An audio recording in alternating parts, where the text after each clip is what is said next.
Library Śrīmad Bhāgavatam, Bhagavata Purana, Canto 10, the Summum Bonum Chapter 61. Lord Balarama slays Rukmi. This chapter lists Lord Sri Krishna's sons, grandsons and other progeny. It also describes how Lord Balarama killed Rukmi at Aniruddha's marriage ceremony and how Lord Krishna arranged for his sons and daughters to be married. Not understanding the full truth about Sri Krishna, each of his wives thought that since he remained constantly in her palace she must be his favorite wife. They were all entranced by the Lord's beauty and his loving conversations with them, but they could not agitate his mind with the charming gestures of their eyebrows or by any other means. Having attained as their husband Lord Krishna, whom even demigods like Brahma find it difficult to know in truth, the Lord's queens were always eager to associate with him. Thus, although each of them had hundreds of maidservants, they would personally render him menial service.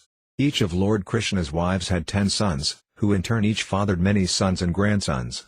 In the womb of Rukmi's daughter Rukmavati, Pradyumna fathered Aniruddha. Though Sri Krishna had disrespected Rukmi, to please his sister Rukmi gave his daughter in marriage to Pradyumna, and his granddaughter to Aniruddha. Bali, the son of Kritavarma, married Rukmini's daughter Kuramati. At Aniruddha's wedding, Lord Baladeva, Sri Krishna and other Yadavas went to Rukmi's palace in the city of Bojikata. After the ceremony, Rukmi challenged Lord Baladeva to a game of dice. In the first match Rukmi defeated Baladeva, whereupon the king of Kalinga laughed at the Lord, displaying all his teeth. Lord Baladeva won the next match, but Rukmi refused to concede defeat. A voice then spoke from the sky, announcing that Baladeva had in fact won. But Rukmi, encouraged by the wicked kings, offended Lord Baladeva by saying that while he was certainly expert at tending cows, he knew nothing of playing dice. Thus insulted, Lord Baladeva angrily struck Rukmi dead with his club. The king of Kalinga tried to flee, but Lord Baladeva seized him and knocked out all his teeth. Then the other offensive kings, their arms, thighs and heads wounded by Baladeva's blows, fled in all directions, bleeding profusely. Sri Krishna expressed neither approval nor disapproval of his brother-in-law's death, fearing he would jeopardize his loving ties with either Rukmini or Baladeva. Lord Baladeva and the other Yadavas then seated Aniruddha and his bride on a fine chariot, and they all set off for Dvaraka. Text 1. Sukadeva Goswami said, each of Lord Krishna's wives gave birth to 10 sons, who were not less than their father, having all his personal opulence. Text 2. Because each of these princesses saw that Lord Asayuddha never left her palace, each thought herself the Lord's favorite. These women did not understand the full truth about him. Text 3. The Supreme Lord's wives were fully enchanted by his lovely, lotus-like face, his long arms and large eyes, his loving glances imbued with laughter, and his charming talks with them. But with all their charms these ladies could not conquer the mind of the all-powerful Lord. Text 4. The arched eyebrows of these 16,000 queens enchantingly expressed those ladies' secret intentions through coyly smiling sidelong glances. Thus their eyebrows boldly sent forth conjugal messages. Yet even with these arrows of Cupid, and with other means as well, they could not agitate Lord Krishna's senses. Text 5. Thus these women obtained as their husband the master of the goddess of fortune, although even great demigods like Brahma do not know how to approach him. With ever-increasing pleasure, they felt loving attraction for him, exchanged smiling glances with him, eagerly anticipated associating with him in ever-fresh intimacy and enjoyed in many other ways. Text 6. Although the Supreme Lord's queens each had hundreds of maidservants, they chose to personally serve the Lord by approaching him humbly, offering him a seat, worshipping him with excellent paraphernalia, bathing and massaging his feet, giving him pan to chew, fanning him, anointing him with fragrant sandalwood paste, adorning him with flower garlands, dressing his hair, arranging his bed, bathing him and presenting him with various gifts. Text 7. Among Lord Krishna's wives, each of whom had 10 sons, I previously mentioned 8 principal queens. I shall now recite for you the names of those 8 queen sons, headed by Pradyumna. Texts 8-9. The first son of Queen Rukmini was Pradyumna, and also born of her were Karudesna, Zudasna and the powerful Karuda, along with Sukaru, Kuragupta, Bhadrakaru, Kurakandra, Vikaru, and Karu, the 10th.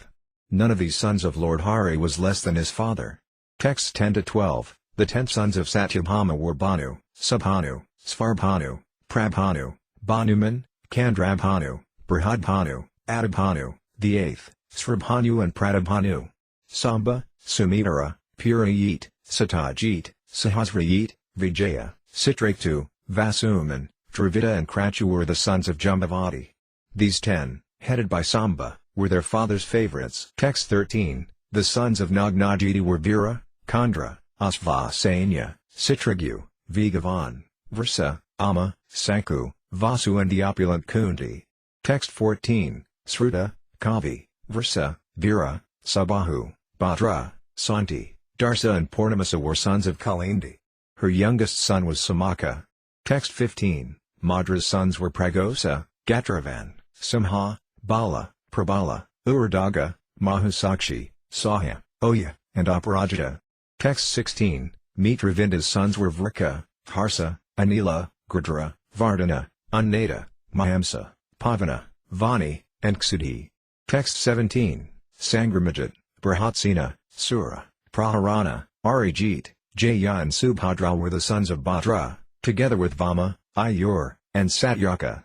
Text 18, Diptaman, Damratapta and others were the sons of Lord Krishna and Rahini. Lord Krishna's son Pradyumna fathered the greatly powerful Aniruddha in the womb of Rukmavati, the daughter of Rukmi.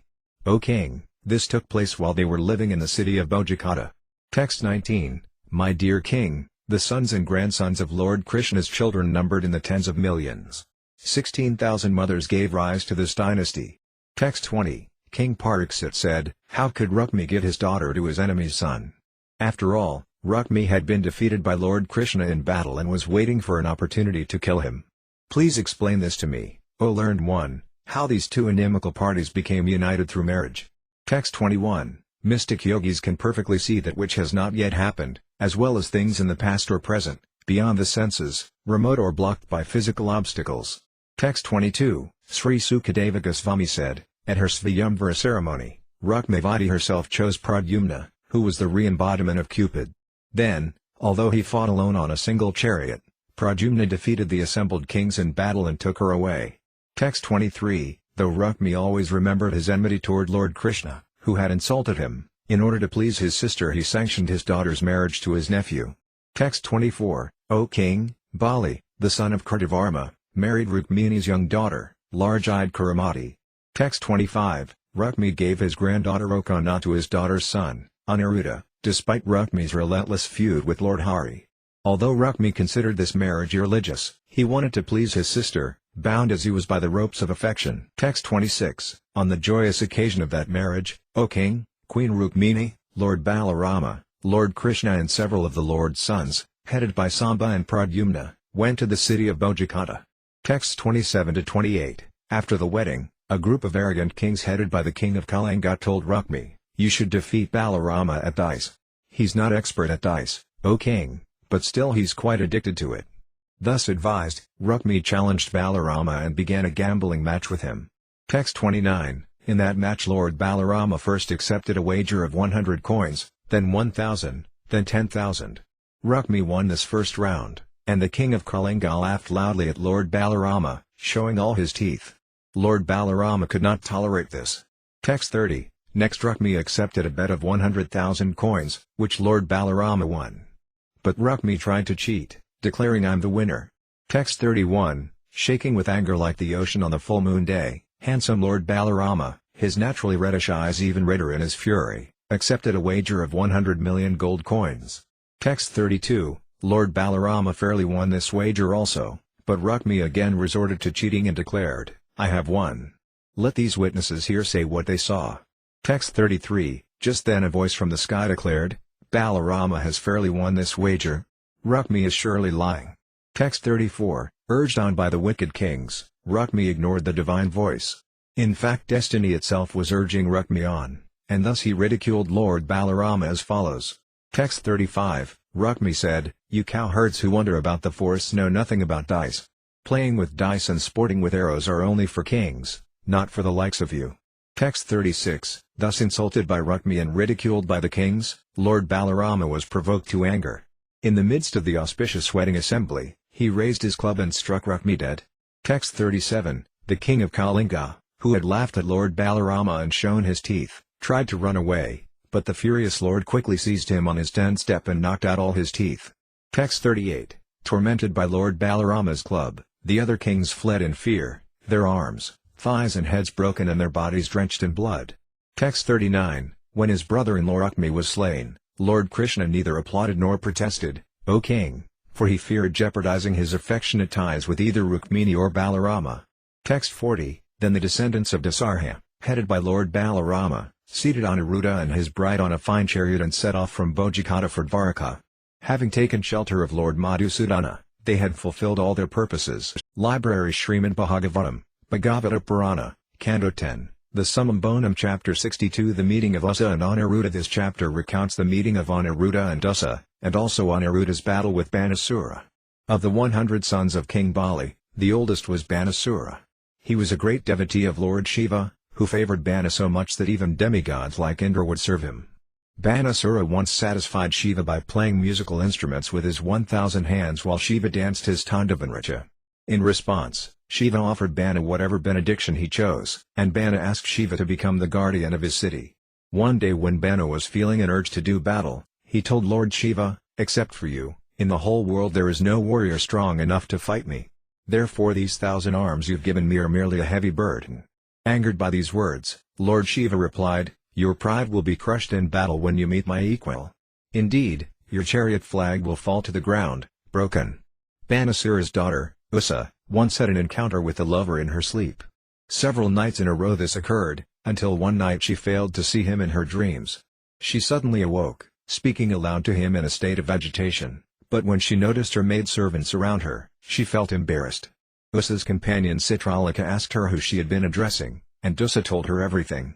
Hearing of Usa's dream lover, Citralika tried to relieve her friend's distress by drawing pictures of Gandharvas and other celestial personalities, as well as various men of the Vrisni dynasty.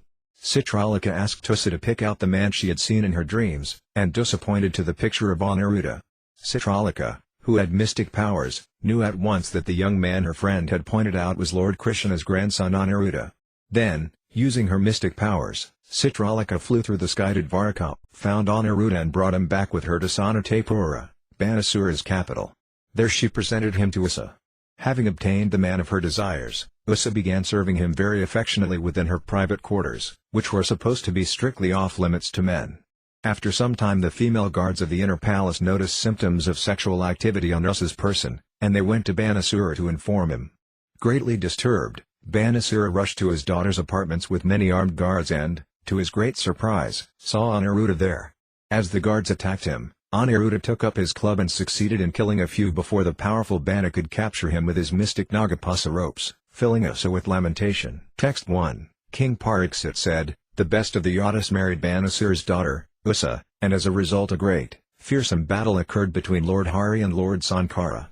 Please explain everything about this incident, O most powerful of mystics."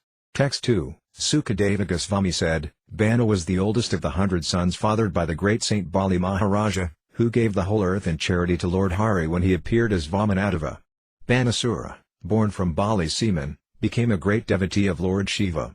His behavior was always respectable, and he was generous, intelligent, truthful and firm in his vows. The beautiful city of Sanatapura was under his dominion. Because Lord Shiva had favored him, the very demigods waited on Banasura like menial servants. Once, when Shiva was dancing his Tandavanritya, Bana especially satisfied the Lord by playing a musical accompaniment with his 1,000 arms. Text 3, the Lord and Master of all created beings, the compassionate refuge of his devotees, gladdened Banasura by offering him the benediction of his choice. Bana chose to have him, Lord Shiva, as the guardian of his city. Text 4, Banasura was intoxicated with his strength. One day, when Lord Shiva was standing beside him, Banasura touched the Lord's lotus feet with his helmet, which shone like the sun, and spoke to him as follows. Text 5, Banasura said, "O Lord Mahadeva, I bow down to you, the spiritual master and controller of the worlds. You are like the heavenly tree that fulfills the desires of those whose desires are unfulfilled." Text 6, "These 1,000 arms you bestowed upon me have become merely a heavy burden. Besides you, I find no one in the 3 worlds worthy to fight." Text 7, eager to fight with the elephants who rule the directions, "O primeval Lord, I went forth, pulverizing mountains with my arms, which were itching for battle. But even those great elephants fled in fear." Text 8, hearing this, Lord Shiva became angry and replied, "Your flag will be broken, fool, when you have done battle with one who is my equal. That fight will vanquish your conceit." Text 9, thus advised, unintelligent Banasura was delighted. The fool then went home, O king, to wait for that which Lord Guriza had predicted, the destruction of his prowess. Text 10, in a dream Bana's daughter, the maiden Usa, had an amorous encounter with the son of Pradyumna, though she had never before seen or heard of her lover. Text 11, losing sight of him in her dream, Usa suddenly sat up in the midst of her girlfriends, crying out, "Where are you, my lover?" She was greatly disturbed and embarrassed. Text 12, Banasura had a minister named Kumbhanda, whose daughter was Citralika, a companion of Usa's. She was filled with curiosity, and thus she inquired from her friend. Text 13, Citralika said, "Who are you searching for, O fine-browed one? What is this hankering you're feeling? Until now, O princess, I haven't seen any man take your hand in marriage." Text 14, Usa said, "In my dream I saw a certain man who had a dark blue complexion, lotus eyes, yellow garments and mighty arms. He was the kind who touches women's hearts." Text 15, "It is that lover I search for. After making me drink the honey of his lips, he has gone elsewhere, and thus he has thrown me, hankering fervently for him, into the ocean of distress." Text 16, Citralika said, "I will remove your distress. If he is to be found anywhere in the three worlds, I will bring this future husband of yours who has stolen your heart. Please show me who he is." Text 17, saying this, Citralika proceeded to draw accurate pictures of various demigods, Gandharvas, Siddhas, Karanas, Panagas, Daityas, Vidyadharas, Yaksas and humans. Texts 18 to 19, O king, among the humans, Citralika drew pictures of the Vrishnis, including Shirasanya, Anakadandubi, Balarama, and Krishna. When Usa saw the picture of Pradyumna she became bashful, and when she saw Aniruddha's picture she bent her head down in embarrassment. Smiling, she exclaimed, "He's the one. It's him." Text 20, Citralika, endowed with mystic powers, recognized him as Krishna's grandson, Aniruddha. "My dear king," she then traveled by the mystic skyway to Dwarka, the city under Lord Krishna's protection. Text 21, there she found Pradyumna's son Aniruddha sleeping upon a fine bed. With her yogic power she took him away to Sanatapura, where she presented her girlfriend Usa with her beloved. Text 22, when Usa beheld him, the most beautiful of men, her face lit up with joy. She took the son of Pradyumna to her private quarters, which men were forbidden even to see, and there enjoyed with him. Texts 23 to 24, Usa worshipped Aniruddha with faithful service, offering him priceless garments, along with garlands, fragrances, incense, lamps, sitting places and so on. She also offered him beverages, all types of food, and sweet words. As he thus remained hidden in the young lady's quarters, Aniruddha did not notice the passing of the days, for his senses were captivated by Usa, whose affection for him ever increased. Texts 25 to 26, the female guards eventually noticed unmistakable symptoms of romantic involvement in Usa, who, having broken her maiden vow, was being enjoyed by the Yadu hero and showing signs of conjugal happiness. The guards went to Banasura and told him, "O king, we have detected in your daughter the kind of improper behavior that spoils the reputation of a young girl's family." Text 27, we have been carefully watching over her, never leaving our posts, O master, so we cannot understand how this maiden, whom no man can even see, has been corrupted within the palace. Text 28, very agitated to hear of his daughter's corruption, Banasura rushed at once to the maiden's quarters. There he saw the pride of the Yadus, Aniruddha. Texts 29 to 30, Banasura saw before him Cupid's own son, possessed of unrivaled beauty, with dark blue complexion, yellow garments, lotus eyes and formidable arms. His face was adorned with effulgent earrings and hair, and also with smiling glances. As he sat opposite his most auspicious lover, playing with her at dice, there hung between his arms a garland of spring jasmines that had been smeared with kumkuma powder from her breasts when he had embraced her. Banasura was astonished to see all this. Text 31, seeing Banasura enter with many armed guards, Aniruddha raised his iron club and stood resolute, ready to strike anyone who attacked him.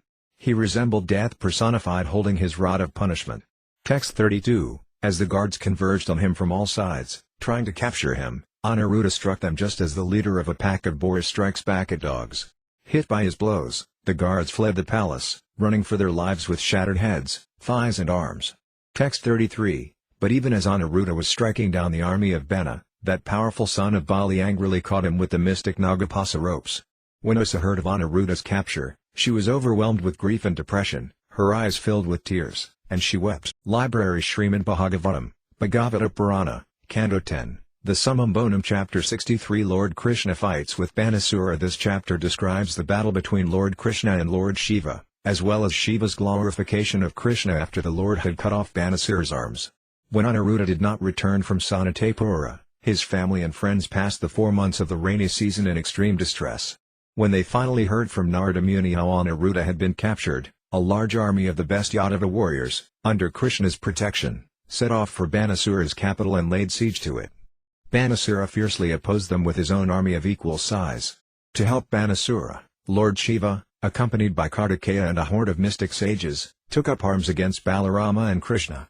Bana began fighting against Satyaki, and Bana's son fought against Samba. All the demigods assembled in the sky to witness the battle. With his arrows Lord Krishna harassed the followers of Lord Shiva, and by putting Lord Shiva into a state of confusion he was able to destroy Banasura's army. Kartikeya was so strongly beaten by Pradyumna that he fled the battlefield, while the remnants of Banasura's army, harried by the blows of Lord Balarama's club, scattered in all directions. Enraged to see his army's destruction, Banasura rushed Krishna to attack him. But the Lord immediately killed Bana's chariot driver and broke his chariot and bow, and then he sounded his Pankayayaniya conch shell. Next Banasura's mother, trying to save her son, appeared naked in front of Lord Krishna, who averted his face to avoid looking at her. Seeing his chance, Bana fled into his city. After Lord Krishna had thoroughly defeated the ghosts and hobgoblins fighting under Lord Shiva, the Shiva Javara weapon, a personification of fever with 3 heads and 3 legs, approached Lord Krishna to fight him. Seeing the Shiva Javara, Krishna released his Vishnu Javara. The Shiva Javara was overwhelmed by the Vishnu Javara. Having nowhere else to turn for shelter, the Shiva Javara began to address Lord Krishna, glorifying him and asking for mercy. Lord Krishna was pleased with the Shiva Javara, and after the Lord had promised him freedom from fear, the Shiva Javara bowed down to him and departed. Next Banasura returned and attacked Lord Sri Krishna again, wielding all kinds of weapons in his 1,000 hands. But Lord Krishna took his Sudarsana disc and began cutting off all the demons' arms. Lord Shiva approached Krishna to pray for Banasura's life, and when the Lord agreed to spare him, he spoke as follows to Shiva: Banasura does not deserve to die, since he was born in the family of Prahlada Maharaja. I have severed all but 4 of Bana's arms just to destroy his false pride, and I have annihilated his army because they were a burden to the earth. Henceforward he will be free from old age and death, and remaining fearless in all circumstances, he will be one of your principal attendants. Assured he had nothing to fear, Banasura then offered his obeisances to Lord Krishna and had Usa and Aniruddha seated on their wedding chariot and brought before the Lord. Krishna then set off for Dvaraka with Aniruddha and his bride leading the procession. When the newlyweds arrived at the Lord's capital, they were honored by the citizens, the Lord's relatives and the Brahmanas. Text 1, Sukadeva Goswami said, O descendant of Burda, the relatives of Aniruddha, not seeing him return, continued to lament as the 4 rainy months passed. Text 2, after hearing from Narada the news of Aniruddha's deeds and his capture, the Vaishnavas, who worshipped Lord Krishna as their personal deity, went to Sanatapura. Texts 3-4, with Lord Balarama and Lord Krishna in the lead, the chiefs of the Satvana clan, Pradyumna, Satyaki, Gada, Samba, Sarana, Nanda, Upananda, Bhadra and others, converged with an army of 12 divisions and laid siege to Banasura's capital, completely surrounding the city on all sides. Text 5, Banasura became filled with anger upon seeing them destroy his city's suburban gardens, ramparts, watchtowers and gateways, and thus he went out to confront them with an army of equal size. Text 6, Lord Rudra, accompanied by his son Kartikeya and the Pramithas, came riding on Nandi, his bull carrier, to fight Balarama and Krishna on Bana's behalf. Text 7, a most astonishing, tumultuous and hair-raising battle then commenced, with Lord Krishna matched against Lord Sankara, and Pradyumna against Kartikeya. Text 8, Lord Balarama fought with Kumbhanda and Kupakarna, Samba with Bana's son, and Satyaki with Bana. Text 9, Brahma and the other ruling demigods, along with Siddhas, Kuranas and great sages, as well as Gandharvas, Asparas, and Yaksas, all came in their celestial airplanes to watch. Texts 10-11, with sharp-pointed arrows discharged from his bosarga, Lord Krishna drove away the various followers of Lord Shiva, Bhuttas, Pramithas, Gyakas, Dakinis, Yachudanas, Vetalas, Vinayakas, Pritas, Matas, Pukas, Kusmandas and Brahmarakshasas. Text 12, Lord Shiva, wielder of the trident, shot various weapons at Lord Krishna, wielder of Srga. But Lord Krishna was not in the least perplexed, he neutralized all these weapons with appropriate counter-weapons. Text 13, Lord Krishna counteracted a Brahmastra with another Brahmastra, a wind weapon with a mountain weapon, a fire weapon with a rain weapon, and Lord Shiva's personal Pasupadastra weapon with his own personal weapon, the Narayanastra. Text 14, After bewildering Lord Shiva by making him yawn with a yawning weapon, Lord Krishna proceeded to strike down Banasura's army with his sword, club and arrows. Text 15. Lord Kartikeya was distressed by the flood of Pradyumna's arrows raining down from all sides, and thus he fled the battlefield on his peacock as blood poured from his limbs. Text 16. Kumbhanda and Kupakarna, tormented by Lord Balarama's club, fell down dead. When the soldiers of these two demons saw that their leaders had been killed, they scattered in all directions. Text 17. Banasura was furious to see his entire military force being torn apart. Leaving his fight with Satyaki, he charged across the battlefield on his chariot and attacked Lord Krishna. Text 18. Excited to a frenzy by the fighting, Bana simultaneously pulled taut all the strings of his 500 bows and fixed 2 arrows on each string. Text 19. Lord Srihari split every one of Banasura's bows simultaneously, and also struck down his chariot driver, chariot and horses. The Lord then sounded his conch shell. Text 20. Just then Banasura's mother, Kotara, desiring to save her son's life, appeared before Lord Krishna naked and with her hair undone. Text 21. Lord Gadagraja turned his face away to avoid seeing the naked woman, and Banasura, deprived of his chariot, his bow shattered, took the opportunity to flee into his city. Text 22. After Lord Shiva's followers had been driven away, the Shiva Javara, who had 3 heads and 3 feet, pressed forward to attack Lord Krishna. As the Shiva Javara approached, he seemed to burn everything in the 10 directions. Text 23. Seeing this personified weapon approach, Lord Narayana then released his own personified fever weapon, the Vishnu Javara. The Shiva Javara and Vishnu Javara thus battled each other. Text 24. The Shiva Javara, overwhelmed by the strength of the Vishnu Javara, cried out in pain. But finding no refuge, the frightened Shiva Javara approached Lord Krishna, the master of the senses, hoping to attain his shelter. Thus with joined palms he began to praise the Lord. Text 25. The Shiva Javara said, I bow down to you of unlimited potencies, the Supreme Lord, the Supersoul of all beings. You possess pure and complete consciousness and are the cause of cosmic creation, maintenance and dissolution. Perfectly peaceful, you are the absolute truth to whom the Vedas indirectly refer. Text 26. Time, fate, karma, the you and his propensities, the subtle material elements, the material body, the life air, false ego, the various senses, and the totality of these is reflected in the living being's subtle body, all this constitutes your material illusory energy, Maya, an endless cycle like that of seed and plant. I take shelter of you, the negation of this Maya. Text 27. With various intentions, you perform pastimes to maintain the demigods, the saintly persons and the codes of religion for this world. By these pastimes you also kill those who stray from the right path and live by violence. Indeed, your present incarnation is meant to relieve the earth's burden. Text 28. I am tortured by the fierce power of your terrible fever weapon, which is cold yet burning. All embodied souls must suffer as long as they remain bound to material ambitions and thus averse to serving your feet. Text 29. The Supreme Lord said, O 3-headed one, I am pleased with you. May your fear of my fever weapon be dispelled, and may whoever remembers our conversation here have no reason to fear you. Text 30. Thus addressed, the Mahesvara Javara bowed down to the infallible Lord and went away. But Banasura then appeared, riding forth on his chariot to fight Lord Krishna. Text 31. Carrying numerous weapons in his 1,000 hands, O king, the terribly infuriated demon shot many arrows at Lord Krishna, the carrier of the disc weapon. Text 32. As Bana continued hurling weapons at him, the Supreme Lord began using his razor-sharp chakra to cut off Banasura's arms as if they were tree branches. Text 33. Lord Shiva felt compassion for his devotee Banasura, whose arms were being cut off, and thus he approached Lord Kakrayuda, Krishna, and spoke to him as follows. Text 34. Sri Rudra said, You alone are the absolute truth, the supreme light, the mystery hidden within the verbal manifestation of the absolute. Those whose hearts are spotless can see you, for you are uncontaminated, like the sky. Text 35-36. The sky is your navel, fire your face, water your semen, and heaven your head. The cardinal directions are your sense of hearing, herbal plants the hairs on your body, and water-bearing clouds the hair on your head. The earth is your foot, the moon your mind, and the sun your vision, while I am your ego. The ocean is your abdomen, Indra your arm, Lord Brahma your intelligence, the progenitor of mankind your genitals, and religion your heart. You are indeed the original Purusa, creator of the worlds. Text 37. Your current descent into the material realm, Lord of unrestricted power, is meant for upholding the principles of justice and benefiting the entire universe. We demigods, each depending on your grace and authority, developed the 7 planetary systems. Text 38, you are the original person, one without a second, transcendental and self-manifesting. Uncaused, you are the cause of all, and you are the ultimate controller.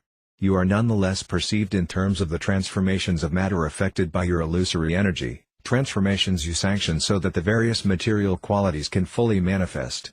Text 39, O Almighty One, just as the sun, though hidden by a cloud, illuminates the cloud and all other visible forms as well, so you, although hidden by the material qualities, remain self-luminous and thus reveal all those qualities, along with the living entities who possess them. Text 40, their intelligence bewildered by your Maya, fully attached to children, wife, home and so on, persons immersed in the ocean of material misery sometimes rise to the surface and sometimes sink down. Text 41, one who has attained this human form of life as a gift from God, yet who fails to control his senses and honor your feet, is surely to be pitied, for he is only cheating himself. Text 42, that mortal who rejects you, his true self, dearmost friend, and Lord, for the sake of sense objects, whose nature is just the opposite, refuses nectar and instead consumes poison. Text 43, I, Lord Brahma, the other demigods and the pure-minded sages have all surrendered wholeheartedly unto you, our dearmost self and Lord. Text 44, let us worship you, the Supreme Lord, to be freed from material life. You are the maintainer of the universe and the cause of its creation and demise. Equipoised and perfectly at peace, you are the true friend, self and worshipable Lord. You are one without a second, the shelter of all the worlds and all souls. Text 45, this Banasura is my dear and faithful follower, and I have awarded him freedom from fear. Therefore, my Lord, please grant him your mercy, just as you showed mercy to Prahlada, the lord of the demons. Text 46, the Supreme Lord said, my dear Lord, for your pleasure we must certainly do what you have requested of us. I fully agree with your conclusion. Text 47, I will not kill this demonic son of Vairukani, for I gave Prahlada Maharaja the benediction that I would not kill any of his descendants. Text 48, it was to subdue Banasura's false pride that I severed his arms. And I slew his mighty army because it had become a burden upon the earth. Text 49, this demon, who still has 4 arms, will be immune to old age and death, and he will serve as one of your principal attendants. Thus he will have nothing to fear on any account. Text 50, thus attaining freedom from fear, Banasura offered obeisances to Lord Krishna by touching his head to the ground. Bana then seated on Aruda and his bride on their chariot and brought them before the Lord. Text 51, at the front of the party Lord Krishna then placed on Aruda and his bride, both beautifully adorned with fine clothes and ornaments, and surrounded them with a full military division. Thus Lord Krishna took his leave of Lord Shiva and departed. Text 52, the Lord then entered his capital. The city was lavishly decorated with flags and victory arches, and its avenues and crossways were all sprinkled with water. As conch shells, anakas and undubi drums resounded, the Lord's relatives, the brahmanas and the general populace all came forward to greet him respectfully.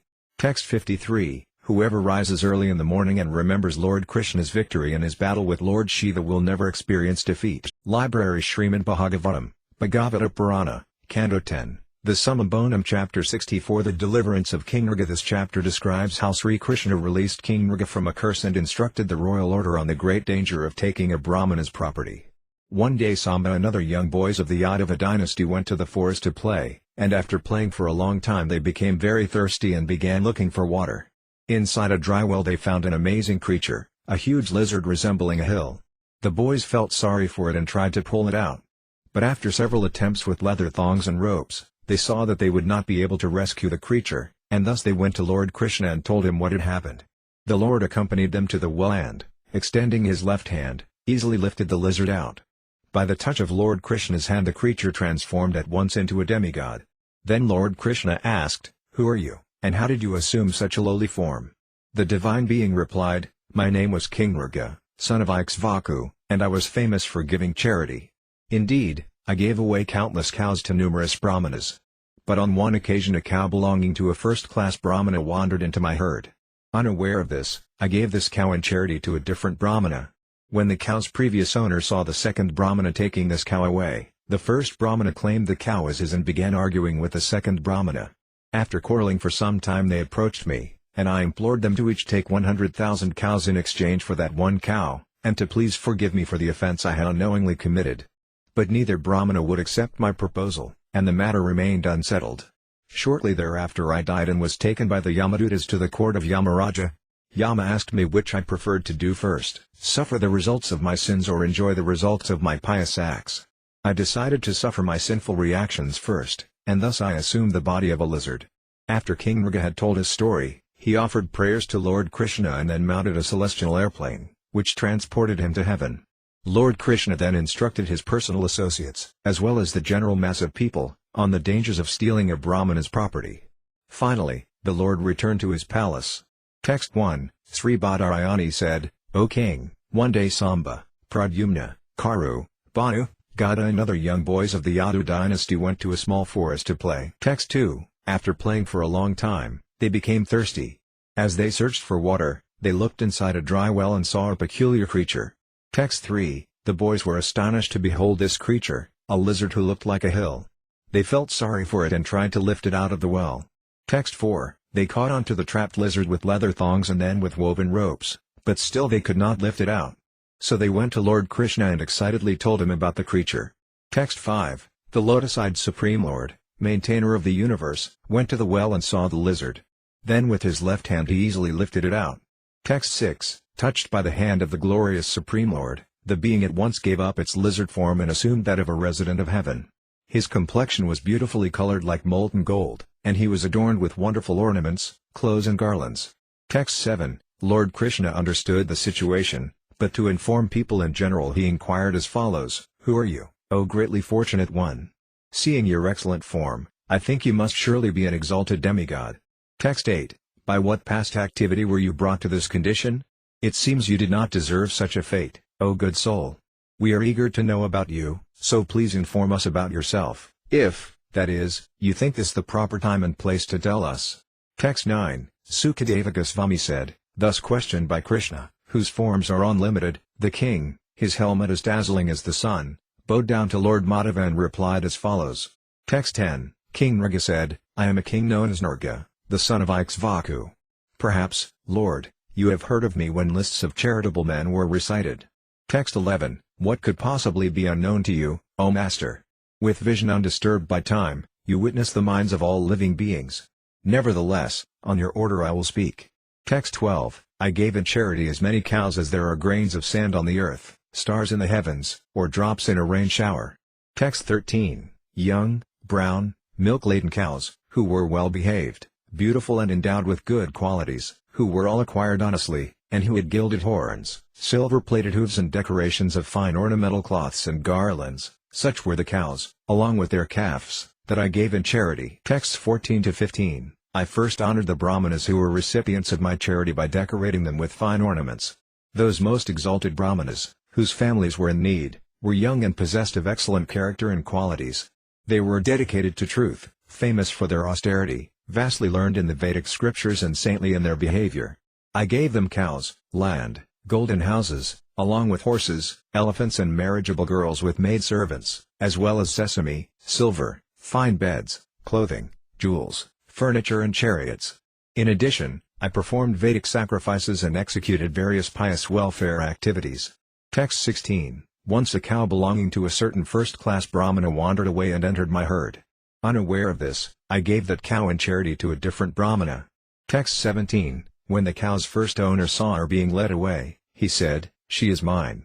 The second Brahmana, who had accepted her as a gift, replied, no, she's mine. Nrga gave her to me.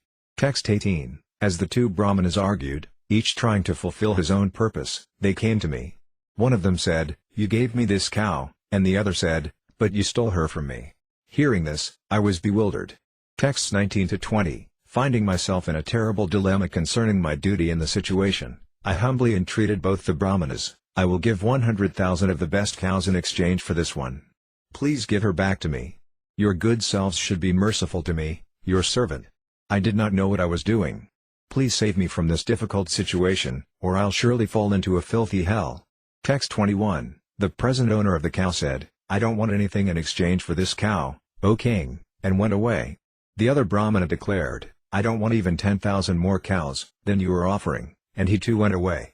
Text 22, O Lord of Lords, O Master of the Universe, the agents of Yamaraja, taking advantage of the opportunity thus created, later carried me to his abode. There Yamaraja himself questioned me. Text 23, Yamaraja said, "My dear king, do you wish to experience the results of your sins first, or those of your piety? Indeed, I see no end to the dutiful charity you have performed, or to your consequent enjoyment in the radiant heavenly planets."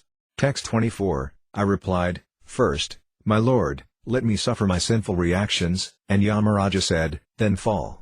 At once I fell, and while falling I saw myself becoming a lizard, O master. Text 25, O Kesava, as your servant I was devoted to the Brahmanas and generous to them, and I always hankered for your audience. Therefore even till now I have never forgotten my past life. Text 26, O Almighty One, how is it that my eyes see you here before me? You are the Supreme Soul, whom the greatest masters of mystic yoga can meditate upon within their pure hearts only by employing the spiritual eye of the Vedas. Then how, O Transcendental Lord, are you directly visible to me, since my intelligence has been blinded by the severe tribulations of material life? Only one who has finished his material entanglement in this world should be able to see you. Texts 27-28, O Devadeva, Jagannath, Govinda, Purushottama, Narayana, Rishikesa, Punyasloka, Asayuda, Avyaya. O Krishna, please permit me to depart for the world of the demigods. Wherever I live, O Master, may my mind always take shelter of your feet. Text 29, I offer my repeated obeisances unto you, Krishna, the son of Vasudeva. You are the source of all beings, the supreme absolute truth, the possessor of unlimited potencies, the master of all spiritual disciplines.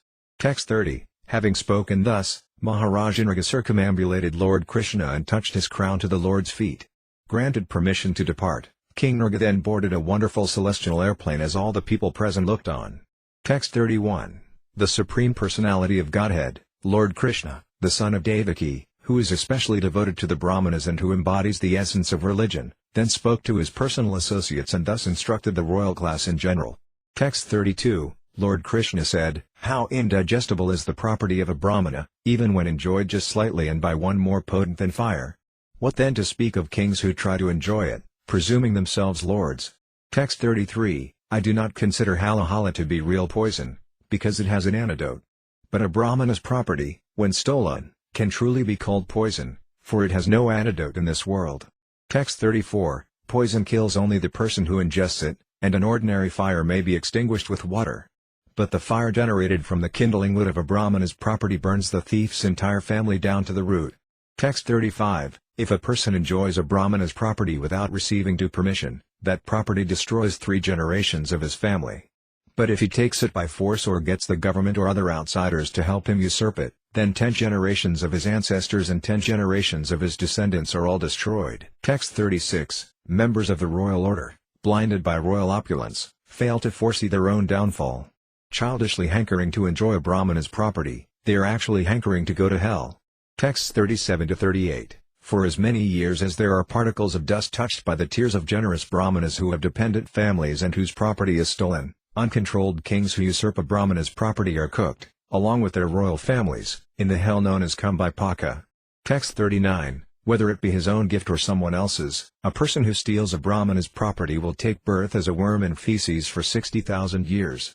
Text 40, I do not desire Brahmana's wealth. Those who lust after it become short-lived and are defeated. They lose their kingdoms and become snakes, who trouble others. Text 41, my dear followers, never treat a learned Brahmana harshly, even if he has sinned. Even if he attacks you physically or repeatedly curses you, always continue to offer him obeisances. Text 42, just as I always carefully bow down to Brahmanas, so all of you should likewise bow down to them. I will punish anyone who acts otherwise. Text 43, when a Brahmana's property is stolen, even unknowingly, it certainly causes the person who takes it to fall down, just as the Brahmana's cow did to Nrga. Text 44, having thus instructed the residents of Dwarka, Lord Mukunda, purifier of all the worlds, entered his palace. Library Śrīmad Bhāgavatam, Bhagavata Purana, Canto 10, the Summum Bonum Chapter 65. Lord Balarama visits Vrindavan. This chapter relates how Lord Balarama went to Gokula, enjoyed the company of the cowherd girls and dragged the Yamuna river. One day Lord Balarama went to Gokula to see his relatives and friends. When he arrived there, the elder Gopis and Lord Krishna's parents, Nanda and Yasoda, who had all been in great anxiety for a long time, embraced him and blessed him. Lord Balarama offered appropriate respects and greetings to each of his worshipable elders according to age, friendship and family relation. After Gokula's residents and Lord Balarama had inquired about each other's welfare, the Lord rested from his journey. In a short while the young gopis came to Lord Balarama and questioned him about Krishna's well-being. They asked, "Does Krishna still remember his parents and friends, and will he be coming to Gokula to visit them? For Krishna's sake we gave up everything, even our fathers, mothers and other relatives, but now he has abandoned us. How could we help but put our faith in Krishna's words after seeing his sweetly smiling face and thus being overwhelmed by the urges of Cupid? Still, if Krishna can spend his days in separation from us, why can't we tolerate separation from him? So there is no reason to keep talking about him." In this manner the gopis remembered Sri Krishna's charming talks, enchanting glances, playful gestures and loving embraces, and as a result they began to cry. Lord Balarama consoled them by conveying the attractive messages Krishna had given him for them. Lord Balarama stayed in Gokula for 2 months, sporting with the gopis in the groves on the Yamuna's shore. The demigods who witnessed these pastimes played kettle drums in the heavens and showered down flower petals, while the celestial sages recited Balarama's glories. One day Lord Balarama became intoxicated by drinking some Varuni liquor and began wandering about the forest in the company of the gopis. He called out to the Yamuna, "Come near so I and the gopis can enjoy sporting in your waters." But the Yamuna ignored his command. Lord Balarama then started to pull the Yamuna with the end of his plough, splitting her into hundreds of tributaries. Trembling out of fright, the goddess Yamuna appeared, fell down at Lord Balarama's feet and prayed for forgiveness. The Lord let her go and then entered her waters with his girlfriends to sport for some time. When they rose from the water, the goddess Kani presented Lord Balarama with beautiful ornaments, clothing and garlands. Even today the Yamuna river flows through the many channels cut by Lord Baladeva's plough, the signs of his having subdued her. While Lord Balarama played, his mind became enchanted by the gopis' pastimes. Thus the many nights he spent in their company seemed to him like a single night. Text 1, Sukadeva Goswami said, "Ah, best of the Kurus, once Lord Balarama, eager to visit his well-wishing friends, mounted his chariot and travelled to Nanda Gokula." Text 2, having long suffered the anxiety of separation, the cowherd men and their wives embraced Lord Balarama. The Lord then offered respects to his parents, and they joyfully greeted him with prayers. Text 3, Nanda and Yasoda prayed, "O descendant of Dasarha, O Lord of the universe, may you and your younger brother Krishna ever protect us." Saying this, they raised Sri Balarama onto their laps, embraced him and moistened him with tears from their eyes. Texts 4-6, Lord Balarama then paid proper respects to the elder cowherd men, and the younger ones all greeted him respectfully. He met them all with smiles, handshakes and so on, dealing personally with each one according to age, degree of friendship, and family relationship. Then, after resting, the Lord accepted a comfortable seat, and they all gathered around him. With voices faltering out of love for him, those cowherds, who had dedicated everything to lotus-eyed Krishna, asked about the health of their dear ones, in Dwaraka, and Balarama in turn asked about the cowherds' welfare. Text 7, the cowherd said, "O Rama, are all our relatives doing well? And Rama, do all of you, with your wives and children, still remember us?" Text 8, it is our great fortune that sinful Kamsa has been killed and our dear relatives have been freed. And it is also our good fortune that our relatives have killed and defeated their enemies and found complete security in a great fortress. Text 9, Sukadeva Goswami continued, honored to have the personal audience of Lord Balarama, the young gopis smiled and asked him, "Is Krishna, the darling of the city women, living happily?" Text 10, does he remember his family members, especially his father and mother? Do you think he will ever come back even once to see his mother? And does mighty armed Krishna remember the service we always did for him? Texts 11-12, for Krishna's sake, O descendant of Dasarha, we abandoned our mothers, fathers, brothers, husbands, children and sisters, even though these family relations are difficult to give up. But now, O Lord, that same Krishna has suddenly abandoned us and gone away, breaking off all affectionate ties with us. And yet how could any woman fail to trust his promises? Text 13, how can intelligent city women possibly trust the words of one whose heart is so unsteady and who is so ungrateful? They must believe him because he speaks so wonderfully, and also because his beautiful smiling glances arouse their lust. Text 14, why bother talking about him, dear Gopi? Please talk of something else. If he passes his time without us, then we shall similarly pass ours, without him. Text 15, while speaking these words, the young cowherd women remembered Lord Sorai's laughter, his pleasing conversations with them, his attractive glances, his style of walking and his loving embraces. Thus they began to cry. Text 16, the Supreme Lord Balarama, the attractor of all, being expert at various kinds of conciliation, consoled the Gopas by relaying to them the confidential messages Lord Krishna had sent with him. These messages deeply touched the Gopas' hearts. Text 17, Lord Balarama, the personality of Godhead, resided there for the 2 months of Madhu and Madhava, and during the nights he gave his cowherd girlfriends conjugal pleasure. Text 18, in the company of numerous women, Lord Balarama enjoyed in a garden by the Yamuna river. This garden was bathed in the rays of the full moon and caressed by breezes bearing the fragrance of night-blooming lotuses. Text 19, sent by the demigod Varuna, the divine Varuni liquor flowed from a tree hollow and made the entire forest even more fragrant with its sweet aroma. Text 20, the wind carried to Balarama the fragrance of that flood of sweet liquor, and when he smelled it he went to the tree. There he and his female companions drank. Text 21, as the Gandharvas sang his glories, Lord Balarama enjoyed within the brilliant circle of young women. He appeared just like Indra's elephant, the lordly Airavata, enjoying in the company of she-elephants. Text 22, at that time kettle drums resounded in the sky, the Gandharvas joyfully rained down flowers, and the great sages praised Lord Balarama's heroic deeds. Text 23, as his deeds were sung, Lord Halayata wandered as if inebriated among the various forests with his girlfriends. His eyes rolled from the effects of the liquor. Texts 24-25, intoxicated with joy, Lord Balarama sported flower garlands, including the famous Vajayandi. He wore a single earring, and beads of perspiration decorated his smiling lotus face like snowflakes. The Lord then summoned the Yamuna river so that he could play in her waters, but she disregarded his command, thinking he was drunk. This angered Balarama, and he began dragging the river with the tip of his plow. Text 26, Lord Balarama said, O sinful one disrespecting me, you do not come when I call you but rather move only by your own whim. Therefore with the tip of my plow I shall bring you here in 100 streams. Text 27, Sukadeva Goswami continued, thus scolded by the Lord, O king, the frightened river goddess Yamuna came and fell at the feet of Sri Balarama, the beloved descendant of Yadu. Trembling, she spoke to him the following words. Text 28, Goddess Yamuna said, Rama, Rama, O mighty armed one. I know nothing of your prowess. With a single portion of yourself you hold up the earth, O Lord of the universe. Text 29, my Lord, please release me. O soul of the universe, I didn't understand your position as the supreme Godhead, but now I have surrendered unto you, and you are always kind to your devotees. Text 30, Sukadeva Goswami continued, thereupon Lord Balarama released the Yamuna and, like the king of the elephants with his entourage of she-elephants, entered the river's water with his female companions. Text 31, the Lord played in the water to his full satisfaction, and when he came out Goddess Kani presented him with blue garments, precious ornaments and a brilliant necklace. Text 32, Lord Balarama dressed himself in the blue garments and put on the gold necklace. Anointed with fragrances and beautifully adorned, he appeared as resplendent as Indra's royal elephant. Text 33, even today, O king, one can see how the Yamuna flows through the many channels created when it was dragged by the unlimitedly powerful Lord Balarama. Thus she demonstrates his prowess.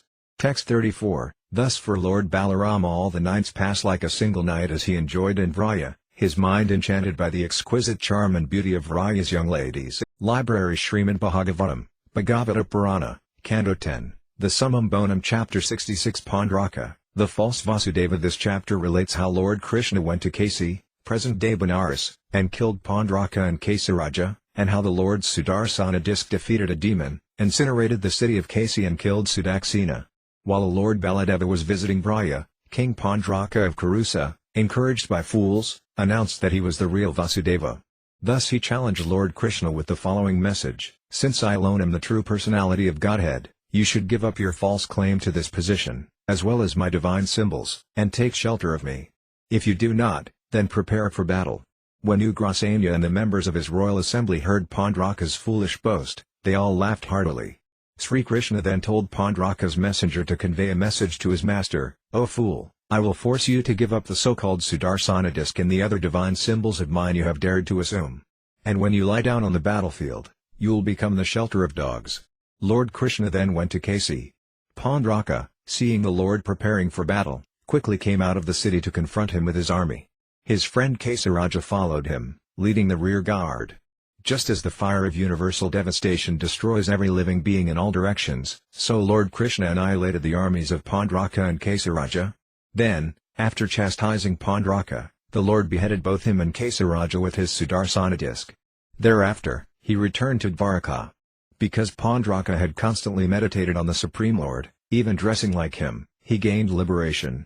When Krishna beheaded Kesaraja, the king's head flew into his city, and when his queens, sons and other relatives saw it, they all began to lament. At that time a son of Kesaraja's named Sudaksena, wanting to avenge his father's death, began worshipping Lord Shiva with the intention of destroying his father's killer. Gratified by Sudaksena's worship, Lord Shiva offered him a choice of benedictions, and Sudaksena asked for a means to kill the one who had slain his father. Lord Shiva advised him to worship the Dakshinagni fire with black magic rituals. This Sudaksena did, with the result that a fearsome demon with a body of flames appeared from the pit of the sacrificial fire. The demon rose up carrying a fiery trident and at once set off for Dvaraka. The residents of Lord Krishna's capital became terrified as the demon approached the city, but Lord Krishna assured them of protection and dispatched his Sudarsana Chakra to oppose the magic creation of Lord Shiva. The Sudarsana overpowered the demon, who then returned to Varanasi and burned Sudaksena to ashes, together with his priests. The Sudarsana disc, following the demon, entered Varanasi and burned the entire city to the ground. Then the Lord's disc returned to his side in Dvaraka. Text 1. Sukadeva Goswami said, O king, while Lord Balarama was away visiting Nanda's village of Raya, the ruler of Kurusa, foolishly thinking I am the Supreme Lord, Vasudeva, sent a messenger to Lord Krishna. Text 2. Pandraka was emboldened by the flattery of childish men, who told him, You are Vasudeva, the Supreme Lord and Master of the universe, who have now descended to the earth. Thus he imagined himself to be the infallible personality of Godhead. Text 3. Thus slow-witted King Pandraka sent a messenger to the inscrutable Lord Krishna at Dvaraka. Pandraka was acting just like an unintelligent child whom other children are pretending is a king. Text 4. Arriving in Dvaraka, the messenger found lotus-eyed Krishna in his royal assembly and relayed the king's message to that almighty Lord. Text 5. On Pandraka's behalf, the messenger said, I am the one and only Lord Vasudeva, and there is no other. It is I who have descended to this world to show mercy to the living beings. Therefore give up your false name. Text 6. O Satvata, give up my personal symbols, which out of foolishness you now carry, and come to me for shelter. If you do not, then you must give me battle. Text 7. Sukadeva Goswami said, King Ugrasena and the other members of the assembly laughed loudly when they heard this vain boasting of unintelligent Pandraka. Text 8. The personality of Godhead, after enjoying the jokes of the assembly, told the messenger, to relay a message to his master, You fool, I will indeed let loose the weapons you boast of in this way. Text 9. When you lie dead, O fool, your face covered by vultures, herons and vada birds, you will become the shelter of dogs. Text 10. When the Lord had thus spoken, the messenger conveyed his insulting reply to his master in its entirety. Lord Krishna then mounted his chariot and went to the vicinity of Kasi. Text 11. Upon observing Lord Krishna's preparations for battle, the mighty warrior Pandraka quickly went out of the city with 2 full military divisions. Texts 12-14. Pandraka's friend, the king of Kasi, followed behind, O king, leading the rear guard with 3 Aksayani divisions. Lord Krishna saw that Pandraka was carrying the Lord's own insignia, such as the conch shell, disc, sword and club, and also an imitation Surga bow and Srivatsa mark. He wore a mock costume of gem, was decorated with a garland of forest flowers and was dressed in upper and lower garments of fine yellow silk. His banner bore the image of Garuda, and he wore a valuable crown and gleaming, shark-shaped earrings. Text 15. Lord Hari laughed heartily when he saw how the king had dressed up in exact imitation of his own appearance, just like an actor on stage. Text 16. The enemies of Lord Hari attacked him with tridents, clubs, bludgeons, pikes, ristas, barbed darts, lances, swords, axes and arrows. Text 17. But Lord Krishna fiercely struck back at the army of Pandraka and Kesaraja, which consisted of elephants, chariots, cavalry and infantry. The Lord tormented his enemies with his club, sword, Sudarsana disc and arrows, just as the fire of annihilation torments the various kinds of creatures at the end of a cosmic age. Text 18. The battlefield, strewn with the dismembered chariots, horses, elephants, humans, mules and camels that had been cut to pieces by the Lord's disc weapon, shone like the gruesome playground of Lord Bhuttapati, giving pleasure to the wise. Text 19. Lord Krishna then addressed Pandraka, My dear Pandraka, The very weapons you spoke of through your messenger, I now release unto you. Text 20, O fool, now I shall make you renounce my name, which you have falsely assumed. And I will certainly take shelter of you if I do not wish to fight you. Text 21, having thus derided Pandraka, Lord Krishna destroyed his chariot with his sharp arrows. The Lord then cut off his head with the Sudarsana disc, just as Lord Indra lops off a mountain peak with his thunderbolt weapon. Text 22, with his arrows, Lord Krishna similarly severed Kesaraja's head from his body, sending it flying into Kasi city like a lotus flower thrown by the wind. Text 23, having thus killed envious Pandraka and his ally, Lord Krishna returned to Dvaraka. As he entered the city, the cities of heaven chanted his immortal, nectarian glories. Text 24, by constantly meditating upon the Supreme Lord, Pandraka shattered all his material bonds. Indeed, by imitating Lord Krishna's appearance, O king, he ultimately became Krishna conscious. Text 25, seeing a head decorated with earrings lying at the gate of the royal palace, the people present were puzzled. Some of them asked, "What is this?" And others said, "It is a head, but whose is it?" Text 26, my dear king, when they recognized it as the head of their king, the lord of Kasi, his queens, sons and other relatives, along with all the citizens of the city, began to cry pitifully, "Alas, we are killed! Oh my lord, my lord!" Texts 27-28, after the king's son Sudaksina had performed the obligatory funeral rituals for his father, he resolved within his mind, "Only by killing my father's murderer can I avenge his death." Thus the charitable Sudaksina, together with his priests, began worshipping Lord Maheshvara with great attention. Text 29, satisfied by the worship, the powerful Lord Shiva appeared in the sacred precinct of Avamukta and offered Sudaksina his choice of benedictions. The prince chose as his benediction a means to slay his father's killer. Texts 30-31, Lord Shiva told him, accompanied by Brahmanas, serve the Dakshinagni fire, the original priest, following the injunctions of the Abhikara ritual. Then the Dakshinagni fire, together with many Pramathas, will fulfill your desire if you direct it against someone inimical to the Brahmanas.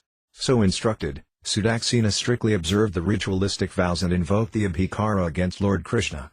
Texts 32-33, thereupon the fire rose up out of the altar pit, assuming the form of an extremely fearsome, naked person. The fiery creature's beard and tuft of hair were like molten copper, and his eyes emitted blazing hot cinders. His face looked most frightful with its fangs and terrible arched and furrowed brows. As he licked the corners of his mouth with his tongue, the demon shook his flaming trident. Text 34, on legs as tall as palm trees, the monster raced toward Dvaraka in the company of ghostly spirits, shaking the ground and burning the world in all directions. Text 35, seeing the approach of the fiery demon created by the Abhikara ritual, the residents of Dvaraka were all struck with fear, like animals terrified by a forest fire. Text 36, distraught with fear, the people cried out to the Supreme Personality of Godhead, who was then playing at dice in the royal court, "Save us! Save us, O Lord of the three worlds, from this fire burning up the city." Text 37, when Lord Krishna heard the people's agitation and saw that even his own men were disturbed, that most worthy giver of shelter simply laughed and told them, "Do not fear, I shall protect you." Text 38, the Almighty Lord, the internal and external witness of all, understood that the monster had been produced by Lord Shiva from the sacrificial fire. To defeat the demon, Krishna dispatched his disc weapon, who was waiting at his side. Text 39, that Sudarsana, the disc weapon of Lord Mukunda, blazed forth like millions of suns. His effulgence blazed like the fire of universal annihilation, and with his heat he pained the sky, all the directions, heaven and earth, and also the fiery demon. Text 40, frustrated by the power of Lord Krishna's weapon, O king, the fiery creature produced by black magic turned his face away and retreated. Created for violence, the demon then returned to Varanasi, where he surrounded the city and then burned Sudaksina and his priests to death, even though Sudaksina was his creator.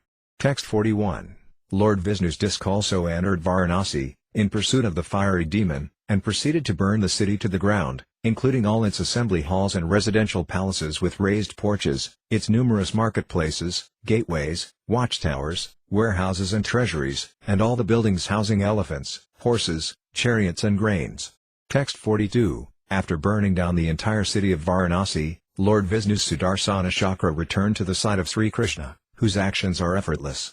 Text 43, any mortal who recounts this heroic pastime of Lord Uttama slokas, or who simply hears it attentively, will become freed from all sins. Library Śrīmad Bhāgavatam, Bhagavata Purana, Canto 10, The Summum Bonum Chapter 67 Lord Balarama slays Devavita gorilla. This chapter describes how Lord Baladeva enjoyed the company of the young girls of Raya on Ravataka mountain and killed the ape Devavita there. Narakasura, a demon whom Lord Krishna killed, had a friend named Devavita, an ape. Devavita wanted to avenge the death of his friend, so he set fire to the homes of the cowherds, devastated Lord Krishna's province of Anarta and flooded coastal lands by churning the ocean's water with his mighty arms. The rascal then tore down the trees and the asramas of great sages and even passed stool and urine on their sacrificial fires. He kidnapped men and women and imprisoned them in mountain caves, which he sealed off with boulders. After thus disrupting the entire land and polluting many young women of respectable families, Devavita came upon Ravataka mountain, where he found Lord Baladeva enjoying in the company of a bevy of attractive women. Ignoring Lord Baladeva, who was apparently intoxicated from drinking Varuni liquor, Devavita displayed his anus to the women right in front of the Lord and further insulted them by making crude gestures with his eyebrows and passing stool and urine. Devavita's outrageous behavior angered Lord Baladeva, and he threw a stone at the ape. But Devavita managed to dodge it. He then ridiculed Lord Baladeva and tugged at the women's dresses. Seeing this audacity, Lord Baladeva decided to kill Devavita. Thus he took up his club and his plough weapon. Powerful Devavita then armed himself by pulling up a sala tree from the ground, and with this tree he struck the Lord on the head. Lord Baladeva, however, remained unmoved and smashed the tree trunk to pieces. Devavita uprooted another tree, and yet another and another, until the forest was denuded. But although he struck Baladeva on the head with one tree after another, the Lord simply broke all the trees to pieces. Then the foolish apes started throwing a barrage of stones. Lord Baladeva crushed them all to powder, after which Devavita charged the Lord and hit him on the chest with his fists, infuriating him. Putting aside his club and plough weapons, Lord Balarama then struck Devavita's throat and shoulder, at which point the ape vomited blood and fell down dead. Having killed Devavita, Lord Baladeva set off for Dvaraka as demigods and sages showered flowers from the sky and offered him praises, prayers and obeisances. Text 1, the glorious King Pariksit said, I wish to hear further about Sri Balarama, the unlimited and immeasurable Supreme Lord, whose activities are all astounding. What else did he do? Text 2, Sri Sukadeva Goswami said, there was an ape named Devavita who was a friend of Narakasura's. This powerful Devavita, the brother of Manda, had been instructed by King Sugriva. Text 3, to avenge the death of his friend, Naraka, the ape Devavita ravaged the land, setting fires that burned cities, villages, mines and cowherd dwellings. Text 4, once Devavita tore up a number of mountains and used them to devastate all the neighboring kingdoms, especially the province of Anarta, wherein dwelt his friend's killer, Lord Hari. Text 5, another time he entered the ocean and, with the strength of 10,000 elephants, churned up its water with his arms and thus submerged the coastal regions. Text 6, the wicked ape tore down the trees and the hermitages of exalted sages and contaminated their sacrificial fires with his feces and urine. Text 7, just as a wasp imprisons smaller insects, he arrogantly threw both men and women into caves in a mountain valley and sealed the caves shut with boulders. Text 8, once, while Devavita was thus engaged in harassing the neighboring kingdoms and polluting women of respectable families, he heard very sweet singing coming from Ravataka mountain. So he went there. Texts 9 to 10, there he saw Sri Balarama, the lord of the Yadis, adorned with a garland of lotuses and appearing most attractive in every limb. He was singing amidst a crowd of young women, and since he had drunk Varuni liquor, his eyes rolled as if he were intoxicated. His body shone brilliantly as he behaved like an elephant in rut. Text 11, the mischievous ape climbed a tree branch and then revealed his presence by shaking the trees and making the sound Kila Kila. Text 12, when Lord Baladeva's consorts saw the ape's impudence, they began to laugh. They were, after all, young girls who were fond of joking and prone to silliness. Text 13, even as Lord Balarama looked on, Devavita insulted the girls by making odd gestures with his eyebrows, coming right in front of them, and showing them his anus. Texts 14 to 15, angered, Lord Balarama, the best of fighters, hurled a rock at him, but the cunning ape dodged the rock and grabbed the Lord's pot of liquor. Further infuriating Lord Balarama by laughing and by ridiculing him, wicked Devavita then broke the pot and offended the Lord even more by pulling at the girl's clothing. Thus the powerful ape, puffed up with false pride, continued to insult Sri Balarama. Text 16, Lord Balarama saw the ape's rude behavior and thought of the disruptions he had created in the surrounding kingdoms. Thus the Lord angrily took up his club and his plough weapon, having decided to put his enemy to death. Text 17, mighty Devavita also came forward to do battle. Uprooting a sala tree with one hand, He rushed toward Balarama and struck him on the head with the tree trunk. Text 18. But Lord Sankarsana remained as motionless as a mountain and simply grabbed the log as it fell upon his head. He then struck Devavita with his club, named Sunanda. Texts 19-21. Struck on the skull by the Lord's club, Devavita became brilliantly decorated by the outpour of blood, like a mountain beautified by red oxide. Ignoring the wound, Devavita uprooted another tree, stripped it of leaves by brute force and struck the Lord again. Now enraged, Lord Balarama shattered the tree into hundreds of pieces, upon which Devavita grabbed yet another tree and furiously hit the Lord again. This tree, too, the Lord smashed into hundreds of pieces. Text 22. Thus fighting the Lord, who again and again demolished the trees he was attacked with, Devavita kept on uprooting trees from all sides until the forest was left treeless. Text 23. The angry ape then released a rain of stones upon Lord Balarama, but the wielder of the club easily pulverized them all. Text 24. Devavita, the most powerful of apes, now clenched his fists at the end of his palm tree-sized arms, came before Lord Balarama and beat his fists against the Lord's body. Text 25. The furious lord of the Yadavas then threw aside his club and plow and with his bare hands hammered a blow upon Devavita's collarbone. The ape collapsed, vomiting blood. Text 26. When he fell, O tiger among the Kurus, Ravataka mountain shook, along with its cliffs and trees, like a wind-tossed boat at sea. Text 27. In the heavens the demigods, perfect mystics and great sages cried out, Victory to you! Obeisances to you! Excellent! Well done! And showered flowers upon the Lord. Text 28. Having thus killed Devavita, who had disturbed the whole world, the Supreme Lord returned to his capital as the people along the way chanted his glories. Library Śrīmad Bhāgavatam, Bhagavata Purana, Canto 10, the Summum Bonum Chapter 68. The marriage of Samba. This chapter describes how the Kauravas captured Samba and how Lord Baladeva dragged the city of Hastinapura to secure his release. Samba, the darling son of Jambavati, kidnapped Duryodhana's daughter Lakshmana from her Svayamvara assembly. In response, the Kauravas joined forces to arrest him. After Samba held them off single-handedly for some time, 6 warriors of the Kaurava party deprived him of his chariot, broke his bow to pieces, seized him, tied him up and brought both him and Lakshmana back to Hastinapura. When King Ugrasena heard of Samba's capture, he called upon the Yadavas to retaliate. Angered, they prepared to fight, but Lord Balarama pacified them, hoping to avoid a quarrel between the Kuru and Yadu dynasties. The Lord set off for Hastinapura, together with several Brahmanas and Yadava elders.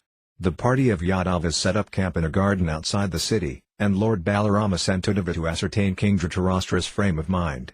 When Uddhava appeared in the Kaurava court and announced Lord Balarama's arrival, the Kauravas worshipped Uddhava and went to see the Lord, taking auspicious items to offer him.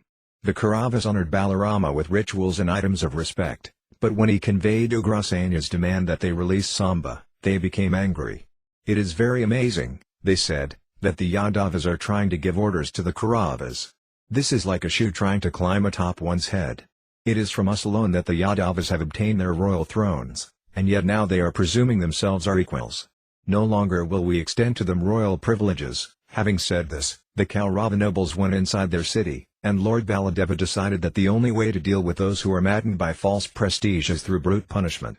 Thus he took his plough weapon and, intending to rid the earth of all the Kurus, began dragging Hastinapura toward the Ganges. Seeing that their city was in imminent danger of falling into the river, the terrified Kauravas quickly brought Samba and Lakshmana before Lord Balarama and began to glorify him. Then they prayed, O Lord, please forgive us, who were so ignorant of your true identity.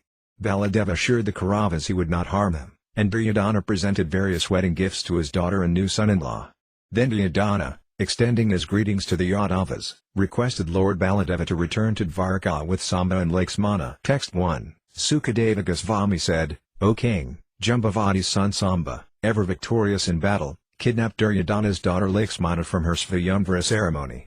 Text 2. The angry Kurus said, This ill-behaved boy has offended us, forcibly kidnapping our unmarried daughter against her will. Text 3. Arrest this ill-behaved Samba. What will the Vrishnis do? By our grace they are a ruling land that we have granted them. Text 4. If the Vrishnis come here when they learn that their son has been captured, we will break their pride. Thus they'll become subdued, like bodily senses brought under strict control. Text 5. After saying this and having their plan sanctioned by the senior member of the Kuru dynasty, Karna, Sala, Bori, Yajnaketu and Suyodhana set out to attack Samba. Text 6, seeing Duryodhana and his companions rushing toward him, Samba, the great chariot fighter, took up his splendid bow and stood alone like a lion. Text 7, determined to capture him, the angry bowmen led by Karna shouted at Samba, "Stand and fight! Stand and fight!" They came straight for him and showered him with arrows. Text 8, best of the Kurus, as Krishna's son Samba was being unjustly harassed by the Kurus, that darling of the Yadu dynasty did not tolerate their attack, any more than a lion would tolerate an attack by puny animals. Texts 9-10, twanging his wonderful bow, heroic Samba struck with arrows the 6 warriors headed by Karna. He pierced the 6 chariots with as many arrows, each team of 4 horses with 4 arrows, and each chariot driver with a single arrow, and he similarly struck the great bowman who commanded the chariots. The enemy warriors congratulated Samba for this display of prowess. Text 11, but they forced him down from his chariot, and thereupon 4 of them struck his 4 horses, one of them struck down his chariot driver, and another broke his bow. Text 12, having deprived Samba of his chariot during the fight, the Kuru warriors tied him up with great difficulty and then returned victorious to their city, taking the young boy and their princess. Text 13, O king, when the Yadavas heard news of this from Sri Narada, they became angry. Urged on by King Ugrasena, they prepared for war against the Kurus. Texts 14-15, Lord Balarama, however, cooled the tempers of the Vrisni heroes, who had already put on their armor. He who purifies the age of quarrel did not want a quarrel between the Kurus and Vrisnas. Thus, accompanied by Brahmanas and family elders, he went to Hastinapura on his chariot, which was as effulgent as the sun. As he went, he appeared like the moon surrounded by the ruling planets.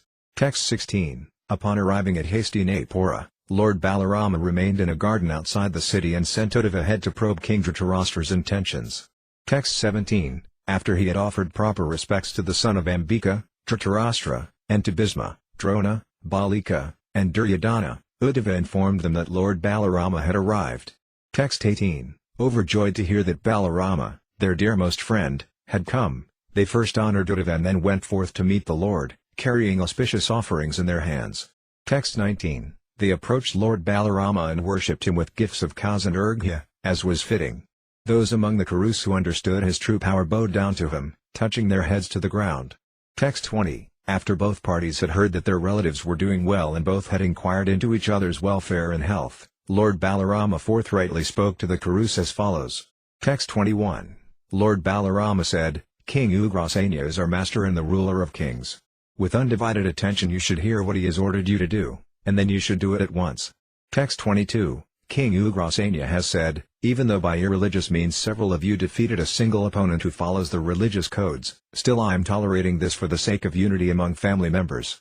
Text 23, upon hearing these words of Lord Baladevas, which were full of potency, courage and strength and were appropriate to his transcendental power, the Kauravas became furious and spoke as follows.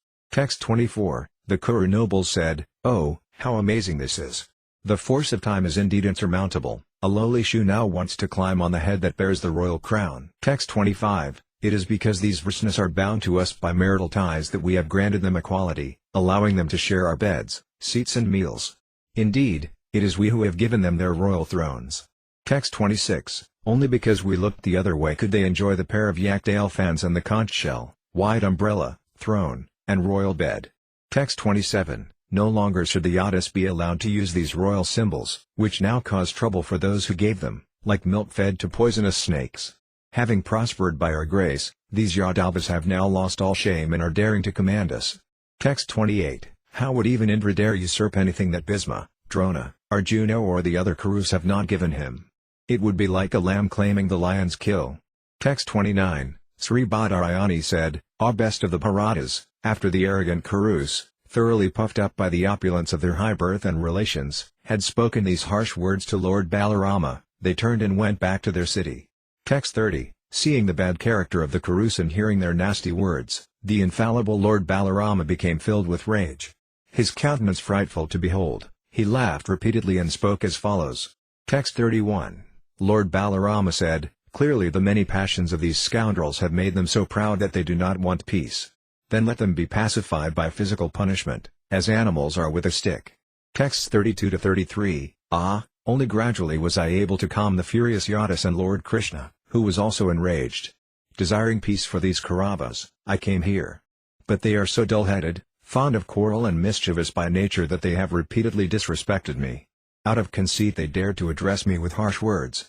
Text 34, King Ugrasena, the lord of the Bhojas, Vrishnis, and Andakas, is not fit to command, when Indra and other planetary rulers obey his orders. Text 35, that same Krishna who occupies the Sudharma assembly hall and for his enjoyment took the Parijata tree from the immortal demigods, that very Krishna is indeed not fit to sit on a royal throne? Text 36, the goddess of fortune herself, ruler of the entire universe, worships his feet. And the master of the goddess of fortune does not deserve the paraphernalia of a mortal king? Text 37, the dust of Krishna's lotus feet, which is the source of holiness for all places of pilgrimage, is worshipped by all the great demigods. The principal deities of all planets are engaged in his service, and they consider themselves most fortunate to take the dust of the lotus feet of Krishna on their crowns. Great demigods like Lord Brahma and Lord Shiva, and even the goddess of fortune and I, are simply parts of his spiritual identity, and we also carefully carry that dust on our heads.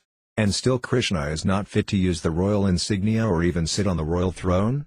Text 38, we Vrishnis enjoy only whatever small parcel of land the Kurus allow us?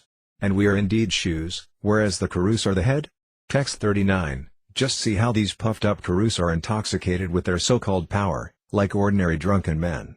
What actual ruler, with the power to command, would tolerate their foolish, nasty words? Text 40, today I shall rid the earth of the Kauravas, declared the furious Balarama. Thus he took his plough weapon and rose up as if to set the three worlds ablaze. Text 41, the Lord angrily dug up Hastinapura with the tip of his plough and began to drag it, intending to cast the entire city into the Ganges. Texts 42 to 43, seeing that their city was tumbling about like a raft at sea as it was being dragged away, and that it was about to fall into the Ganges, the Kauravas became terrified.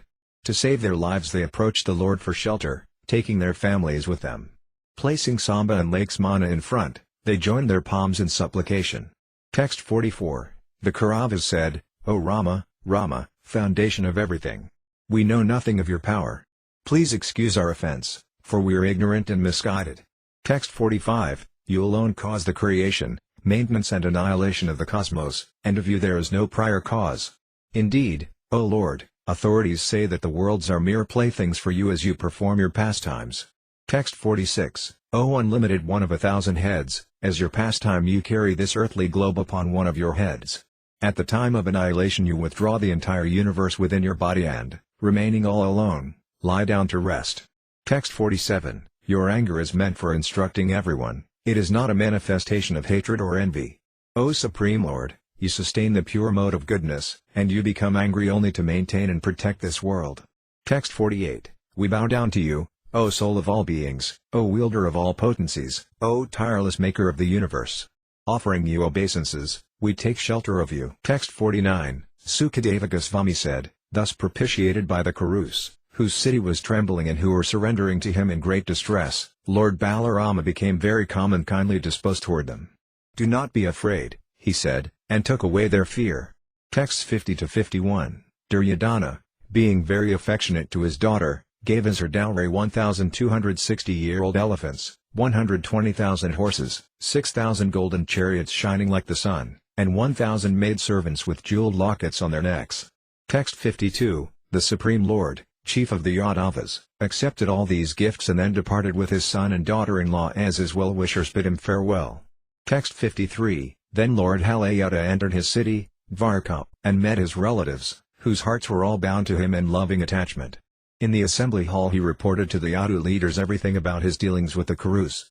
Text 54, even today the city of Hastinapura is visibly elevated on its southern side along the Ganges, thus showing the signs of Lord Balarama's prowess. Library SRIMAD Bhāgavatam, Bhagavata Purana, Canto 10, the Summum Bonum Chapter 69 Narada Muni visits Lord Krishna's palaces in Dvaraka. This chapter relates how Narada Muni was amazed to see the household pastimes of Lord Sri Krishna, and how he offered prayers to the Lord.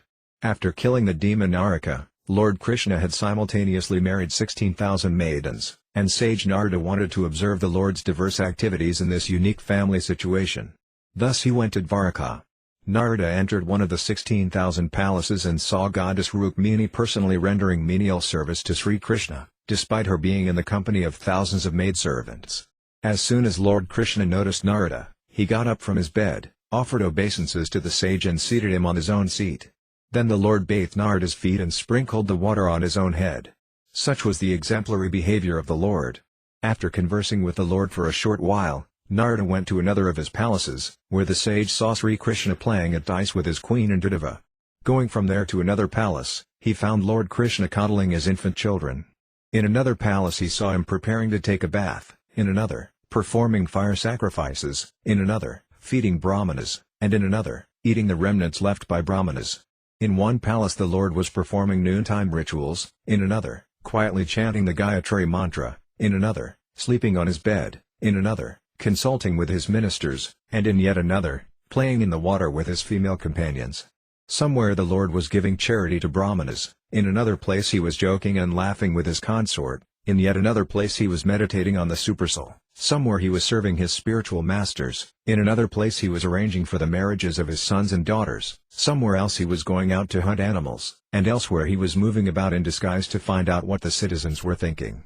Having seen all this, Narada addressed Lord Krishna, "Only because I have served your lotus feet can I understand these varieties of your Yogamaya potency, which ordinary living beings bewildered by illusion cannot begin to perceive. Thus I am most fortunate, and I simply desire to travel all over the three worlds chanting the glories of your pastimes, which purify all the worlds." Sri Krishna asked Narada not to be confused by his vision of the Lord's transcendental opulences, and he described to him the purposes of his appearances in this world. He then honored the sage properly, according to religious principles, and Narada departed, continuously meditating on the Supreme Personality of Godhead. Texts 1-6, Sukadeva Goswami said, hearing that Lord Krishna had killed Narakasura and had alone married many brides, Narada Muni desired to see the Lord in this situation. He thought, it is quite amazing that in a single body Lord Krishna simultaneously married 16,000 women, each in a separate palace. Thus the sage of the demigods eagerly went to Dvaraka. The city was filled with the sounds of birds and bees flying about the parks and pleasure gardens, while its lakes, crowded with blooming Indivara, Amboha, Kalara, Kamuda and Utpala lotuses, resounded with the calls of swans and cranes. Dvaraka boasted 900,000 royal palaces, all constructed with crystal and silver and splendorously decorated with huge emeralds. Inside these palaces, the furnishings were bedecked with gold and jewels. Traffic moved along a well-laid-out system of boulevards, roads, intersections and marketplaces, and many assembly houses and temples of demigods graced the charming city. The roads, courtyards, commercial streets and residential patios were all sprinkled with water and shaded from the sun's heat by banners waving from flagpoles. Texts 7-8, in the city of Dvaraka was a beautiful private quarter worshipped by the planetary rulers. This district, where the demigod Visvakarma had shown all his divine skill, was the residential area of Lord Hari, and thus it was gorgeously decorated by the 16,000 palaces of Lord Krishna's queens. Narada Muni entered one of these immense palaces. Texts 9-12, supporting the palace were coral pillars decoratively inlaid with Vaidurya gems. Sapphires bedecked the walls, and the floors glowed with perpetual brilliance. In that palace Tvasta had arranged canopies with hanging strands of pearls. There were also seats and beds fashioned of ivory and precious jewels. In attendance were many well-dressed maidservants bearing lockets on their necks, and also armor-clad guards with turbans, fine uniforms and jeweled earrings. The glow of numerous jewel-studded lamps dispelled all darkness in the palace. My dear king, on the ornate ridges of the roof danced loudly crying peacocks, who saw the fragrant agaroo incense escaping through the holes of the latticed windows and mistook it for a cloud. Text 13, in that palace the learned Brahmana saw the Lord of the Sattvatas, Sri Krishna, together with his wife, who fanned him with a gold-handled yak-tail fan. She personally served him in this way, even though she was constantly attended by 1,000 maidservants equal to her in personal character, beauty, youth and fine dress. Text 14, the Supreme Lord is the greatest upholder of religious principles. Thus when he noticed Narada, he rose at once from Goddess Sri's bed, bowed his crowned head at Narada's feet and, joining his palms, had the sage sit in his own seat. Text 15, the Lord bathed Narada's feet and then put the water on his own head. Although Lord Krishna is the supreme spiritual authority of the universe and the master of his devotees, it was proper for him to behave in this way, for his name is Brahmanya Deva, the Lord who favors the Brahmanas. Thus Sri Krishna honored the sage Narada by bathing his feet, even though the water that bathes the Lord's own feet becomes the Ganges, the ultimate holy shrine. Text 16, after fully worshipping the great sage of the demigods according to Vedic injunctions, Lord Krishna, who is himself the original sage, Narayana, the friend of Nara, conversed with Narada, and the Lord's measured speech was as sweet as nectar. Finally the Lord asked Narada, "What may we do for you, our Lord and Master?" Text 17, Sri Narada said, "O Almighty Lord, it is no surprise that you, the ruler of all worlds, show friendship for all people and yet subdue the envious. As we well know, you descend by your sweet will in order to bestow the highest good on this universe by maintaining and protecting it. Thus your glories are widely sung." Text 18, Now I have seen your feet, which grant liberation to your devotees, which even Lord Brahma and other great personalities of unfathomable intelligence can only meditate upon within their hearts, and which those who have fallen into the well of material existence resort to for deliverance. Please favor me so that I may constantly think of you as I travel about. Please grant me the power to remember you. Text 19, Narada then entered the palace of another of Lord Krishna's wives, my dear king. He was eager to witness the spiritual potency possessed by the master of all masters of mystic power. Text 20-22, There he saw the Lord playing at dice with his beloved consort and his friend Uddhava. Lord Krishna worshipped Narada by standing up, offering him a seat, and so on, and then, as if he did not know, asked him, "When did you arrive? What can needy persons like us do for those who are full in themselves? In any case, my dear Brahmana, please make my life auspicious." Thus addressed, Narada was astonished. He simply stood up silently and went to another palace. Text 23, This time Naradaji saw that Lord Krishna was engaged as an affectionate father petting his small children. From there he entered another palace and saw Lord Krishna preparing to take his bath. Text 24, In one place the Lord was offering oblations into the sacrificial fires, in another, worshipping through the 5 Mahayajnas, in another, feeding Brahmanas, and in yet another, eating the remnants of food left by Brahmanas. Text 25, Somewhere Lord Krishna was observing the rituals for worship at sunset by refraining from speech and quietly chanting the Gayatri mantra, and elsewhere he was moving about with sword and shield in the areas set aside for sword practice. Text 26, In one place Lord Gadagaraja was riding on horses, elephants and chariots, and in another place he was resting on his bed while bards recited his glories. Text 27, Somewhere he was consulting with royal ministers like Uddhava, and somewhere else he was enjoying in the water, surrounded by many society girls and other young women. Text 28, Somewhere he was giving well-decorated cows to exalted brahmanas, and elsewhere he was listening to the auspicious narration of epic histories and Puranas. Text 29, Somewhere Lord Krishna was found enjoying the company of a particular wife by exchanging joking words with her. Somewhere else he was found engaged, along with his wife, in religious ritualistic functions. Somewhere Krishna was found engaged in matters of economic development, and somewhere else he was found enjoying family life according to the regulative principles of the Sastras. Text 30, Somewhere he was sitting alone, meditating on the Supreme Personality of Godhead, who is transcendental to material nature, and somewhere he was rendering menial service to his elders, offering them desirable things and reverential worship. Text 31, In one place he was planning battles in consultation with some of his advisors, and in another place he was making peace. Somewhere Lord Kesava and Lord Balarama were together pondering the welfare of the pious. Text 32, Narada saw Lord Krishna engaged in getting his sons and daughters married to suitable brides and bridegrooms at the appropriate time, and the marriage ceremonies were being performed with great pomp. Text 33, Narada observed how Sri Krishna, the master of all yoga masters, arranged to send away his daughters and sons-in-law, and also to receive them home again, at the time of great holiday celebrations. All the citizens were astonished to see these celebrations. Text 34, Somewhere he was worshipping all the demigods with elaborate sacrifices, and elsewhere he was fulfilling his religious obligations by doing public welfare work, such as the construction of wells, public parks and monasteries. Text 35, In another place he was on a hunting expedition. Mounted on his Sindhi horse and accompanied by the most heroic of the yadis, he was killing animals meant for offering in sacrifice. Text 36, Somewhere Krishna, the Lord of mystic power, was moving about in disguise among the homes of ministers and other citizens in order to understand what each of them was thinking. Text 37, Having thus seen this display of the Lord's Yogamaya, Narada mildly laughed and then addressed Lord Rishikesa, who was adopting the behavior of a human being.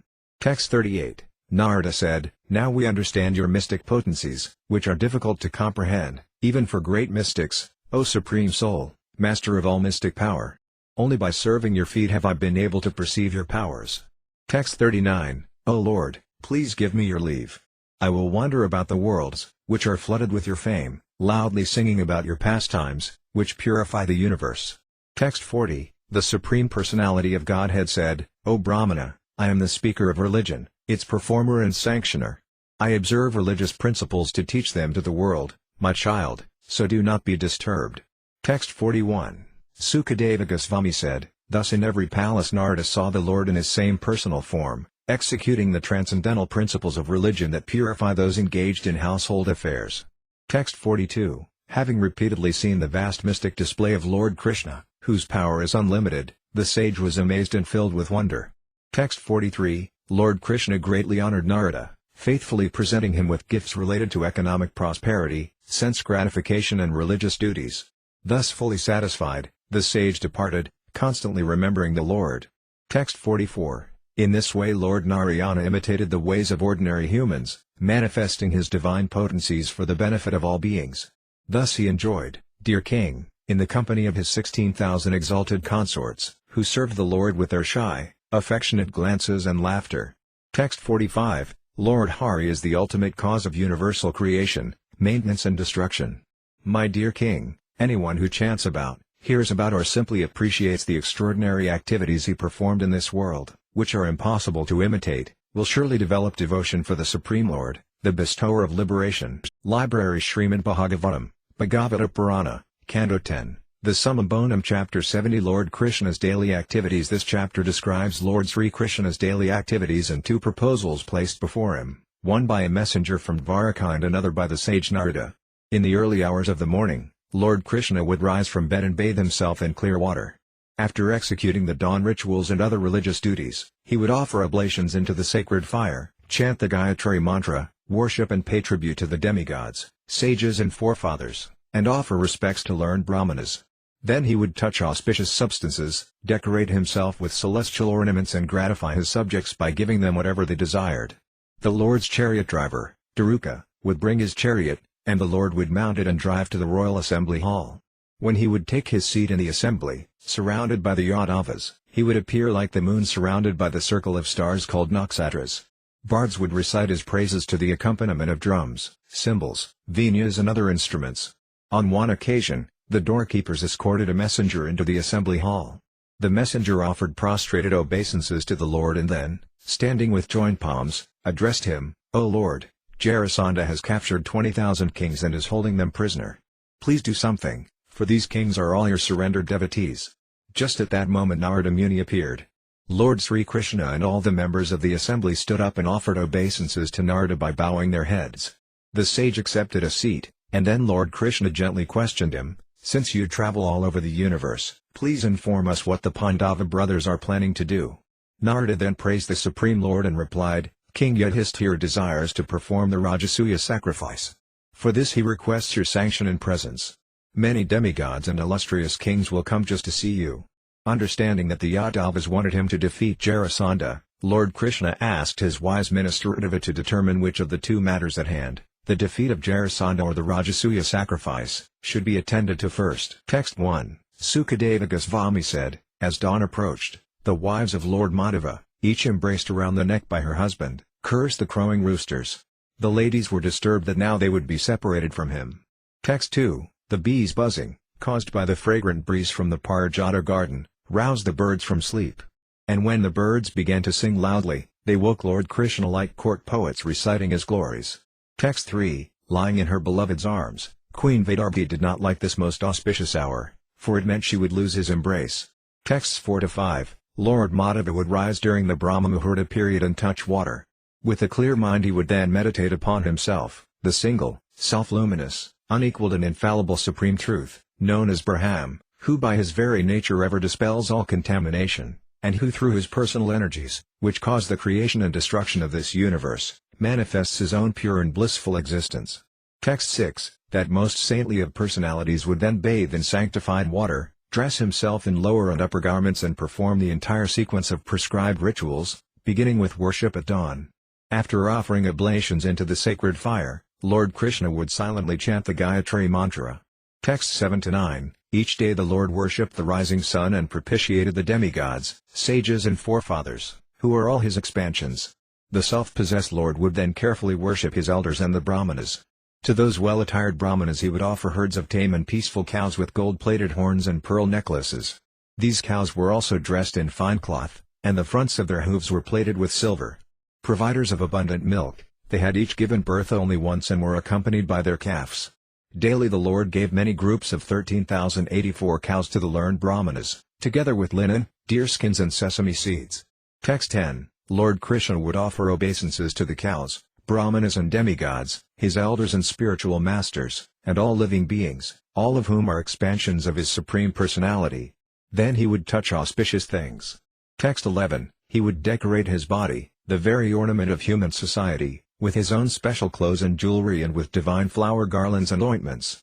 Text 12. He would then look at ghee, a mirror, the cows and bulls, the brahmanas and the demigods, and see to it that the members of all the social classes living in the palace and throughout the city were satisfied with gifts.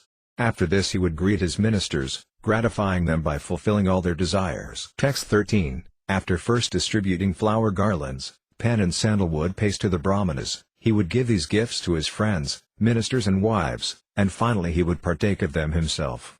Text 14. By then the Lord's driver would have brought his supremely wonderful chariot, yoked with Sugriva and his other horses. His charioteer would bow down to the Lord and then stand before him. Text 15. Holding onto his charioteer's hands, Lord Krishna would mount the chariot, together with Satyaki and Uddhava, just like the sun rising over the easternmost mountain. Text 16. The palace women would look upon Lord Krishna with shy, loving glances, and thus he would get free from them only with difficulty. He would then set off, his smiling face captivating their minds. Text 17. The Lord, attended by all the Vaishnavas, would enter the Sudharma assembly hall, which protects those who enter it from the 6 waves of material life, dear King.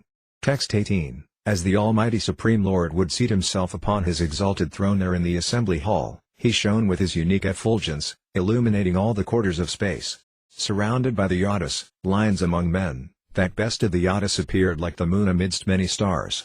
Text 19. And there, O King, jesters would entertain the Lord by displaying various comic moods, expert entertainers would perform for him, and female dancers would dance energetically.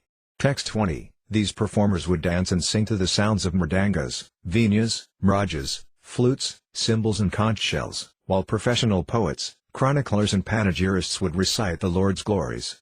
Text 21. Some brahmanas sitting in that assembly hall would fluently chant Vedic mantras, while others recounted stories of past kings of pious renown. Text 22. Once a certain person arrived in the assembly, O King, who had never been seen there before. The doorkeepers announced him to the Lord and then escorted him inside.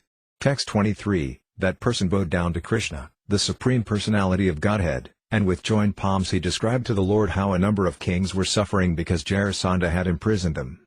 Text 24. 20,000 kings who had refused to submit absolutely to Jarasandha during his world conquest had been forcibly imprisoned by him in the fortress named Gurivraja. Text 25. The king said, as related through their messenger, O Krishna, Krishna, O immeasurable soul, destroyer of fear for those surrendered to you.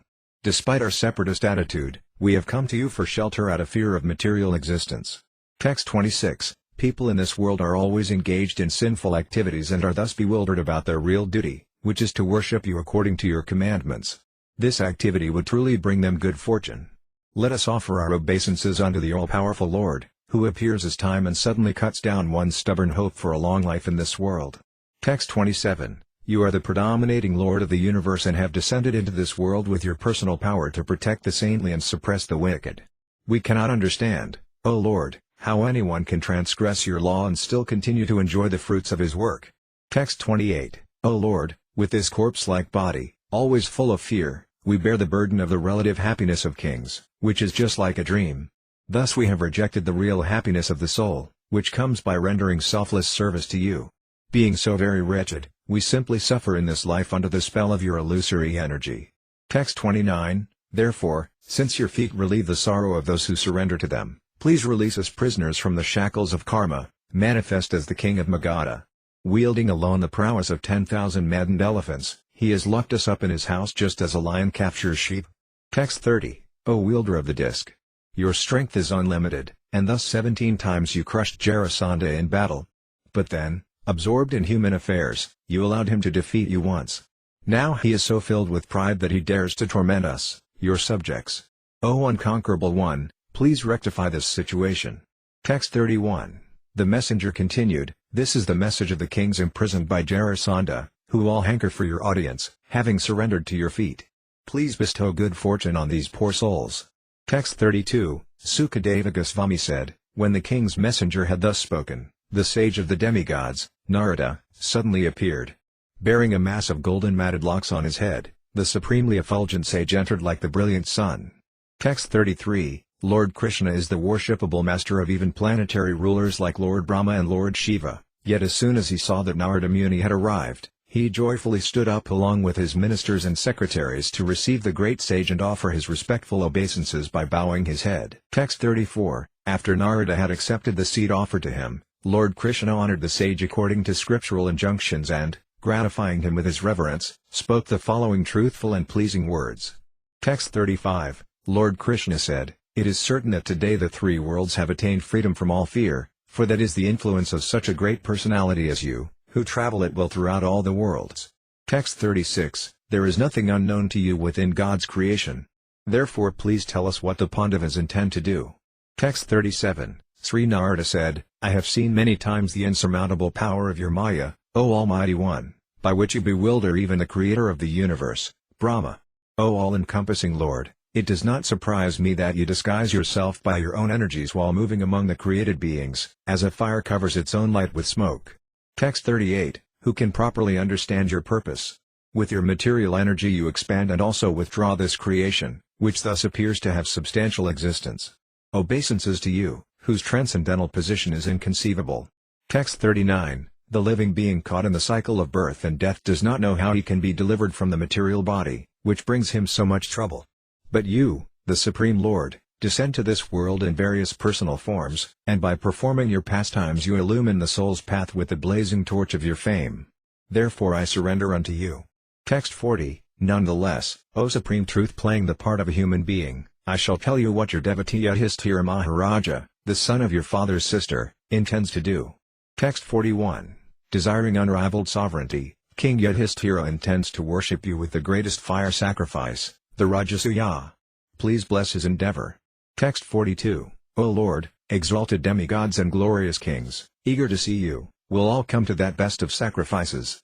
Text 43, O Lord, even outcasts are purified by hearing and chanting your glories and meditating upon you, the absolute truth. What then to speak of those who see and touch you? Text 44, my dear Lord, you are the symbol of everything auspicious. Your transcendental name and fame is spread like a canopy all over the universe, including the higher, middle and lower planetary systems. The transcendental water that washes your lotus feet is known in the higher planetary systems as the Mandakini River, in the lower planetary systems as the Bhagavati and in this earthly planetary system as the Ganges. This sacred, transcendental water flows throughout the entire universe, purifying wherever it goes. Text 45, Sukadeva Goswami said, when his supporters, the Uddhavas, objected to this proposal out of eagerness to defeat Jarasandha, Lord Kesava turned to his servant Uddhava and, smiling, addressed him with fine words. Text 46, the personality of Godhead said, you are indeed our best eye and closest friend, for you know perfectly the relative value of various kinds of counsel. Therefore please tell us what should be done in this situation. We trust your judgment and shall do as you say. Text 47, Sukadeva Goswami continued, thus requested by his master, who, though omniscient, acted as if perplexed, Uddhava took this order upon his head and replied as follows. Library Śrīmad Bhāgavatam, Bhagavata Purana, Canto 10, the Summum Bonum Chapter 71. The Lord travels to Indraprastha. This chapter relates how Lord Krishna followed Uddhava's advice and went to Indraprastha, where the Pandavas celebrated his arrival with great festivity. Wise Uddhava, knowing Lord Krishna's inner desire, advised the Lord as follows, by conquering all directions and then performing the Rajasuya sacrifice, King Yudhishthira will fulfill all his purposes, defeating Jarasandha, protecting those who have taken shelter of you, and executing the Rajasuya Yajna. Thus the Uddhava's powerful enemy will be destroyed and the imprisoned kings freed, and both deeds will glorify you. King Jarasandha can be killed only by Bhima, and since Jarasandha is very devoted to the Brahmanas, Bhima should disguise himself as a Brahmana, go to Jarasandha and beg a fight from him. Then, in your presence, Bhima will defeat the demon. Narada Muni, the Uddhava elders and Lord Krishna praised Uddhava's plan, and Lord Krishna proceeded to mount his chariot and head for Indraprastha, followed by his devoted queens. Soon Lord Krishna arrived in that city. Hearing of the Lord's arrival, King Yudhishthira immediately came out of the city to greet him. Yudhishthira repeatedly embraced Lord Krishna, losing external consciousness in his ecstasy. Then Bhimasena, Arjuna, Nakula, Sahadeva and others each embraced or bowed down to him, as was appropriate. After Lord Krishna had properly greeted everyone, he entered the city as a fanfare of many musical instruments played and reverential hymns were chanted. The women of the city scattered flowers down from the rooftops, remarking on the extreme good fortune of the Lord's queens. Sri Krishna entered the royal palace and offered respects to Queen Kunti, who embraced her nephew, and Draupadi and Subhadra offered obeisances to the Lord. Kunti then requested Draupadi to worship Lord Krishna's wives. The Supreme Personality of Godhead, Sri Krishna, gratified King Yudhishthira by remaining there for some months. During this stay he enjoyed strolling here and there. He would drive on chariots with Arjuna, followed by many warriors and soldiers. Text 1, Sukadeva Goswami said, having thus heard the statements of Devarsi Narada, and understanding the opinions of both the assembly and Lord Krishna, the great-minded Uddhava began to speak. Text 2, Sri Uddhava said, O Lord, as the sage advised, you should help your cousin fulfill his plan for performing the Rajasuya sacrifice, and you should also protect the kings who are begging for your shelter. Text 3, only one who has conquered all opponents in every direction can perform the Rajasuya sacrifice, O Almighty One. Thus, in my opinion, conquering Jarasandha will serve both purposes. Text 4, by this decision there will be great gain for us, and you will save the kings. Thus, Govinda, you will be glorified. Text 5, the invincible King Jarasandha is as strong as 10,000 elephants. Indeed, other powerful warriors cannot defeat him. Only Bhima is equal to him in strength. Text 6, he will be defeated in a match of single chariots, not when he is with his 100 military divisions. Now, Jarasandha is so devoted to Brahminical culture that he never refuses requests from Brahmanas. Text 7, Bhima should go to him disguised as a Brahmana and beg charity. Thus he will obtain single combat with Jarasandha, and in your presence Bhima will no doubt kill him. Text 8, even Lord Brahma and Lord Shiva act only as your instruments in cosmic creation and annihilation, which are ultimately done by you, the Supreme Lord, in your invisible aspect of time. Text 9, in their homes, the godly wives of the imprisoned king sing of your noble deeds, about how you will kill their husband's enemy and deliver them. The Gopas also sing your glories, how you killed the enemy of the elephant king, Gajendra, the enemy of Sita, daughter of Janaka, and the enemies of your own parents as well. So also do the sages who have obtained your shelter glorify you, as do we ourselves. Text 10, O Krishna, the killing of Jarasandha, which is certainly a reaction of his past sins, will bring immense benefit. Indeed, it will make possible the sacrificial ceremony you desire. Text 11, Sukadeva Goswami said, O King, Devarsi Narada, the Yadu elders and Lord Krishna all welcomed Uddhava's proposal, which was entirely auspicious and infallible. Text 12, the Almighty Personality of Godhead, the son of Devaki, begged his superiors for permission to leave. Then he ordered his servants, headed by Daruka and Jaidra, to prepare for departure. Text 13, O slayer of enemies, after he had arranged for the departure of his wives, children and baggage and taken leave of Lord Sankarsana and King Ugrasena, Lord Krishna mounted his chariot, which had been brought by his driver. It flew a flag marked with the emblem of Garuda. Text 14, as the vibrations resounding from mridangas, buris, kettle drums, conch shells and gamakas filled the sky in all directions, Lord Krishna set out on his journey.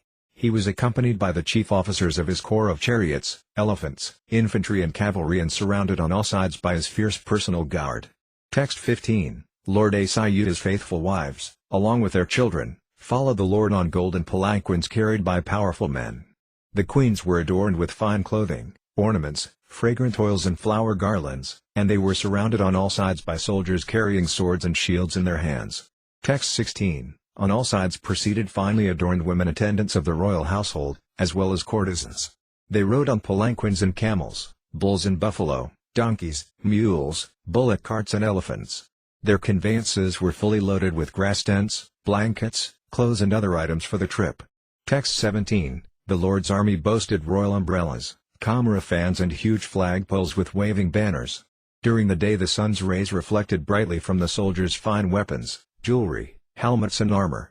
Thus Lord Krishna's army, noisy with shouts and clatter, appeared like an ocean stirring with agitated waves and teeming gila fish.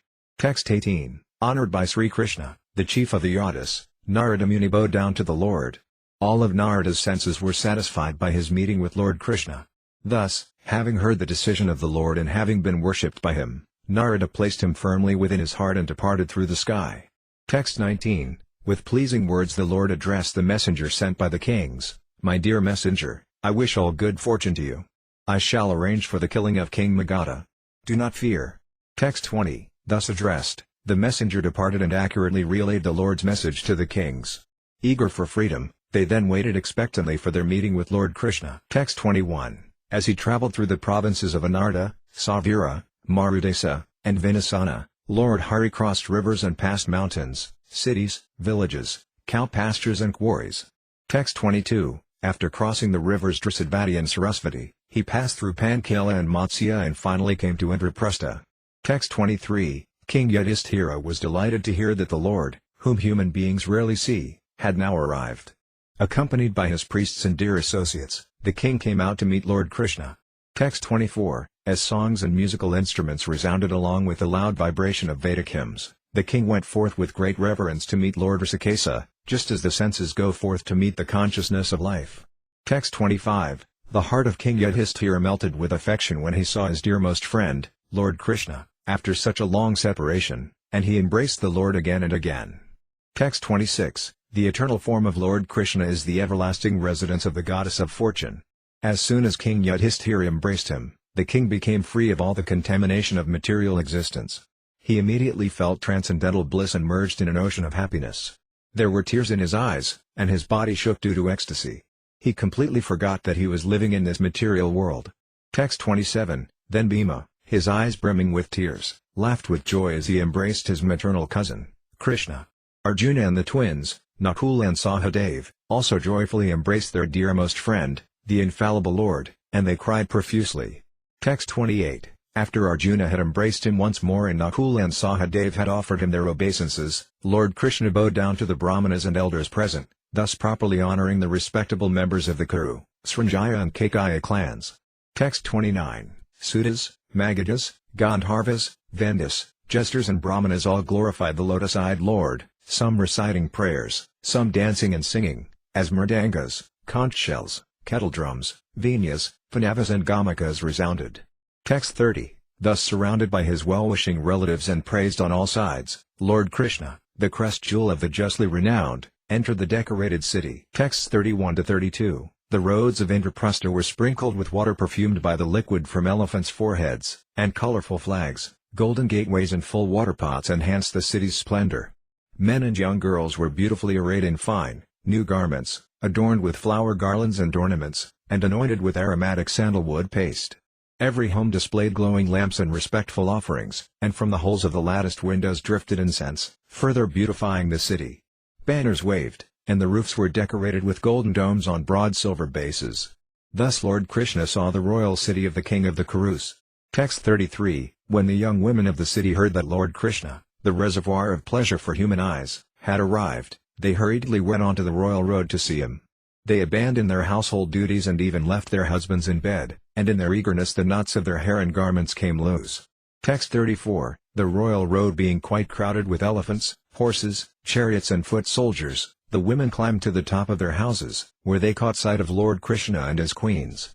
The city ladies scattered flowers upon the Lord, embraced him in their minds and expressed their heartfelt welcome with broadly smiling glances. Text 35, observing Lord Mukunda's wives passing on the road like stars accompanying the moon, the women exclaimed, "What have these ladies done so that the best of men bestows upon their eyes the joy of his generous smiles and playful sidelong glances?" Text 36, in various places citizens of the city came forward holding auspicious offerings for Lord Krishna, and sinless leaders of occupational guilds came forward to worship the Lord. Text 37, with wide open eyes, the members of the royal household came forward in a flurry to lovingly greet Lord Mukunda, and thus the Lord entered the royal palace. Text 38, when Queen Prtha saw her nephew Krishna, the master of the three worlds, her heart became filled with love. Rising from her couch with her daughter-in-law, she embraced the Lord. Text 39, King Yudhishthira respectfully brought Lord Govinda, the supreme god of gods, to his personal quarters. The king was so overcome with joy that he could not remember all the rituals of worship. Text 40, Lord Krishna bowed down to his aunt and the wives of his elders, "O king," and then Draupadi and the Lord's sister bowed down to him. Texts 41-42, encouraged by her mother-in-law, Draupadi worshipped all of Lord Krishna's wives, including Rukmini, Satyabhama, Bhadra, Jambavati, Kalindi, Mitravinda, the descendant of Sibi, the chaste Nagnajiti, and the other queens of the Lord who were present. Draupadi honored them all with such gifts as clothing, flower garlands and jewelry. Text 43, King Yudhishthira arranged for Krishna's rest and saw to it that all who came along with him, namely his queens, soldiers, ministers and secretaries, were comfortably situated. He arranged that they would experience a new feature of reception every day while staying as guests of the Pandavas. Texts 44-45, desiring to please King Yudhishthira, the Lord resided at Indraprastha for several months. During his stay, he and Arjuna satisfied the fire god by offering him the Khandava forest, and they saved Mayadonava, who then built King Yudhishthira's celestial assembly hall. The Lord also took the opportunity to go riding in his chariot in the company of Arjuna, surrounded by a retinue of soldiers. Library Śrīmad Bhāgavatam, Bhagavata Purana, Canto 10, the Summum Bonum Chapter 72. The slaying of the demon Jarasandha. This chapter describes how Lord Krishna heard King Yudhishthira's request and then arranged for Bhimasena to defeat Jarasandha. One day King Yudhishthira addressed Lord Krishna as he sat in the royal assembly, "My lord, I wish to perform the Rajasuya sacrifice. In this sacrifice people uninterested in your devotional service will be able to see firsthand the superiority of your devotees and the inferiority of non-devotees. They will also be able to see your lotus feet." Lord Krishna extolled Yudhishthira's proposition, "Your scheme is so excellent that it will spread your fame throughout the universe. Indeed, all living beings should desire that this sacrifice be performed. To make this sacrifice possible, however, you must first defeat all the kings of the earth and collect all the necessary paraphernalia." Satisfied with Lord Krishna's words, King Yudhishthira sent his brothers to conquer the various directions. After they had conquered or won the fealty of the kings in their assigned directions, they brought back abundant wealth to Yudhishthira. They informed him, however, that Jarasandha could not be defeated. As King Yudhishthira pondered how he could subdue Jarasandha, Sri Krishna revealed to him the means for doing so, following the previous advice of Uddhava. Bhima, Arjuna and Sri Krishna then disguised themselves as Brahmanas and went to the palace of Jarasandha, who was very devoted to the Brahmanical class. They introduced themselves as Brahmanas to King Jarasandha, flattering him by praising his reputation for hospitality, and requested him to grant their desire. Seeing the marks of bowstrings on their limbs, Jarasandha concluded that they were warriors and not Brahmanas, but still, even though fearful, he promised to fulfill whatever desire they might have. At that point Lord Krishna discarded his disguise and asked Jarasandha to fight him in one-to-one combat. But Jarasandha refused, claiming that Krishna was a coward because he had once fled the battlefield. Jarasandha also declined to fight Arjuna on the plea that he was inferior in age and size. But Bhima he considered a worthy opponent. Thus Jarasandha handed Bhima a club and took up another himself, and they all went outside the city to begin the fight. After the fight had gone on for some time, it became clear that the two opponents were too equally matched for either to gain victory. Lord Krishna then split a small tree branch in half, thus showing Bhima how to kill Jarasandha. Bhima threw Jarasandha to the ground, stepped on one of his legs, seized the other with his arms and proceeded to tear him apart from his genitals to his head. Seeing Jarasandha dead, his relatives and subjects cried out in lamentation. Lord Krishna then appointed Jarasandha's son ruler of Magadha and released the kings Jarasandha had imprisoned. Texts 1-2. Sukadeva Goswami said, "One day, as King Yudhishthira sat in the royal assembly surrounded by eminent sages, Brahmanas, Kshatriyas and Vaisyas, and also by his brothers, spiritual masters, family elders, blood relations, in-laws and friends, he addressed Lord Krishna as everyone listened." Text 3, Sri Yudhishthira said, "O Govinda, I desire to worship your auspicious, opulent expansions by the Rajasuya sacrifice, the king of Vedic ceremonies. Please make our endeavor a success, my lord." Text 4, Purified persons who constantly serve, meditate upon and glorify your shoes, which destroy everything inauspicious, are sure to obtain freedom from material existence. O Lotus Navel 1. Even if they desire something in this world, they obtain it, whereas others, those who do not take shelter of you, are never satisfied, O Lord. Text 5, Therefore, O Lord of Lords, let the people of this world see the power of devotional service rendered to your lotus feet. Please show them, O Almighty One, the position of those Kurus and Srajayas who worship you, and the position of those who do not.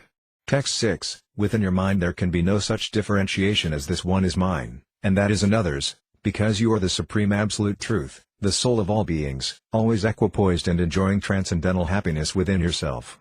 Just like the heavenly desire tree, you bless all who properly worship you, granting their desired fruits in proportion to the service they render you. There is nothing wrong in this.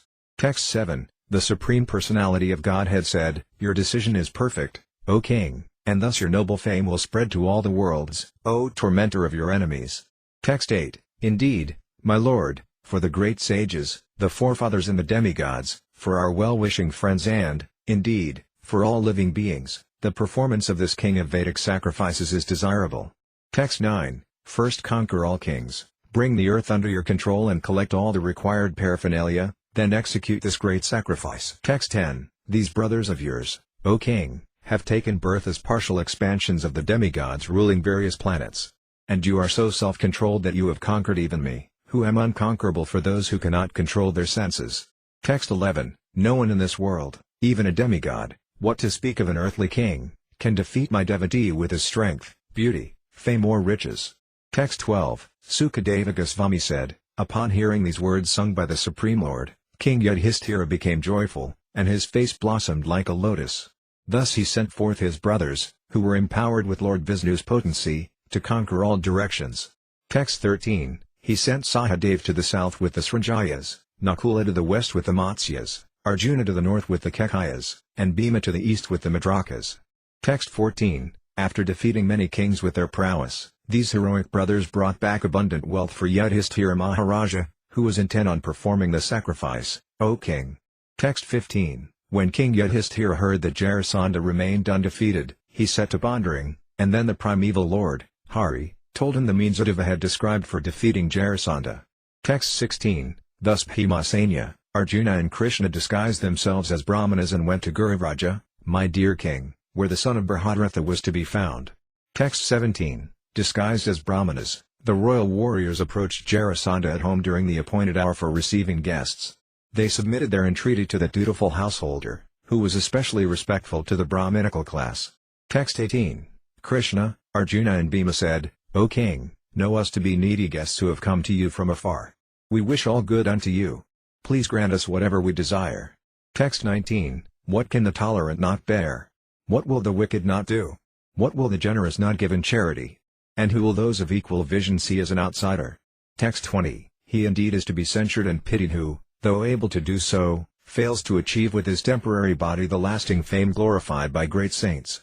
Text 21, Hariskandra, Rantadeva, Unchari Mudgala, Sibi, Bali, the legendary hunter and pigeon, and many others have attained the permanent by means of the impermanent. Text 22, Sukadeva Goswami said, from the sound of their voices, their physical stature and the marks of bowstrings on their forearms, Jarasandha could tell that his guests were of the royal order. He began to think he had seen them somewhere before. Text 23, Jarasandha thought, these are surely members of the royal order dressed as Brahmanas, but still I must grant their request for charity, even if they beg me for my own body.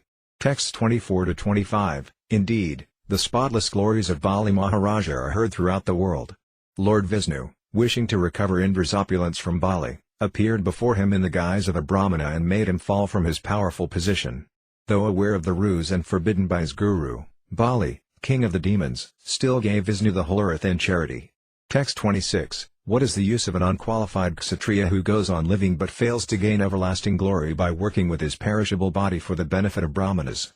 Text 27, Sukadeva Goswami continued, thus making up his mind, the generous Jarasandha addressed Krishna, Arjuna and Bhima, O learned Brahmanas, choose whatever you wish.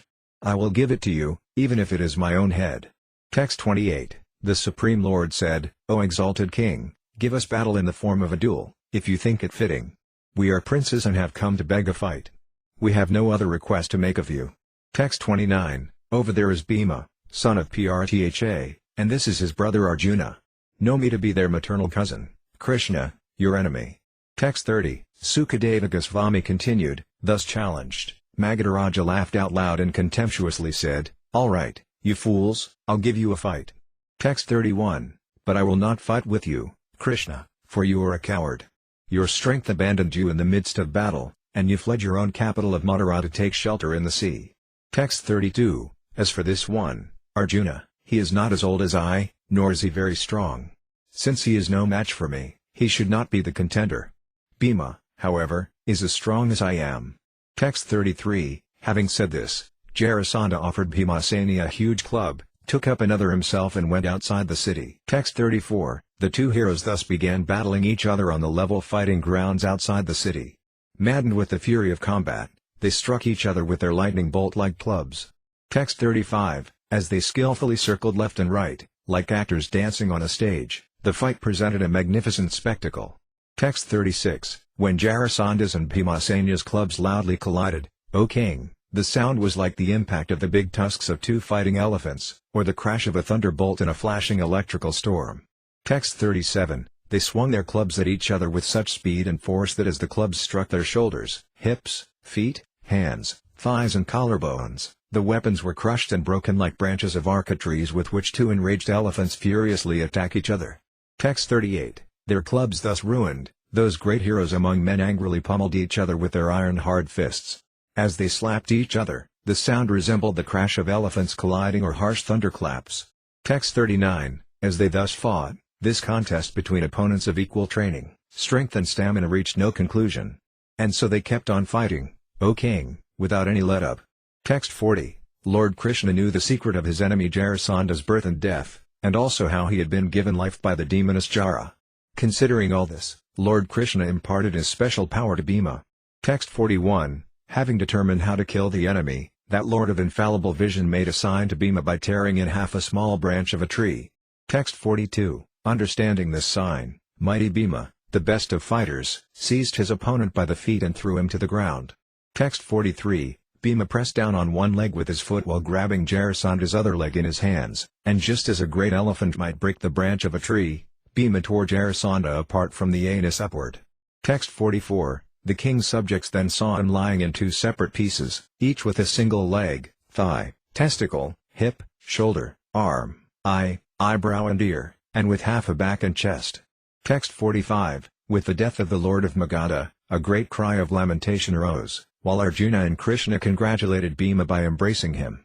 Text 46, the immeasurable Supreme Personality of Godhead, the sustainer and benefactor of all living beings, coronated Jarasanda's son, Sahadeva, as the new ruler of the Magadhas.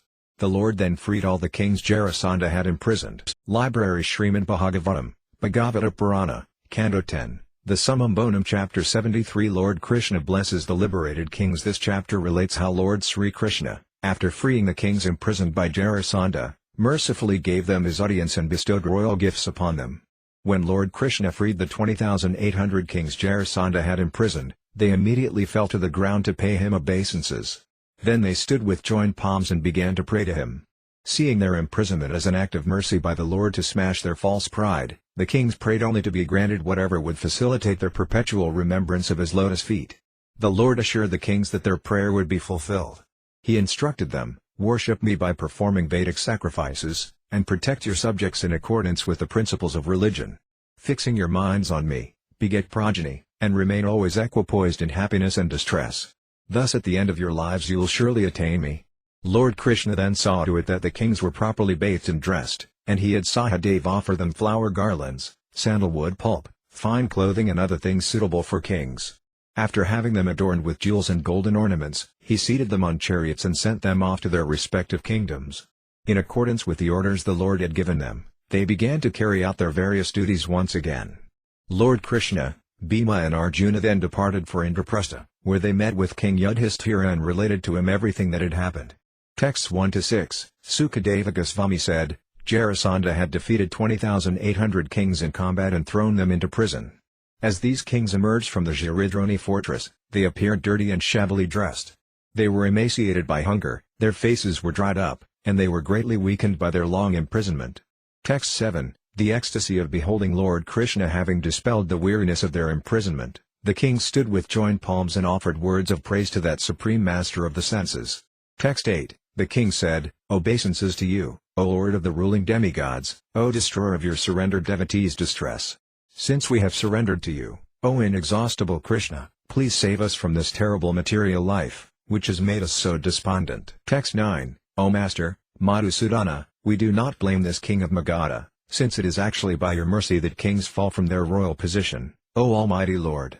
Text 10, infatuated with his opulence and ruling power, a king loses all self-restraint and cannot obtain his true welfare. Thus bewildered by your illusory energy, He imagines his temporary assets to be permanent. Text 11. Just as men of childish intelligence consider a mirage in the desert to be a pond of water, so those who are irrational look upon the illusory transformations of Maya as substantial. Texts 12-13. Previously, blinded by the intoxication of riches, we wanted to conquer this earth, and thus we fought one another to achieve victory, mercilessly harassing our own subjects.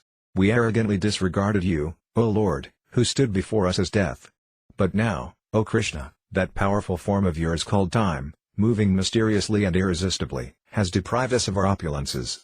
Now that you have mercifully destroyed our pride, we beg simply to remember your lotus feet. Text 14. Never again will we hanker for a mirage-like kingdom, a kingdom that must be slavishly served by this mortal body, which is simply a source of disease and suffering and which is declining at every moment.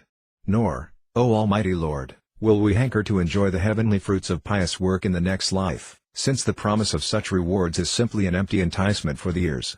Text 15. Please tell us how we may constantly remember your lotus feet, though we continue in the cycle of birth and death in this world. Text 16. Again and again we offer our obeisances unto Lord Krishna, Hari, the son of Vasudeva. That supreme soul, Govinda, vanquishes the suffering of all who surrender to him. Text 17. Sukadeva Goswami said, thus the kings, now freed from bondage, glorified the Supreme Lord. Then, my dear Pariksit, that merciful bestower of shelter spoke to them in a gentle voice. Text 18. The Supreme Personality of Godhead said, from now on, my dear kings, you will have firm devotion to me, the Supreme Self and the Lord of all that be. I assure you this will come to pass, just as you desire. Text 19. Fortunately you have come to the proper conclusion, my dear kings, and what you have spoken is true. I can see that human beings' lack of self-restraint, which arises from their intoxication with opulence and power, simply leads to madness. Text 20. Haya, Nausa, Vina, Ravana, Naraka and many other rulers of demigods, men and demons fell from their elevated positions because of infatuation with material opulence. Text 21. Understanding that this material body and everything connected with it have a beginning and an end, worship me by Vedic sacrifices, and with clear intelligence protect your subjects in accordance with the principles of religion. Text 22. As you live your lives, begetting generations of progeny and encountering happiness and distress, birth and death, always keep your minds fixed on me. Text 23. Be detached from the body and everything connected to it. Remaining self-satisfied, steadfastly keep your vows while concentrating your minds fully on me. In this way you will ultimately attain me, the Supreme Absolute Truth. Text 24. Sukadeva Goswami said, having thus instructed the kings, Lord Krishna, the Supreme Master of all the worlds, engaged male and female servants in bathing and grooming them. Text 25. O descendant of Bharata, the Lord then had King Sahadeva honor them with offerings of clothing, jewelry, garlands and sandalwood paste, all suitable for royalty. Text 26. After they had been properly bathed and adorned, Lord Krishna saw to it that they dined on excellent food. He also presented them with various items befitting the pleasure of kings, such as betel nut. Text 27. Honored by Lord Mukunda and freed from tribulation, the kings shone splendidly, their earrings gleaming, just as the moon and other celestial bodies shine brilliantly in the sky at the end of the rainy season. Text 28. Then the Lord arranged for the kings to be seated on chariots drawn by fine horses and adorned with jewels and gold, and pleasing them with gracious words, he sent them off to their own kingdoms. Text 29. Thus liberated from all difficulty by Krishna, the greatest of personalities, the kings departed, and as they went they thought only of him, the Lord of the universe, and of his wonderful deeds. Text 30. The kings told their ministers and other associates what the personality of Godhead had done, and then they diligently carried out the orders he had imparted to them.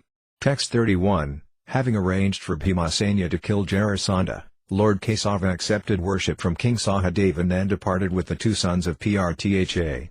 Text 32. When they arrived at Indraprastha, the victorious heroes blew their conch shells, bringing joy to their well-wishing friends and sorrow to their enemies.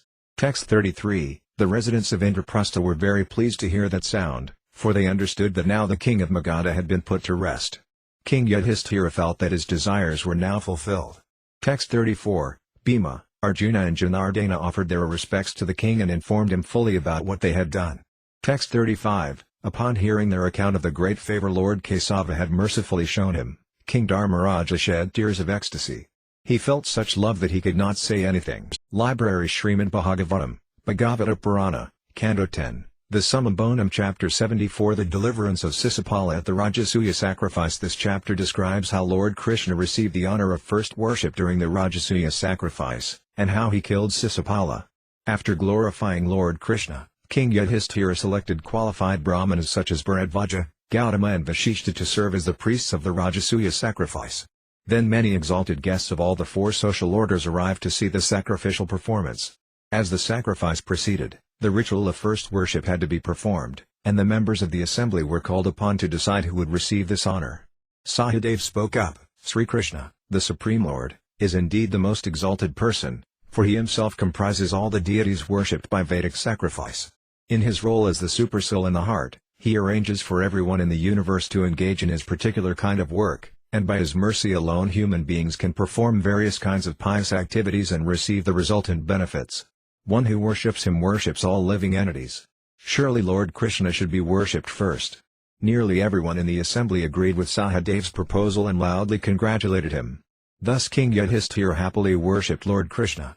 After bathing his feet, the king took the wash water and sprinkled it on his head, and his wives, younger brothers, ministers and relatives also sprinkled that water on their heads. Then everyone shouted, all victory, and bowed down to Lord Krishna as flowers rained down from above. Sisupala, however, could not tolerate this worship and glorification of Sri Krishna. He stood up from his seat and harshly rebuked the wise elders for choosing Krishna to be worshipped first. After all, he said, this Krishna is outside the system of Vedic social and spiritual orders and the society of respectable families. He follows no principles of religion and has no good qualities.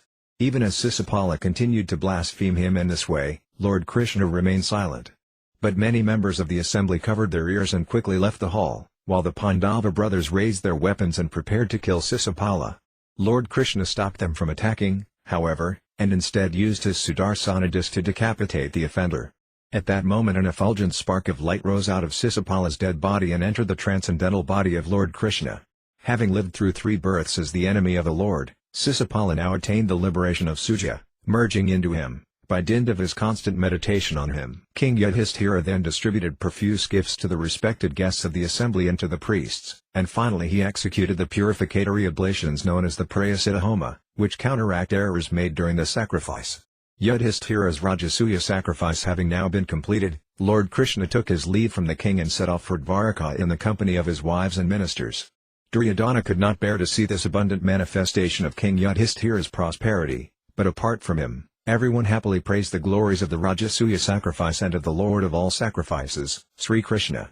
Text 1. Sukadeva Goswami said, having thus heard of the killing of Jarasandha, and also of Almighty Krishna's wonderful power, King Yudhishthira addressed the Lord as follows with great pleasure. Text 2. Sri Yudhishthira said, all the exalted spiritual masters of the 3 worlds, together with the inhabitants and rulers of the various planets, carry on their heads your command, which is rarely obtained.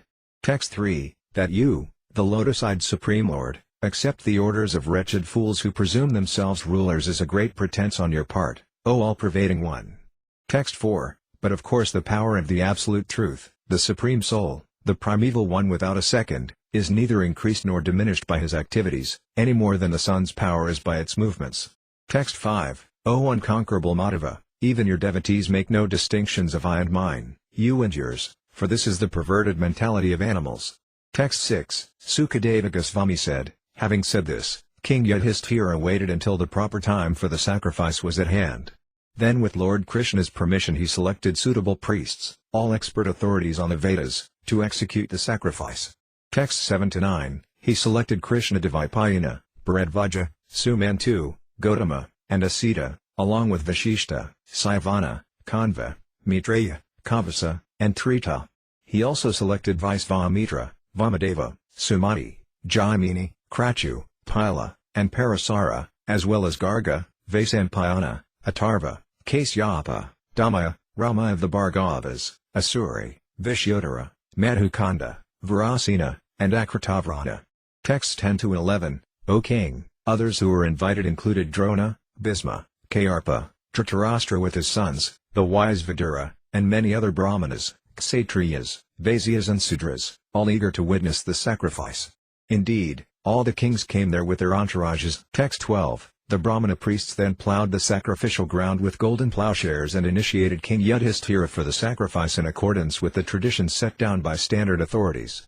Texts 13-15. The utensils used in the sacrifice were made of gold, just as in the ancient Rajasuya performed by Lord Varuna. Indra, Brahma, Shiva and many other planetary rulers, the citizen Gandharvas with their entourage, the Vidyadharas, great serpents, sages, Yaksas, Rakshasas, celestial birds, Kinnaras, Karanas, and earthly kings, all were invited, and indeed they all came from every direction to the Rajasuya sacrifice of King Yudhishthira, the son of Pandu. They were not in the least astonished to see the opulence of the sacrifice, since it was quite appropriate for a devotee of Lord Krishna. Text 16. The priests, as powerful as gods, performed the Rajasuya sacrifice for King Yudhishthira in accordance with the Vedic injunctions, just as the demigods had previously performed it for Varuna. Text 17. On the day of extracting the soma juice, King Yudhishthira properly and very attentively worshipped the priests and the most exalted personalities of the assembly. Text 18. The members of the assembly then pondered over who among them should be worshipped first, but since there were many personalities qualified for this honor, they were unable to decide. Finally Sahadeva spoke up. Text 19. Sahadeva said, "Certainly it is Sayuta, the supreme personality of Godhead and chief of the Yadavas, who deserves the highest position. In truth, he himself comprises all the demigods worshipped in sacrifice, along with such aspects of the worship as the sacred place, the time and the paraphernalia." Texts 20-21. This entire universe is founded upon him, as are the great sacrificial performances, with their sacred fires, oblations and mantras. Sankhya and Yoga both aim toward him, the one without a second. O assembly members, that unborn Lord, relying solely on himself, creates, maintains and destroys this cosmos by his personal energies, and thus the existence of this universe depends on him alone.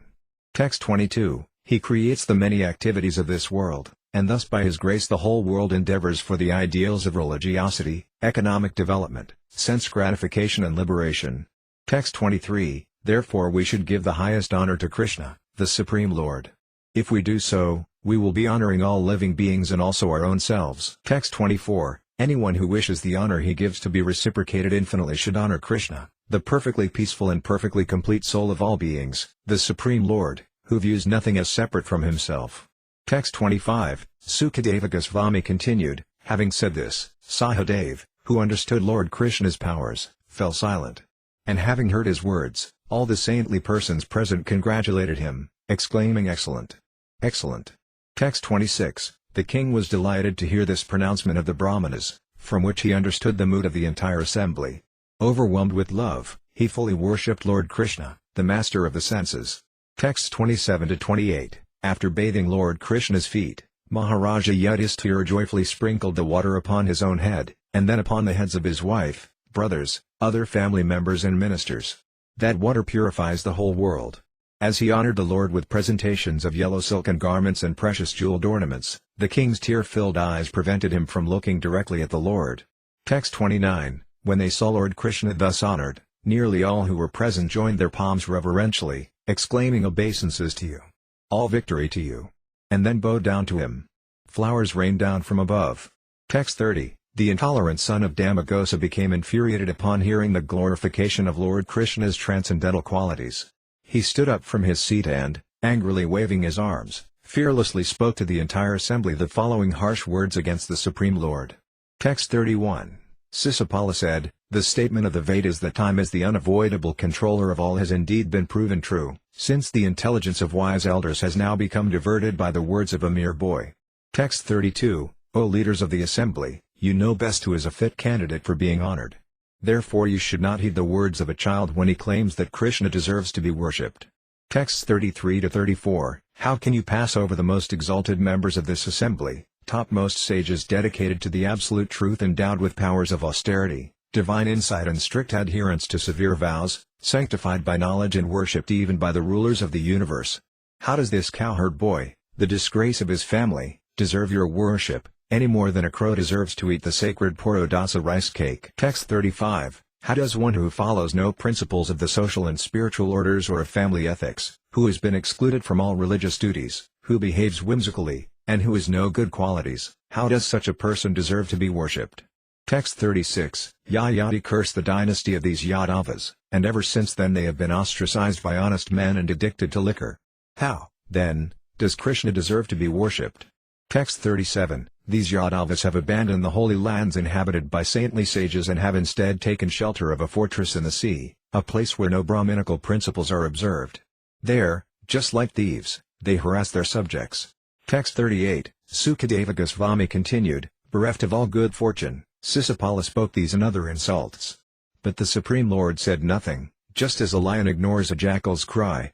Text 39, upon hearing such intolerable blasphemy of the Lord, several members of the assembly covered their ears and walked out, angrily cursing the king of Sati. Text 40, anyone who fails to immediately leave the place where he hears criticism of the Supreme Lord or his faithful devotee will certainly fall down, bereft of his pious credit.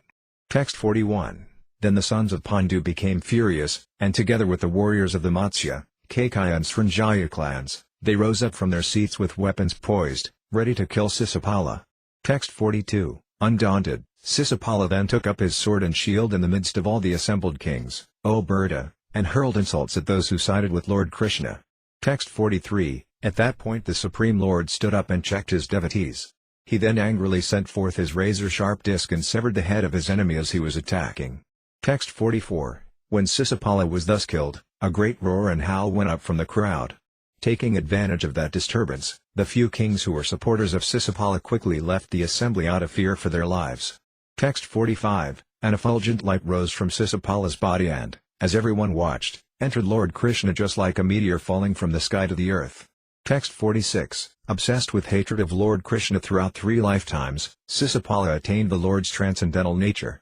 Indeed, one's consciousness determines one's future birth. Text 47, Emperor Yudhishthira gave generous gifts to the sacrificial priests and the members of the assembly, properly honoring them all in the manner prescribed by the Vedas. He then took the Avabhrta bath. Text 48, thus Sri Krishna, the Lord of all masters of mystic yoga, saw to the successful execution of this great sacrifice on behalf of King Yudhishthira. Afterwards, the Lord stayed with his intimate friends for a few months at their earnest request. Text 49, then the Lord, the son of Devaki, took the reluctant permission of the king and returned to his capital with his wives and ministers. Text 50, I have already described to you in detail the history of the 2 residents of the Kunda who had to undergo repeated births in the material world because of being cursed by Brahmanas. Text 51, purified in the final, Avabhrta ritual, which marked the successful completion of the Rajasuya sacrifice, King Yudhishthira shone among the assembled Brahmanas and Kshatriyas like the king of the demigods himself. Text 52, the demigods, humans and residents of intermediate heavens, all properly honored by the king, happily set off for their respective domains while singing the praises of Lord Krishna and the great sacrifice. Text 53, all were satisfied, except sinful Duryodhana, the personification of the age of quarrel and the disease of the Kuru dynasty. He could not bear to see the flourishing opulence of the son of Pandu. Text 54, one who recites these activities of Lord Vishnu, including the killing of Sisipala, the deliverance of the kings and the performance of the Rajasuya sacrifice, is freed from all sins. Library Śrīmad Bhāgavatam, Bhagavata Purana, Canto 10, the Summum Bonum chapter 75. Duryodhana humiliated. This chapter describes the glorious conclusion of the Rajasuya sacrifice, and how Prince Duryodhana was humiliated in King Yudhishthira's palace. At the time of Maharaja Yudhishthira's Rajasuya sacrifice, many of his relatives and well-wishers endeavored to please him by performing necessary services. When the sacrifice was complete, the king adorned the priests, the exalted members of the assembly and his own relatives with fragrant sandalwood paste, flower garlands and fine clothing. Then they all went to the banks of the Ganges to perform the ritual bathing that marks the end of the sponsor's period of initiation for the sacrifice. Before the final bathing, there was much sporting in the river among the male and female participants. Sprinkled with aromatic water and other liquids, Draupadi and the other ladies appeared most beautiful, their faces shining with bashful laughter. After the priests had executed the final rituals, the king and his queen, Srimati Draupadi, bathed in the Ganges. Then all those present who belonged to the orders of Varnasrama bathed.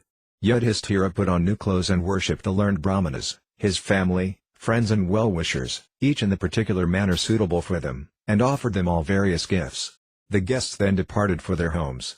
But King Yudhishthira was so anxious about his imminent separation from those who were dear to him that he compelled several of his relatives and closest friends, including Lord Krishna, to remain in Indraprastha a bit longer. King Yudhishthira's royal palace had been constructed by Mayadhanava, who had endowed it with many wonderful features and opulences. King Duryodhana burned with envy when he saw these riches. One day, Yudhishthira was seated with Lord Krishna in his royal assembly hall. Attended by his subordinates and family members, he was manifesting magnificence equal to that of Lord Indra. At that time Duryodhana entered the hall in a fitful mood. Bewildered by the mystic craft of Mayadhanava, Duryodhana mistook parts of the solid floor for water and thus lifted his garment, while in one place he fell into the water, mistaking it for the solid floor. When Bhimasena, the ladies of the court and the royal princes present saw this, they began to laugh. Although Maharaja Yudhishthira tried to stop them, Lord Krishna encouraged their laughter. Thoroughly embarrassed, Duryodhana left the assembly hall in a fury and immediately departed for Hastinapura. Texts 1-2, Maharaja Pariksit said, "O Brahmana, according to what I have heard from you, all the assembled kings, sages and demigods were delighted to see the wonderful festivities of King Ajatasatru's Rajasuya sacrifice, with the sole exception of Duryodhana. Please tell me why this was so, my lord." Text 3, Sri Badarayani said, "At the Rajasuya sacrifice of your saintly grandfather, his family members, bound by their love for him, engaged themselves in humble services on his behalf." Texts 4-7, Bhima supervised the kitchen, Duryodhana looked after the treasury, while Sahadeva respectfully greeted the arriving guests. Nakula procured needed items, Arjuna attended the respectable elders, and Krishna washed everyone's feet, while Draupadi served food, and generous Karna gave out the gifts. Many others, such as Uyudhana, Vikarna, Hardikya, Vidura, Bhusrava and other sons of Balika, and Santardana, similarly volunteered for various duties during the elaborate sacrifice. They did so because of their eagerness to please Maharaja Yudhishthira, our best of kings. Text 8, After the priests, the prominent delegates, the greatly learned saints and the king's most intimate well-wishers had all been properly honored with pleasing words, auspicious offerings and various gifts as remuneration, and after the king of Saiti had entered the lotus feet of the lord of the Sattvatas, the Avibhrata bath was performed in the divine river Yamuna. Text 9, During the Avibhrata celebration, the music of many kinds of instruments resounded, including mridangas, conch shells, panavas, danuras, kettle drums and gamaka horns. Text 10, Female dancers danced with great joy, and choruses sang, while the loud vibrations of venas, flutes and hand cymbals reached all the way to the heavenly regions. Text 11, All the kings, wearing gold necklaces, then set off for the Yamuna. They had flags and banners of various colors and were accompanied by infantrymen and well-adorned soldiers riding lordly elephants, chariots and horses. Text 12, The massed armies of the Yadus, Srinjayas, Kambojas, Kurus, Kekayas and Kosalas made the earth tremble as they followed Yudhishthira Maharaja, the performer of the sacrifice, in procession. Text 13, The assembly officials, the priests and other excellent brahmanas resoundingly vibrated Vedic mantras, while the demigods, divine sages, Pitas and Gandharvas sang praises and rained down flowers. Text 14, Men and women, all adorned with sandalwood paste, flower garlands, jewelry and fine clothing, sported by smearing and sprinkling one another with various liquids. Text 15, The men smeared the courtesans with plentiful oil, yogurt, perfumed water, turmeric and kunkuma powder, and the courtesans playfully smeared the men with the same substances. Text 16, Surrounded by guards, King Yudhishthira's queens came out on their chariots to see the fun, just as the demigods' wives appeared in the sky in celestial airplanes. As maternal cousins and intimate friends sprinkled the queens with liquids, the ladies' faces bloomed with shy smiles, enhancing the queen's splendid beauty. Text 17, As the queens squirted water from syringes at their brothers-in-law and other male companions, their own garments became drenched, revealing their arms, breasts, thighs and waists. In their excitement, the flowers fell from their loosened braids. By these charming pastimes they agitated those with contaminated consciousness. Text 18, The emperor, mounted upon his chariot drawn by excellent horses wearing golden collars, appeared splendid in the company of his wives, just like the brilliant Rajasuya sacrifice surrounded by its various rituals. Text 19, The priests led the king through the execution of the final rituals of Patni Samyaja and of Avibhrata. Then they had him and Queen Draupadi sip water for purification and bathe in the Ganges. Text 20, The kettle drums of the gods resounded, along with those of human beings. Demigods, sages, forefathers and humans all poured down showers of flowers. Text 21, All the citizens belonging to the various orders of Varna and Asrama then bathed in that place, where even the most grievous sinner can immediately be freed from all sinful reactions. Text 22, Next the king put on new silken garments and adorned himself with fine jewelry. He then honored the priests, assembly officials, learned brahmanas and other guests by presenting them with ornaments and clothing.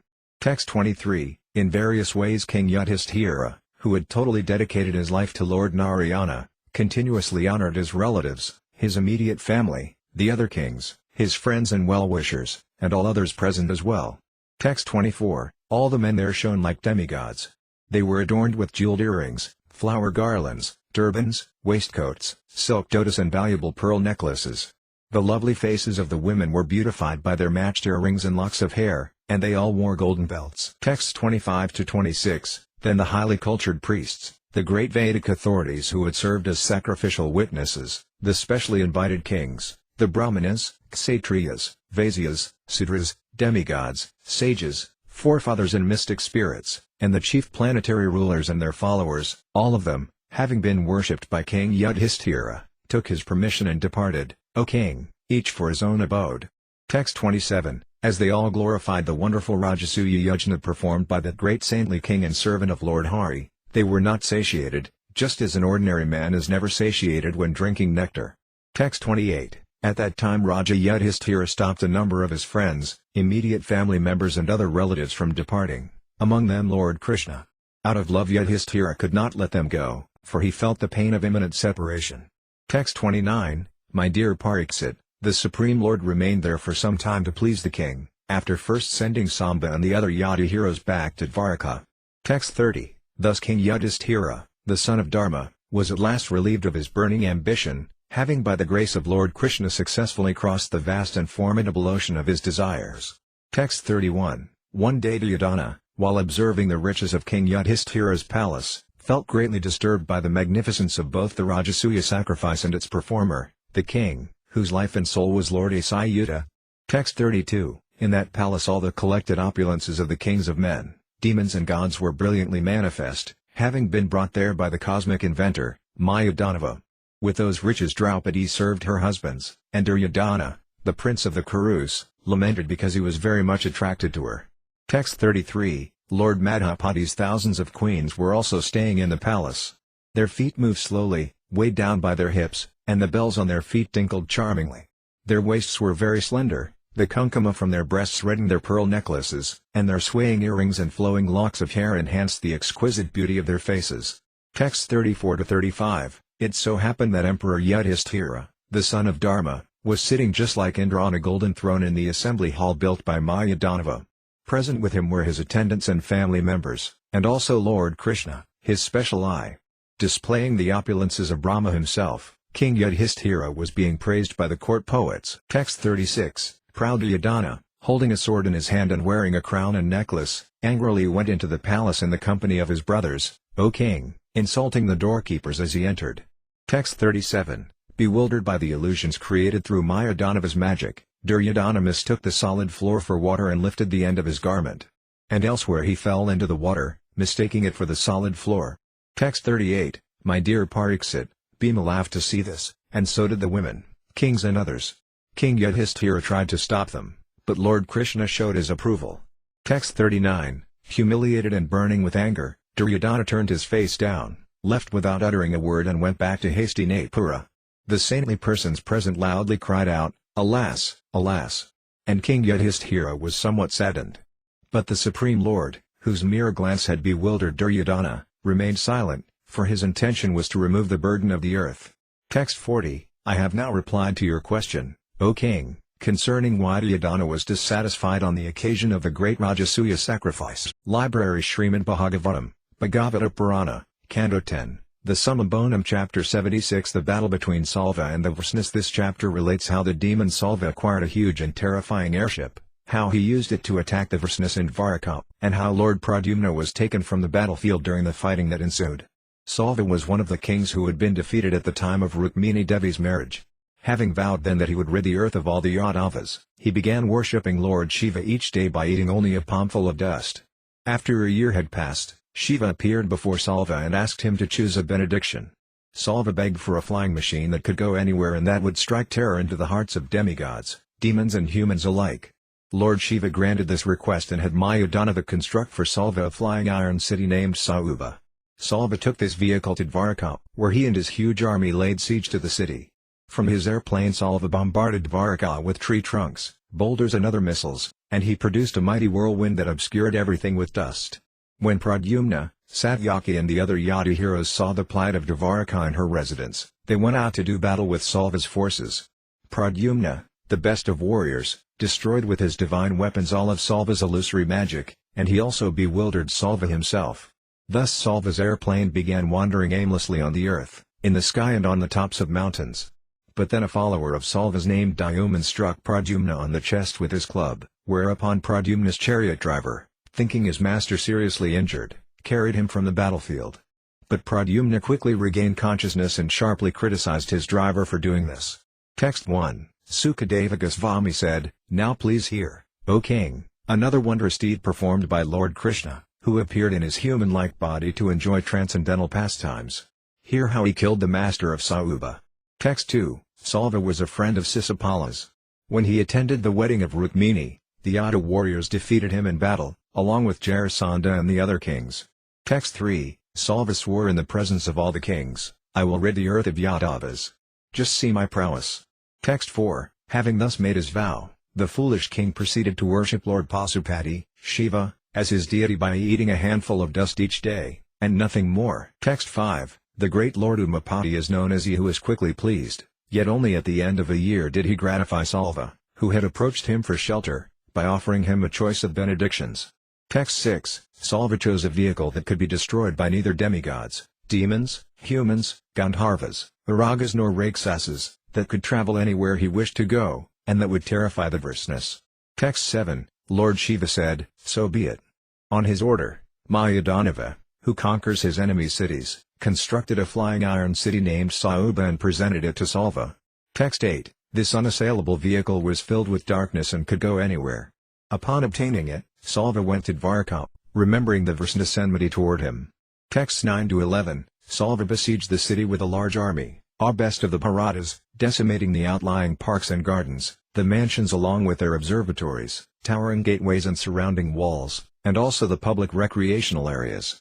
From his excellent airship he threw down a torrent of weapons, including stones, tree trunks, thunderbolts, snakes and hailstones. A fierce whirlwind arose and blanketed all directions with dust. Text 12, thus terribly tormented by the airship Sauba, Lord Krishna's city had no peace, O king, just like the earth when it was attacked by the three aerial cities of the demons. Text 13, seeing his subjects so harassed, the glorious and heroic Lord Pradyumna told them, "Do not fear," and mounted his chariot. Texts 14 to 15, the chief commanders of the chariot warriors, Satyaki, Kardesna, Samba, Akrura and his younger brothers, along with Hardikya, Bhanuvinda, Gata, Suka and Sarana, went out of the city with many other eminent bowmen, all girded in armor and protected by contingents of soldiers riding on chariots, elephants and horses, and also by companies of infantry. Text 16, a tumultuous, hair-raising battle then commenced between Salva's forces and the Yadas. It equaled the great battles between the demons and demigods. Text 17, with his divine weapons Pradyumna instantly destroyed all of Salva's magic illusions, in the same way that the warm rays of the sun dissipate the darkness of night. Texts 18 to 19, Lord Pradyumna's arrows all had gold shafts, iron heads and perfectly smooth joints.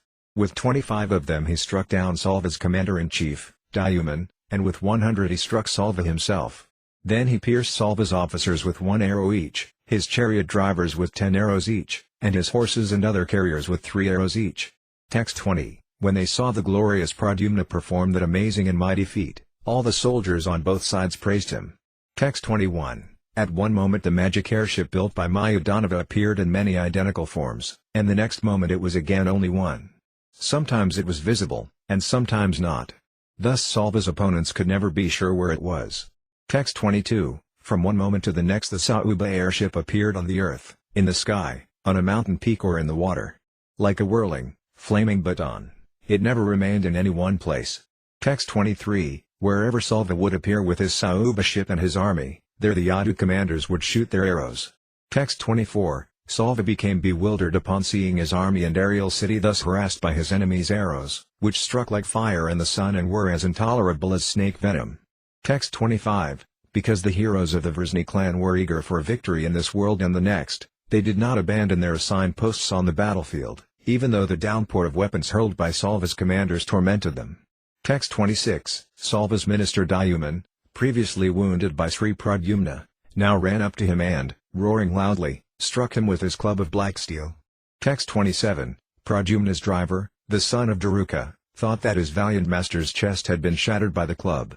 Knowing well his religious duty, he removed Pradyumna from the battlefield. Text 28. Quickly regaining consciousness, Lord Krishna's son Pradyumna said to his charioteer, "O driver, this is abominable, for me to have been removed from the battlefield." Text 29. Except for me, no one born in the Yadu dynasty has ever been known to abandon the battlefield. My reputation has now been stained by a driver who thinks like a eunuch. Text 30. What will I say to my fathers, Rama and Kesava, when I return to them after having simply fled the battle? What can I tell them that will befit my honor? Text 31. Certainly my sisters-in-law will laugh at me and say, "O hero, tell us how in the world your enemies turned you into such a coward in battle." Text 32. The driver replied, "O long-lived one, I have done this knowing full well my prescribed duty. O my lord, the chariot driver must protect the master of the chariot when he is in danger, and the master must also protect his driver."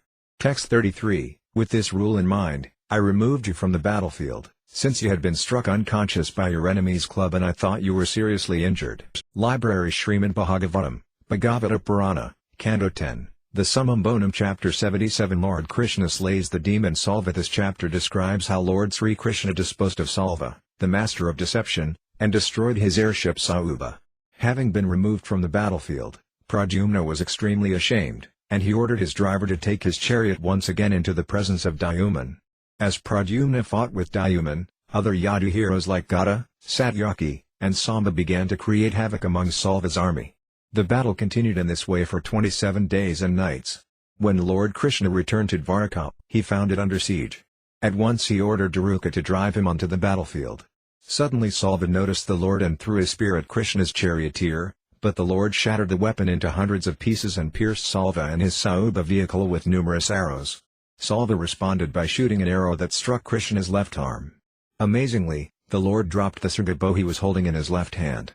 The demigods watching the battle cried out in alarm upon seeing the bow fall, while Salva took the opportunity to insult Krishna. Lord Krishna then struck Salva with his club, but the demon, vomiting blood, disappeared. A moment later a man came before Lord Krishna and, after offering him obeisances, introduced himself as a messenger from Mother Devaki. The man informed the Lord that his father, Vasudeva, had been kidnapped by Salva. Upon hearing this, Lord Krishna seemed to lament like an ordinary man. Salva then led forward someone who looked just like Vasudeva, decapitated him and took the head with him into his Sauba airship. Lord Sri Krishna, however, could understand the magic tricks of Salva. Thus he pierced Salva with a shower of arrows and struck the Sauba vehicle with his club, demolishing it. Salva descended from his airplane and rushed toward Lord Krishna to attack him, but the Lord took up his Sudarsana disc and severed Salva's head from his body. With the killing of Salva, the demigods in the sky played kettle drums in jubilation. The demon Danavakra then took a vow to avenge his friend Salva's death. Text 1. Sukadeva Goswami said, after refreshing himself with water, putting on his armor and picking up his bow, Lord Pradyumna told his driver, "Take me back to where the hero Dayuman is standing." Text 2. In Pradyumna's absence, Dayuman had been devastating his army, but now Pradyumna counterattacked Dayuman and, smiling, pierced him with 8 Naraka arrows. Text 3. With 4 of these arrows he struck Dayuman's 4 horses, with 1 arrow, his driver, with 2 more arrows, his bow and chariot flag, and with the last arrow, Dayuman's head. Text 4. Gada, Satyaki, Samba and others began killing Salva's army, and thus all the soldiers inside the airship began falling into the ocean, their necks severed. Text 5. As the Yadus and Salva's followers thus went on attacking one another, the tumultuous, fearsome battle continued for 27 days and nights. Text 6-7. Invited by Yudhishthira, the son of Dharma, Lord Krishna had gone to Indraprastha. Now that the Rajasuya sacrifice had been completed and Sisapala killed, the Lord began to see inauspicious omens. So he took leave of the Kuru elders and the great sages, and also of Prtha and her sons, and returned to Dwarka. Text 8. The Lord said to himself, "Because I have come here with my respected elder brother, kings partial to Sisapala may well be attacking my capital city." Text 9. Sukadeva Goswami continued, after he arrived at Dwarka and saw how his people were threatened with destruction, and also saw Salva and his Sauba airship, Lord Kesava arranged for the city's defense and then addressed Daruka as follows. Text 10, Lord Krishna said, "O driver, quickly take my chariot near Salva. This lord of Sauba is a powerful magician, don't let him bewilder you." Text 11, thus ordered, Daruka took command of the Lord's chariot and drove forth. As the chariot entered the battlefield, everyone there, both friend and foe, caught sight of the emblem of Garuda. Text 12, when Salva, the master of a decimated army, saw Lord Krishna approaching, he hurled his spear at the Lord's charioteer. The spear whirred frighteningly as it flew across the battlefield. Text 13, Salva's hurtling spear lit up the whole sky like a mighty meteor, but Lord Sarai tore the great weapon into hundreds of pieces with his arrows. Text 14, Lord Krishna then pierced Salva with 16 arrows and struck the Sauba airship with a deluge of arrows as it darted about the sky. Firing his arrows, the Lord appeared like the sun flooding the heavens with its rays. Text 15, Salva then managed to strike Lord Krishna's left arm, which held his bow Srga, and, amazingly, Srga fell from his hand. Text 16, those who witnessed this all cried out in dismay. Then the master of Sauba roared loudly and addressed Lord Janardana. Text 17-18, Salva said, "You fool! Because in our presence you kidnapped the bride of our friend Sisipala, your own cousin, and because you later murdered him in the sacred assembly while he was inattentive, today with my sharp arrows I will send you to the land of no return. Though you think yourself invincible, I will kill you now if you dare stand before me." Text 19, the Supreme Lord said, "O dullard, you boast in vain, since you fail to see death standing near you. Real heroes do not talk much but rather show their prowess in action." Text 20, having said this, the furious Lord swung his club with frightening power and speed and hit Salva on the collarbone, making him tremble and vomit blood. Text 21, but as soon as Lord Asayuta withdrew his club, Salva disappeared from sight, and a moment later a man approached the Lord. Bowing his head down to him, he announced, "Devaki has sent me," and, sobbing, spoke the following words. Text 22, the man said, "O Krishna, Krishna, mighty armed one, who are so affectionate to your parents. Salva has seized your father and taken him away, as a butcher leads an animal to slaughter." Text 23, when he heard this disturbing news, Lord Krishna, who was playing the role of a mortal man, showed sorrow and compassion, and out of love for his parents he spoke the following words like an ordinary conditioned soul. Text 24, Lord Krishna said, "Balarama is ever vigilant, and no demigod or demon can defeat him. So how could this insignificant Salva defeat him and abduct my father? Indeed, fate is all-powerful." Text 25, after Govinda spoke these words, the master of Sauba again appeared, apparently leading Vasudeva before the Lord. Salva then spoke as follows. Text 26, Salva said, "Here is your dear father, who begot you and for whose sake you are living in this world. I shall now kill him before your very eyes.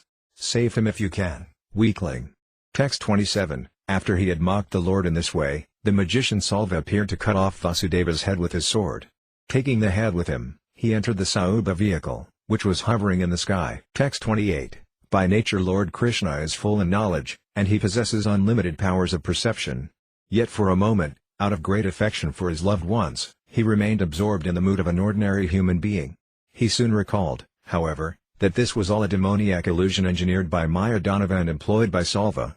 Text 29, now alert to the actual situation, Lord Asayuta saw before him on the battlefield neither the messenger nor his father's body. It was as if he had awakened from a dream. Seeing his enemy flying above him in his Sauba plane, the Lord then prepared to kill him.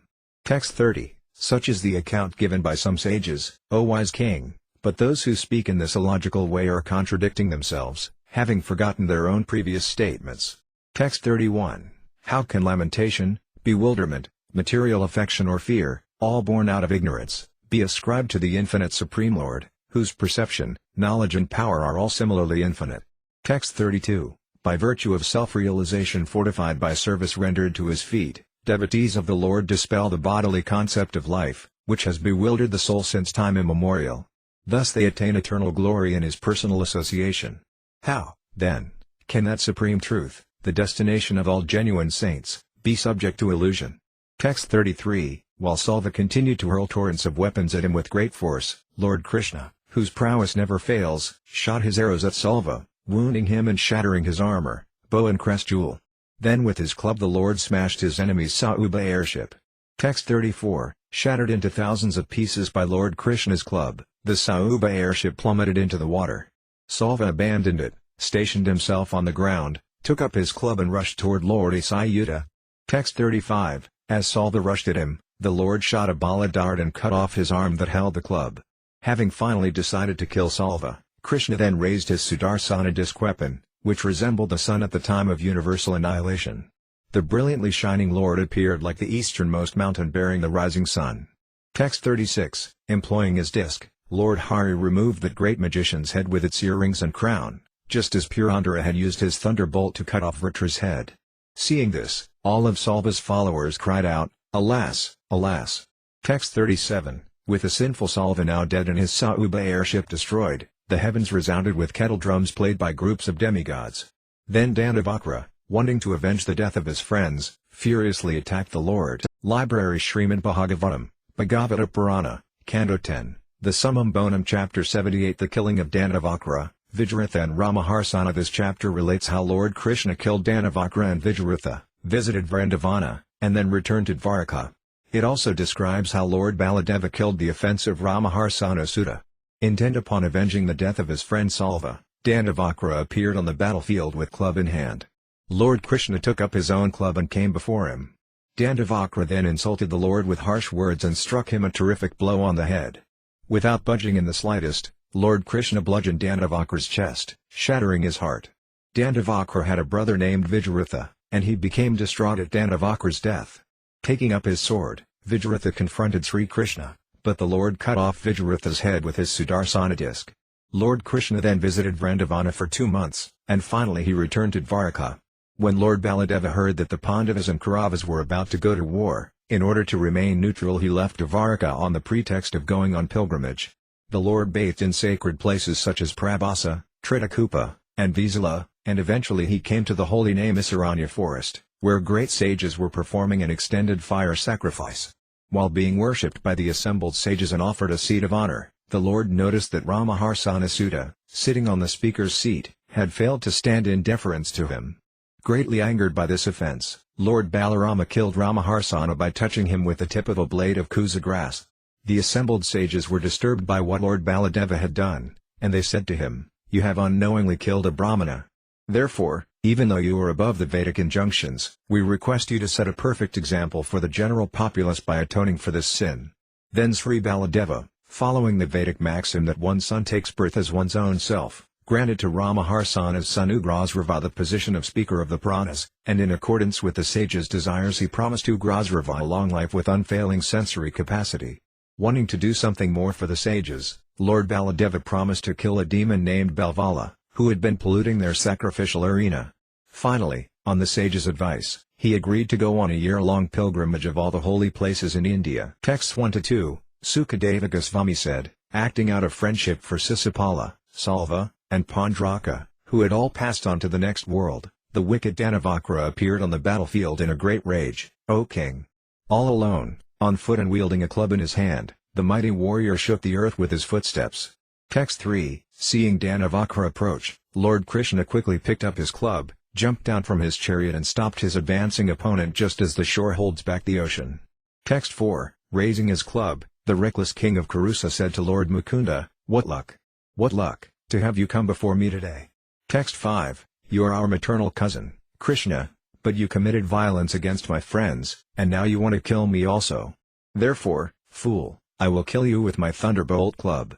Text 6, then, O unintelligent one, I who am obliged to my friends will have repaid my debt to them by killing you, my enemy disguised as a relative, who are like a disease within my body. Text 7, thus trying to harass Lord Krishna with harsh words, as one might prick an elephant with sharp goads, Dandavakra struck the Lord on the head with his club and roared like a lion. Text 8, although hit by Dandavakra's club, Lord Krishna, the deliverer of the Yadas, did not budge from his place on the battlefield.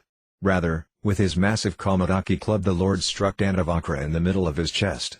Text 9, his heart shattered by the club's blow, Dandavakra vomited blood and fell lifeless to the ground, his hair disheveled and his arms and legs sprawling. Text 10, a most subtle and wondrous spark of light then rose from the demon's body and entered Lord Krishna while everyone looked on, O king, just as when Sisipala was killed. Text 11, but then Dandavakra's brother Vijaratha, immersed in sorrow over his brother's death, came forward breathing heavily, sword and shield in hand. He wanted to kill the Lord.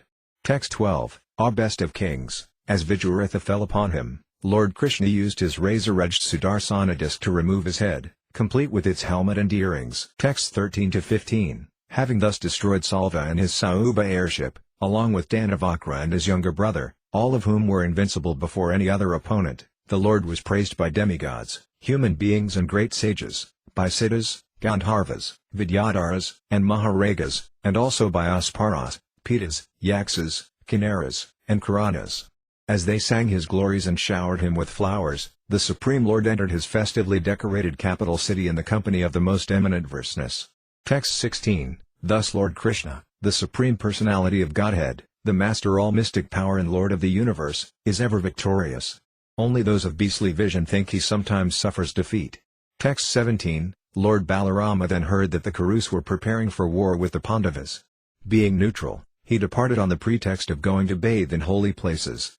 Text 18, after bathing at Prabhasa and honoring the demigods, sages, forefathers and prominent human beings, he went in the company of Brahmanas to the portion of the Sarasvati that flows westward into the sea. Texts 19-20, Lord Balarama visited the broad Bindusara's lake, Tritakupa, Sudarsana, Visala, Brahmatirtha, Shakratirtha and the eastward flowing Sarasvati. He also went to all the holy places along the Yamuna and the Ganges, O Burda, and then he came to the Nimesa forest, where great sages were performing an elaborate sacrifice. Text 21, recognizing the Lord upon his arrival, the sages, who had been engaged in their sacrificial rituals for a long time, greeted him properly by standing up, bowing down and worshipping him. Text 22, after being thus worshipped along with his entourage, the Lord accepted a seat of honor. Then he noticed that Ramaharsana, Vyasadeva's disciple, had remained seated. Text 23, Lord Balarama became extremely angry upon seeing how this member of the Suta caste had failed to stand up, bow down or join his palms, and also how he was sitting above all the learned Brahmanas. Text 24, Lord Balarama said, because this fool born from an improperly mixed marriage sits above all these Brahmanas and even above me, the protector of religion, he deserves to die. Texts 25-26, although he is a disciple of the divine sage Vyasa and has thoroughly learned many scriptures from him, including the law books of religious duties and the epic histories and Puranas, all this study has not produced good qualities in him. Rather, his study of the scriptures is like an actor studying his part, for he is not self-controlled or humble and vainly presumes himself a scholarly authority, though he has failed to conquer his own mind. Text 27, the very purpose of my descent into this world is to kill such hypocrites who pretend to be religious. Indeed, they are the most sinful rascals. Text 28, Sukadeva Goswami continued, although Lord Balarama had stopped killing the impious, Ramaharsana's death was inevitable. Thus, having spoken, the Lord killed him by picking up a blade of kusa grass and touching him with its tip. Text 29, all the sages cried out, alas, alas! In great distress. They told Lord Sankarsana, O Master, you have committed an irreligious act. Text 30, O favorite of the Yadis, we gave him the seat of the spiritual master and promised him long life and freedom from physical pain for as long as this sacrifice continues. Texts 31-32, you have unknowingly killed a Brahmana. Of course, even the injunctions of revealed scripture cannot dictate to you, the Lord of all mystic power. But if by your own free will you nonetheless carry out the prescribed purification for the slaying of a Brahmana, O purifier of the whole world, people in general will greatly benefit by your example. Text 33, the personality of Godhead said, I will certainly perform the atonement for this killing, since I wish to show compassion to the people in general. Please, therefore, prescribe for me whatever ritual is to be done first. Text 34, O sages, just say the word, and by my mystic power I shall restore everything you promised him, long life, strength and sensory power. Text 35, the sages said, please see to it, O Rama, that your power and that of your kusa weapon, as well as our promise and Ramaharsana's death, all remain intact. Text 36, the Supreme Lord said, the Vedas instruct us that one's own self takes birth again as one's son. Thus let Ramaharsana's son become the speaker of the Puranas, and let him be endowed with long life, strong senses and stamina. Text 37, please tell me your desire, O best of sages, and I shall certainly fulfill it. And, O wise souls, please carefully determine my proper atonement, since I do not know what it might be. Text 38, the sages said, a fearsome demon named Belvala, the son of Ilvala, comes here every new moon day and contaminates our sacrifice. Text 39, O descendant of Dasarha, Please kill that sinful demon, who pours down pus, blood, feces, urine, wine and meat upon us. This is the best service you can do for us. Text 40, Thereafter, for 12 months, you should circumambulate the land of Burda in a mood of serious meditation, executing austerities and bathing at various holy pilgrimage sites. In this way you will become purified. Library Śrīmad Bhāgavatam, Bhagavata Purana, Canto 10, the Summum Bonum Chapter 79. Lord Balarama goes on pilgrimage. This chapter describes how Lord Baladeva satisfied the Brahmanas by killing Balavala, bathed at various holy pilgrimage sites and attempted to dissuade Bhimasena and Duryodhana from fighting. At the sacrificial arena of the sages at Naimisaranya forest, a harsh wind began to blow on the new moon day, spreading the obnoxious smell of pus and obscuring everything with dust. The demon Balvala then appeared there with a trident in his hand, his massive body pitch black and his face very frightening. Lord Baladeva caught the demon with his plough and then struck him a ferocious blow on the head with his club, killing him. The sages chanted Lord Baladeva's glories and presented him with lavish gifts. Lord Balarama then began his pilgrimage, during which he visited many holy tirthas. When he heard news of the battle between the Kurus and Pandavas, the Lord went to Kurukshetra to try to stop the duel between Bhima and Duryodhana. But he could not dissuade them from fighting, so deep was their enmity. Understanding that the fight was the arrangement of fate, Lord Baladeva left the battlefield and returned to Dwarka. Some time later, Balarama again went to the Naimisaranya forest, where the sages performed a number of fire sacrifices on his behalf. Lord Baladeva reciprocated by granting the sages transcendental knowledge and revealing to them his eternal identity. Text 1, Sukadeva Goswami said, Then, on the new moon day, O king, a fierce and frightening wind arose, scattering dust all about and spreading the smell of pus everywhere. Text 2, Next, onto the sacrificial arena came a downpour of abominable things sent by Balavala, after which the demon himself appeared, trident in hand. Texts 3-4, The immense demon resembled a mass of black carbon. His topknot and beard were like molten copper, and his face had horrible fangs and furrowed eyebrows. Upon seeing him, Lord Balarama thought of his club, which tears to pieces his enemies' armies, and his plough weapon, which punishes the demons. Thus summoned, his two weapons appeared before him at once. Text 5, With the tip of his plough Lord Balarama caught hold of the demon Balvala as he flew through the sky, and with his club the Lord angrily struck that harasser of Brahmanas on the head. Text 6, Balvala cried out in agony and fell to the ground, his forehead cracked open and gushing blood. He resembled a red mountain struck by a lightning bolt. Text 7, The exalted sages honored Lord Rama with sincere prayers and awarded him infallible blessings. Then they performed his ritual bath, just as the demigods had formerly bathed Indra when he killed Vritra. Text 8, They gave Lord Balarama a Vajayanti garland of unfading lotuses in which resided the goddess of fortune, and they also gave him a set of divine garments and jewelry. Text 9, Then, given leave by the sages, the Lord went with a contingent of Brahmanas to the Kaiki river, where he bathed. From there he went to the lake from which flows the river Sarayu. Text 10, The Lord followed the course of the Sarayu until he came to Prayaga, where he bathed and then performed rituals to propitiate the demigods and other living beings. Next he went to the asrama of Pulaha Rsi. Texts 11-15, Lord Balarama bathed in the Gomati, Gandaki and Vipasa rivers, and also immersed himself in the Sona. He went to Gaya, where he worshipped his forefathers, and to the mouth of the Ganges, where he performed purifying ablutions. At Mount Mahendra he saw Lord Parasurama and offered him prayers, and then he bathed in the 7 branches of the Godavari river, and also in the rivers Vina, Pampa, and Bhimarati. Then Lord Balarama met Lord Skanda and visited Sri Sela, the abode of Lord Gariza. In the southern provinces known as Dravida Desa the Supreme Lord saw the sacred Venkata Hill, as well as the cities of Kamakasni and Kanci, the exalted Kaveri River and the most holy Sriranga, where Lord Krishna has manifested himself. From there he went to Risabha mountain, where Lord Krishna also lives, and to the southern Mount Ara.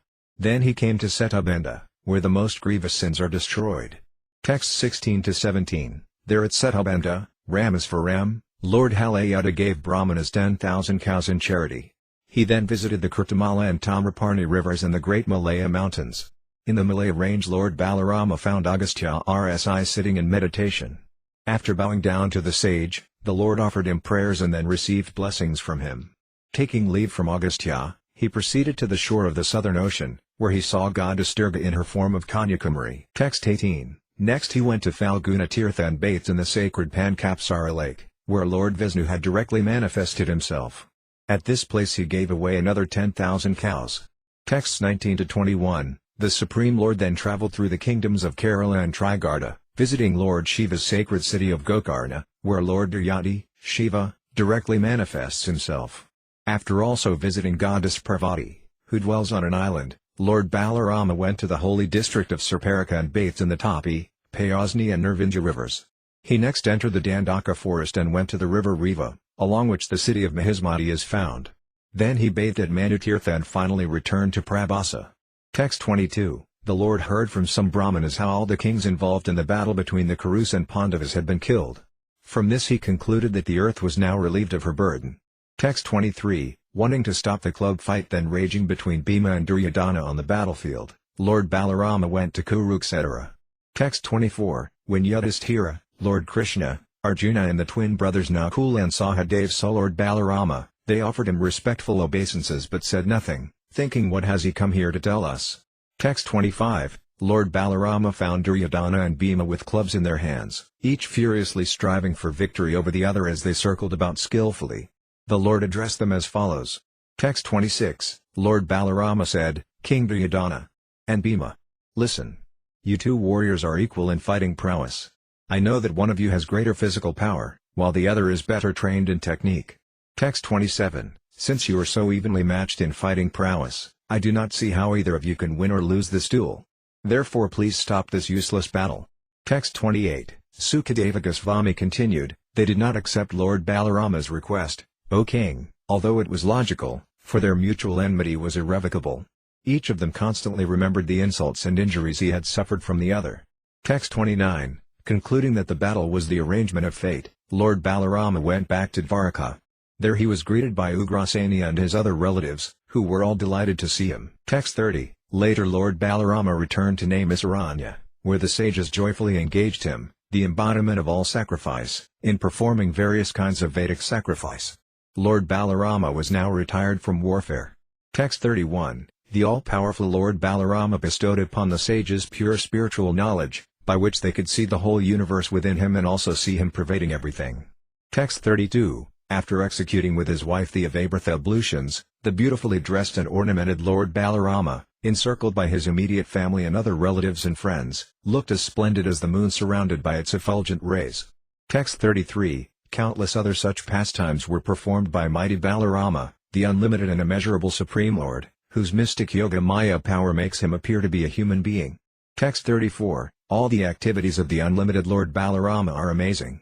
Anyone who regularly remembers them at dawn and dusk will become very dear to the Supreme Personality of Godhead, Sri Vishnu. Library Śrīmad Bhāgavatam, Bhagavata Purana, Canto 10. The Summum Bonum Chapter 80. The Brahmana Sudama visits Lord Krishna in Dwarka. This chapter relates how Lord Krishna worshipped his Brahmana friend Sudama, who came to his palace seeking charity, and how the two of them discussed the pastimes they had shared while living at the home of their spiritual master, Sandipani Muni. The Brahmana Sudama, a personal friend of Lord Krishna's, was completely free of material desires. He maintained himself and his wife with whatever came of its own accord, and thus they were poverty-stricken. One day Sudama's wife, unable to find any food to prepare for her husband, went to him and asked that he visit his friend Krishna in Dwarka and beg some charity. Sudama was reluctant, but when she persisted he agreed to go, reflecting that an opportunity to see the Lord was extremely auspicious. His wife begged a few handfuls of flattened rice as a gift for Sri Krishna, and Sudama set off for Dwarka. As Sudama approached the palace of Lord Krishna's principal wife, Rukmini Devi, the Lord saw him from a distance. Krishna immediately rose from his seat on Rukmini's bed and embraced his friend with great joy. Then he sat Sudama down on the bed, washed his feet with his own hands and sprinkled the wash water on his head. After this he presented him with various gifts and worshipped him with incense, lamps and so on. Meanwhile, Rukmini fanned the shabbily dressed Brahmana with a yak-tail whisk. All of this astonished the residents of the palace. Lord Sri Krishna then took the hand of his friend, and the two of them reminisced about the things they had done together long ago, while living in the school of their spiritual master. Sudama pointed out that Krishna engages in the pastime of acquiring an education only to set an example for human society. Text 1. King Pariksit said, My lord, O master, I wish to hear about other valorous deeds performed by the Supreme Personality of Godhead, Mukunda, whose valor is unlimited. Text 2. "O Brahmana, how could anyone who knows the essence of life and is disgusted with endeavoring for sense gratification give up the transcendental topics of Lord Uddham Sloka after hearing them repeatedly?" Text 3. Actual speech is that which describes the qualities of the Lord. Real hands are those that work for him. A true mind is that which always remembers him dwelling within everything moving and non-moving, and actual ears are those that listen to sanctifying topics about him. Text 4. An actual head is one that bows down to the Lord in his manifestations among the moving and non-moving creatures. Real eyes are those that see only the Lord, and actual limbs are those which regularly honor the water that has bathed the Lord's feet or those of his devotees. Text 5. Suta Goswami said, thus questioned by King Visnurata, the powerful sage Badarayani replied, his heart fully absorbed in meditation on the Supreme Personality of Godhead, Vasudeva. Text 6. Sukadeva Goswami said, Lord Krishna had a certain Brahmana friend, named Sudama, who was most learned in Vedic knowledge and detached from all sense enjoyment. Furthermore, his mind was peaceful and his senses subdued. Text 7. Living as a householder, he maintained himself with whatever came of its own accord. The wife of that poorly dressed Brahmana suffered along with him and was emaciated from hunger. Text 8. The chaste wife of the poverty-stricken Brahmana once approached him, her face dried up because of her distress. Trembling with fear, she spoke as follows. Text 9. Sudama's wife said, O Brahmana, isn't it true that the husband of the goddess of fortune is the personal friend of your exalted self? That greatest of Yadavas, the Supreme Lord Krishna, is compassionate to Brahmanas and very willing to grant them his shelter. Text 10. O fortunate one, please approach him, the real shelter of all saints. He will certainly give abundant wealth to such a suffering householder as you. Text 11. Lord Krishna is now the ruler of the Bhojas, Vrishnis and Andakas and is staying at Dvaraka. Since he gives even his own self to anyone who simply remembers his lotus feet, what doubt is there that he, the spiritual master of the universe, will bestow upon his sincere worshipper prosperity and material enjoyment, which are not even very desirable. Texts 12-13. Sukadeva Goswami continued, when his wife thus repeatedly implored him in various ways, the Brahmana thought to himself, to see Lord Krishna is indeed the greatest achievement in life. Thus he decided to go, but first he told her, my good wife, if there is anything in the house I can bring as a gift, please give it to me. Text 14. Sudama's wife begged 4 handfuls of flat rice from neighboring Brahmanas, tied up the rice in a torn piece of cloth and gave it to her husband as a present for Lord Krishna. Text 15. Taking the flat rice, the saintly Brahmana set off for Dvaraka, all the while wondering how will I be able to have Krishna's audience? Text 16-17. The learned Brahmana, joined by some local Brahmanas, passed 3 guard stations and went through 3 gateways, and then he walked by the homes of Lord Krishna's faithful devotees, the Andakas and Vrishnis, which ordinarily no one could do. He then entered one of the opulent palaces belonging to Lord Hari's 16,000 queens, and when he did so he felt as if he were attaining the bliss of liberation. Text 18. At that time Lord Asayuta was seated on his consort's bed. Spotting the Brahmana at some distance, the Lord immediately stood up, went forward to meet him and with great pleasure embraced him. Text 19. The lotus-eyed Supreme Lord felt intense ecstasy upon touching the body of his dear friend, the wise Brahmana, and thus he shed tears of love. Texts 20-22. Lord Krishna seated his friend Sudama upon the bed. Then the Lord, who purifies the whole world, personally offered him various tokens of respect and washed his feet, O king, after which he sprinkled the water on his own head. He anointed him with divinely fragrant sandalwood, aguru and kunkuma pastes and happily worshipped him with aromatic incense and arrays of lamps. After finally offering him betel nut and the gift of a cow, he welcomed him with pleasing words. Text 23. By fanning him with Rakamara, the divine goddess of fortune personally served that poor Brahmana, whose clothing was torn and dirty and who was so thin that veins were visible all over his body. Text 24. The people in the royal palace were astonished to see Krishna, the Lord of spotless glory, so lovingly honor this shabbily dressed Brahmana. Texts 25-26. The residents of the palace said, what pious acts has this unkempt, impoverished Brahmana performed? People regard him as lowly and contemptible, yet the spiritual master of the 3 worlds, the abode of goddess Sri, is serving him reverently. Leaving the goddess of fortune sitting on her bed, the Lord has embraced this Brahmana as if he were an older brother. Text 27. Sukadeva Goswami continued, taking each other's hands, O king, Krishna and Sudama talked pleasantly about how they once lived together in the school of their guru. Text 28. The Supreme Lord said, my dear Brahmana, you know well the ways of Dharma. After you offered the gift of remuneration to our guru and returned home from his school, did you marry a compatible wife or not? Text 29. Even though you are mostly involved in household affairs, your mind is not affected by material desires. Nor, O learned one, do you take much pleasure in the pursuit of material wealth. This I am well aware of. Text 30. Having renounced all material propensities, which spring from the Lord's illusory energy, some people execute worldly duties with their minds undisturbed by mundane desires. They act as I do, to instruct the general populace. Text 31. My dear Brahmana, do you remember how we lived together in our spiritual master's school? When a twice-born student has learned from his guru all that is to be learned, he can enjoy spiritual life, which lies beyond all ignorance. Text 32. My dear friend, he who gives a person his physical birth is his first spiritual master, and he who initiates him as a twice-born Brahmana and engages him in religious duties is indeed more directly his spiritual master. But the person who bestows transcendental knowledge upon the members of all the spiritual orders of society is one's ultimate spiritual master. Indeed, he is as good as my own self. Text 33. Certainly, O Brahmana, of all the followers of the Varnasrama system, those who take advantage of the words I speak in my form as the spiritual master and thus easily cross over the ocean of material existence best understand their own true welfare. Text 34. I, the soul of all beings, am not as satisfied by ritual worship, Brahminical initiation, penances or self-discipline as I am by faithful service rendered to one spiritual master. Texts 35-36. O Brahmana, do you remember what happened to us while we were living with our spiritual master? Once our guru's wife sent us to fetch firewood, and after we entered the vast forest, O twice-born one, an unseasonal storm arose, with fierce wind and rain and harsh thunder. Text 37. Then, as the sun set, the forest was covered by darkness in every direction, and with all the flooding we could not distinguish high land from low. Text 38. Constantly besieged by the powerful wind and rain, we lost our way amidst the flooding waters. We simply held each other's hands and, in great distress, wandered aimlessly about the forest. Text 39. Our guru, Sandipani, understanding our predicament, set out after sunrise to search for us, his disciples, and found us in distress. Text 40. Sandipani said, O my children, you have suffered so much for my sake. The body is most dear to every living creature, but you are so dedicated to me that you completely disregarded your own comfort. Text 41. This indeed is the duty of all true disciples, to repay the debt to their spiritual master by offering him, with pure hearts, their wealth and even their very lives. Text 42. You boys are first-class Brahmanas, and I am satisfied with you.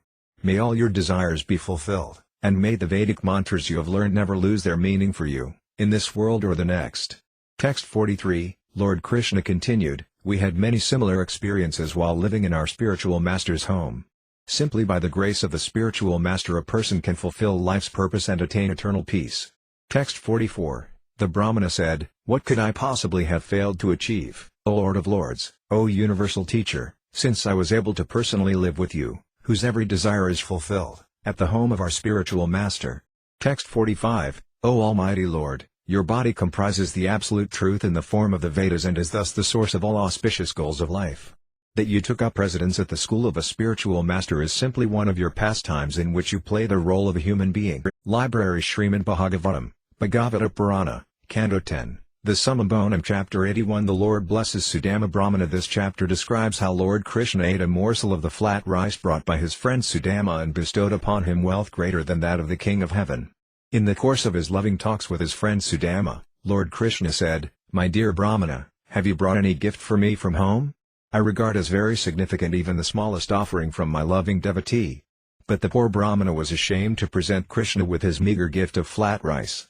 However, since Lord Krishna is the supersoul dwelling in all hearts, he knew why Sudama had come to visit him. So he grabbed the bundle of flat rice Sudama was hiding and ate a handful of it with great pleasure. He was about to eat a second morsel when Rukmini Devi stopped him. Feeling as if he had gone back to Godhead, Sudama spent that night comfortably in Lord Krishna's palace, and the next morning he set off for home. As he passed along the highway, he thought of how fortunate he was to have been so honored by Sri Krishna. Absorbed in this meditation, Sudama arrived at the place where his home used to be, and he was struck with great wonder. Instead of his broken-down hovel, he saw a series of opulent palaces. While he stood astonished, a group of beautiful men and women came forward to greet him with singing and music. The Brahmana's wife, wonderfully adorned with celestial jewelry, came out of the palace and welcomed him with great love and reverence. Sudama entered his home together with her, thinking that this extraordinary transformation must have been due to the Supreme Lord's mercy on him. From then on Sudama lived his life amidst lavish wealth, yet he maintained his mood of detachment and constantly chanted the glories of Lord Krishna. In a short time he broke off all bonds of bodily attachment and attained to the kingdom of God. Texts 1-2, Sukadeva Goswami said, Lord Hari, Krishna, perfectly knows the hearts of all living beings, and he is especially devoted to the Brahmanas. While the Supreme Lord, the goal of all saintly persons, conversed in this way with the best of the twice-born, he laughed and spoke the following words to the dear friend of his, the Brahmana Sudama, all the while smiling and looking upon him with affection. Text 3, the Supreme Lord said, O Brahmana, what gift have you brought me from home? I regard as great even the smallest gift offered by my devotees in pure love, but even great offerings presented by non-devotees do not please me. Text 4, if one offers me with love and devotion a leaf, a flower, a fruit or water, I will accept it. Text 5, Sukadeva Goswami continued, even after being addressed in this way, O king, the Brahmana felt too embarrassed to offer his palmfuls of flat rice to the husband of the goddess of fortune. He simply kept his head bowed in shame.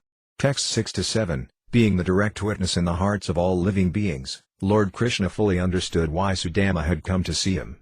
Thus he thought, in the past my friend has never worshipped me out of a desire for material opulence, but now he comes to me to satisfy his chaste and devoted wife.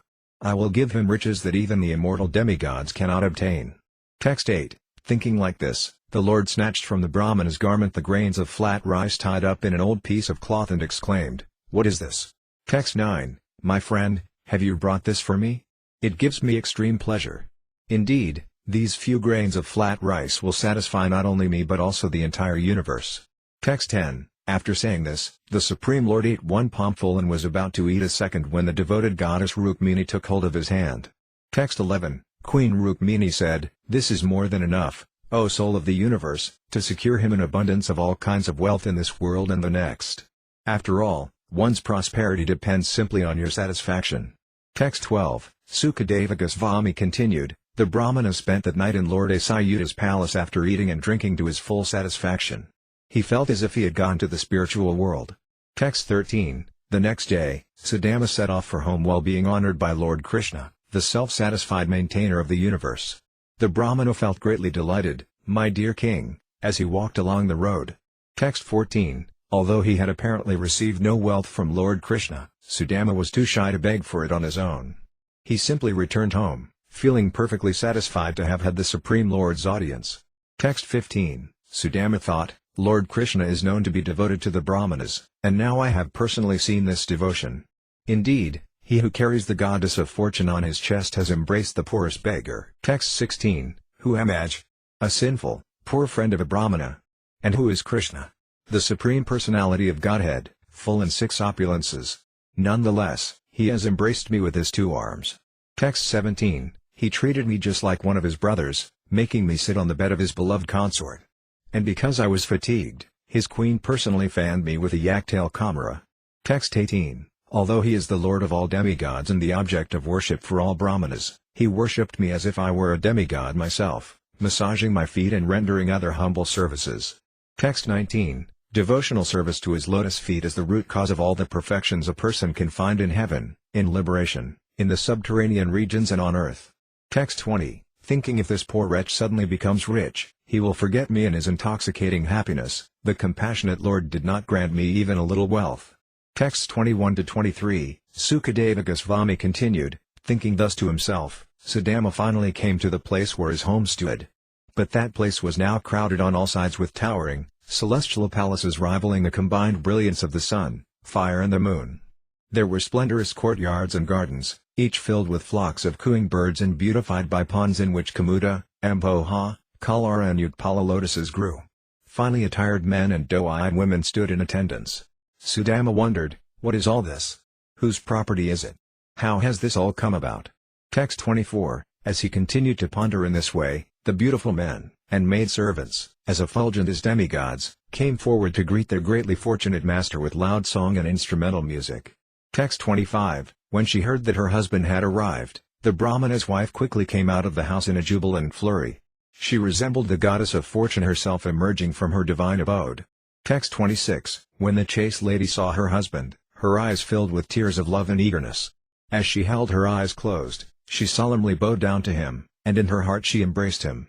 Text 27. Sudama was amazed to see his wife shining forth in the midst of maidservants adorned with jeweled lockets. She looked as effulgent as a demigoddess in her celestial airplane. Text 28. With pleasure he took his wife with him and entered his house, where there were hundreds of gem-studded pillars, just as in the palace of Lord Mahendra. Texts 29-32. In Sudama's home were beds as soft and wide as the foam of milk, with bedsteads made of ivory and ornamented with gold. There were also couches with golden legs, as well as royal camera fans, golden thrones, soft cushions and gleaming canopies hung with strings of pearls. Upon the walls of sparkling crystal glass, inlaid with precious emeralds, shone jeweled lamps, and the women in the palace were all adorned with precious gems. As he viewed this luxurious opulence of all varieties, the Brahmana calmly reasoned to himself about his unexpected prosperity. Text 33. Sudama thought, I have always been poor. Certainly the only possible way that such an unfortunate person as myself could become suddenly rich is that Lord Krishna, the supremely opulent chief of the Yadu dynasty, has glanced upon me. Text 34. After all, my friend Krishna, the most exalted of the Dasarhas and the enjoyer of unlimited wealth, noticed that I secretly intended to beg from him. Thus even though he said nothing about it when I stood before him, he actually bestowed upon me the most abundant riches. In this way he acted just like a merciful rain cloud. Text 35. The Lord considers even his greatest benedictions to be insignificant, while he magnifies even a small service rendered to him by his well-wishing devotee. Thus with pleasure the Supreme Soul accepted a single palmful of the flat rice I brought him. Text 36. The Lord is the supremely compassionate reservoir of all transcendental qualities. Life after life may I serve him with love, friendship and sympathy, and may I cultivate such firm attachment for him by the precious association of his devotees. Text 37. To a devotee who lacks spiritual insight, the Supreme Lord will not grant the wonderful opulences of this world, kingly power and material assets.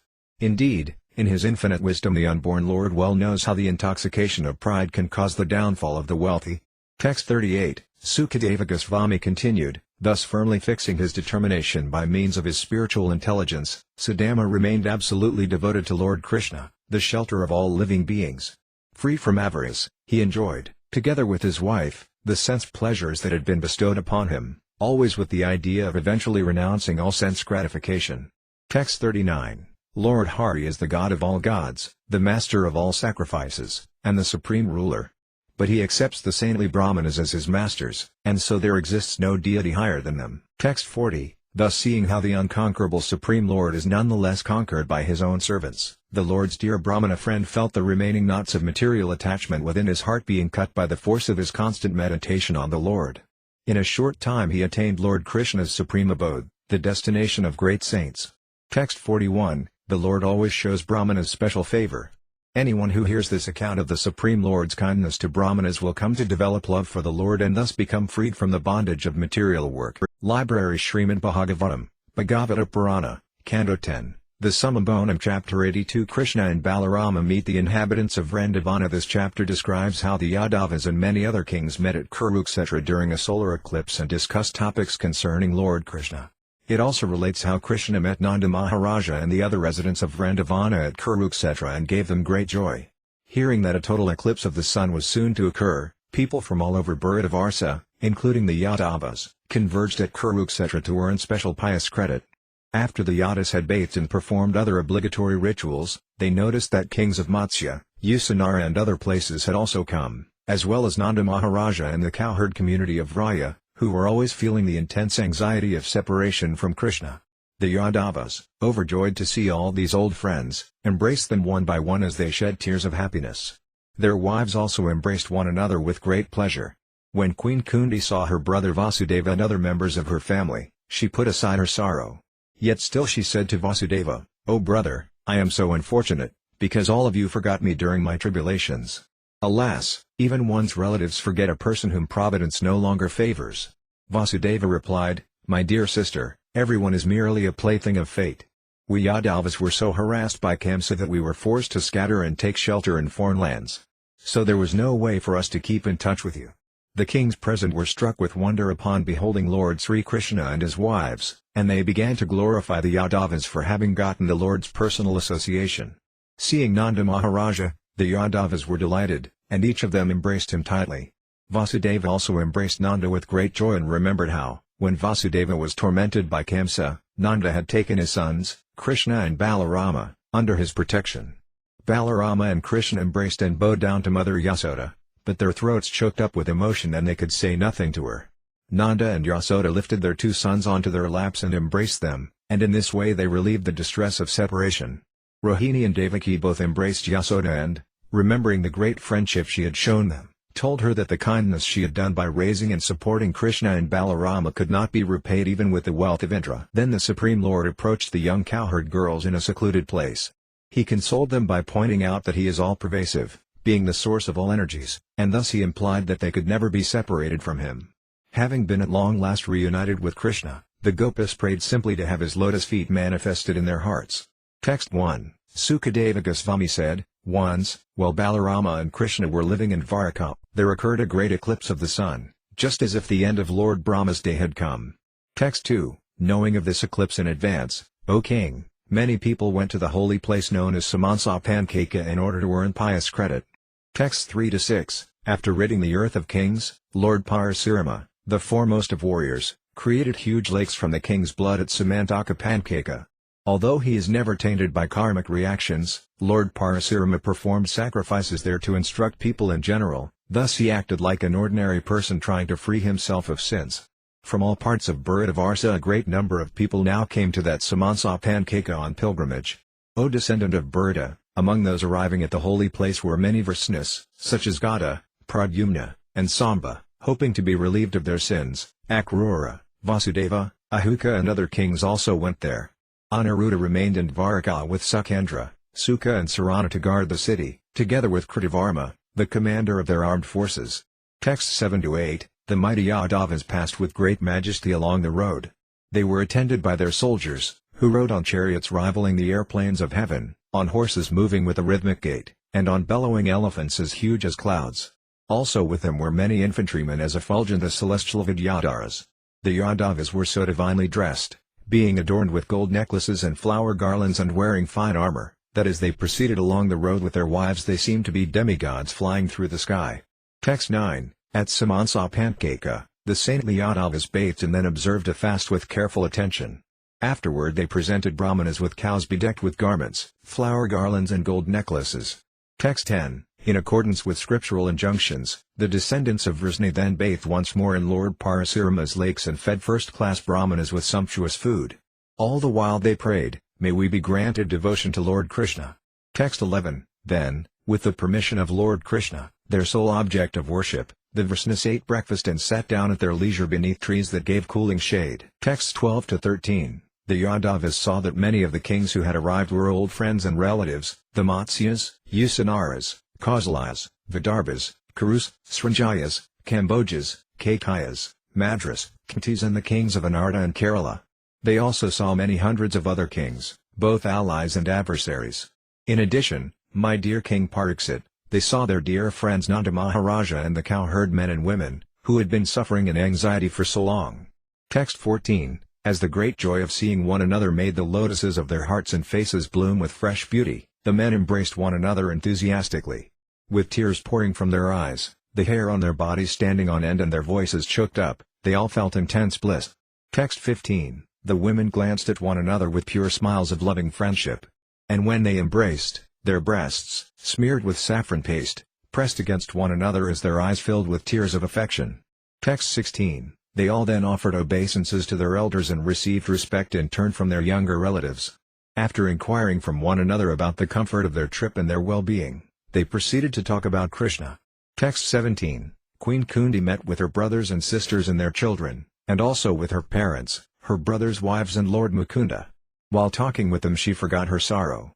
Text 18, Queen Kundi said, my dear, respectable brother, I feel that my desires have been frustrated, because although all of you are most saintly, you forgot me during my calamities. Text 19, friends and family members, even children, brothers and parents, forget a dear one whom providence no longer favors. Text 20, Sri Vasudeva said, dear sister, please do not be angry with us. We are only ordinary men, playthings of fate.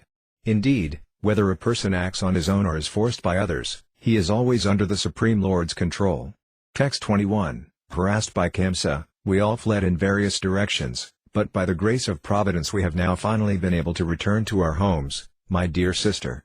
Text 22, Sukadeva Goswami said, Vasudeva, Ugrasena and the other Yatis honored the various kings, who became supremely blissful and content upon seeing Lord Asayuta. Texts 23-26, all the royalty present, including Bhisma, Drona, Dhritarashtra, Gandhari and her sons, the Pandavas and their wives, Kunti, Sanjaya, Vidura, Karpakarya, Kandibhoha, Virata, Bhismaka, the great Nagnajit, Puriyat, Drupada, Salya, Drishtakatu, Kesaraja, Damagosa, Visalaksa, Mathila, Mathura, Kekaya, Udamanyu, Susarma, Bralika with his associates and their sons, and the many other kings subservient to Maharaja Yudhishthira, all of them, our best of kings, were simply amazed to see the transcendental form of Lord Krishna, the abode of all opulence and beauty, standing before them with his consorts. Text 27, after Lord Balarama and Lord Krishna had liberally honored them, with great joy and enthusiasm these kings began to praise the members of the Vrisni clan, Sri Krishna's personal associates. Text 28, the king said, O king of the Bhojas, you alone among men have achieved a truly exalted birth, for you continually behold Lord Krishna, who is rarely visible even to great yogis. Texts 29-30, his fame, as broadcast by the Vedas, the water that has washed his feet, and the words he speaks in the form of the revealed scriptures, these thoroughly purify this universe.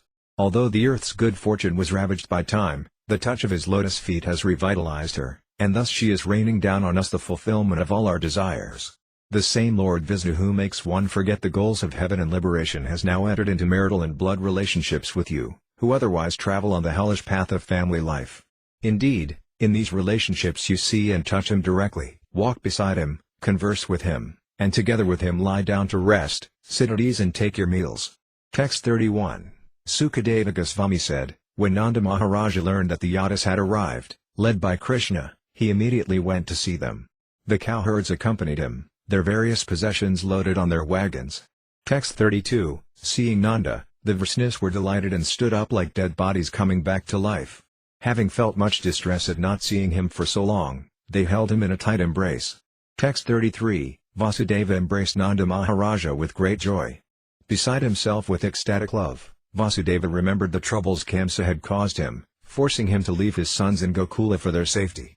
Text 34, O hero of the Kurus, Krishna and Balarama embraced their foster parents and bowed down to them, but their throats were so choked up with tears of love that the two lords could say nothing. Text 35, raising their two sons onto their laps and holding them in their arms, Nanda and saintly mother Yasoda forgot their sorrow. Text 36, then Rohini and Devaki both embraced the queen of Raya, remembering the faithful friendship she had shown them. Their throats choking with tears, they addressed her as follows. Text 37, Rohini and Devaki said, what woman could forget the unceasing friendship you and Nanda have shown us, dear queen of Raya? There is no way to repay you in this world, even with the wealth of Indra. Text 38, before these two boys had ever seen their real parents, you acted as their parents and gave them all affectionate care, training, nourishment and protection. They were never afraid, good lady, because you protected them just as eyelids protect the eyes. Indeed, saintly persons like you never discriminate between outsiders and their own kin. Text 39, Sukadeva Goswami said, while gazing at their beloved Krishna, the young gopis used to condemn the creator of their eyelids, which would momentarily block their vision of him. Now, seeing Krishna again after such a long separation, with their eyes they took him into their hearts, and there they embraced him to their full satisfaction. In this way they became totally absorbed in ecstatic meditation on him, although those who constantly practice mystic yoga find such absorption difficult to achieve.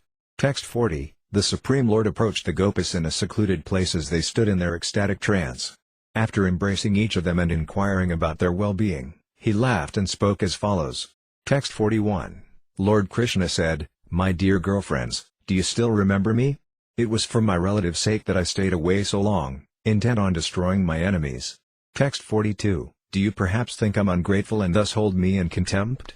After all, it is the Supreme Lord who brings living beings together and then separates them. Text 43, just as the wind brings together masses of clouds, blades of grass, wisps of cotton and particles of dust, only to scatter them all again, so the Creator deals with his created beings in the same way. Text 44, rendering devotional service to me qualifies any living being for eternal life. but by your good fortune you have developed a special loving attitude toward me, by which you have obtained me. Text 45. Dear ladies, I am the beginning and end of all created beings and exist both within and without them, just as the elements ether, water, earth, air and fire are the beginning and end of all material objects and exist both within and without them. Text 46. In this way all created things reside within the basic elements of creation, while the spirit souls pervade the creation, remaining in their own true identity. You should see both of these, the material creation and the self, as manifest within me, the imperishable supreme truth. Text 47. Sukadeva Goswami said, having thus been instructed by Krishna in spiritual matters, the Gopas were freed of all tinges of false ego because of their incessant meditation upon him. And with their deepening absorption in him, they came to understand him fully.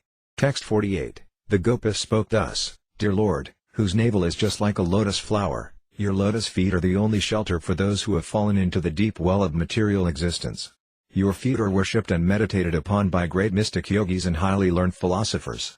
We wish that these lotus feet may also be awakened within our hearts, although we are only ordinary persons engaged in household affairs. Library Śrīmad Bhāgavatam, Bhagavata Purana, Canto 10, the Summum Bonum Chapter 83. Draupadi meets the queens of Krishna. This chapter relates a conversation between Draupadi and Lord Krishna's foremost queens, in which each of them describes how the Lord married her.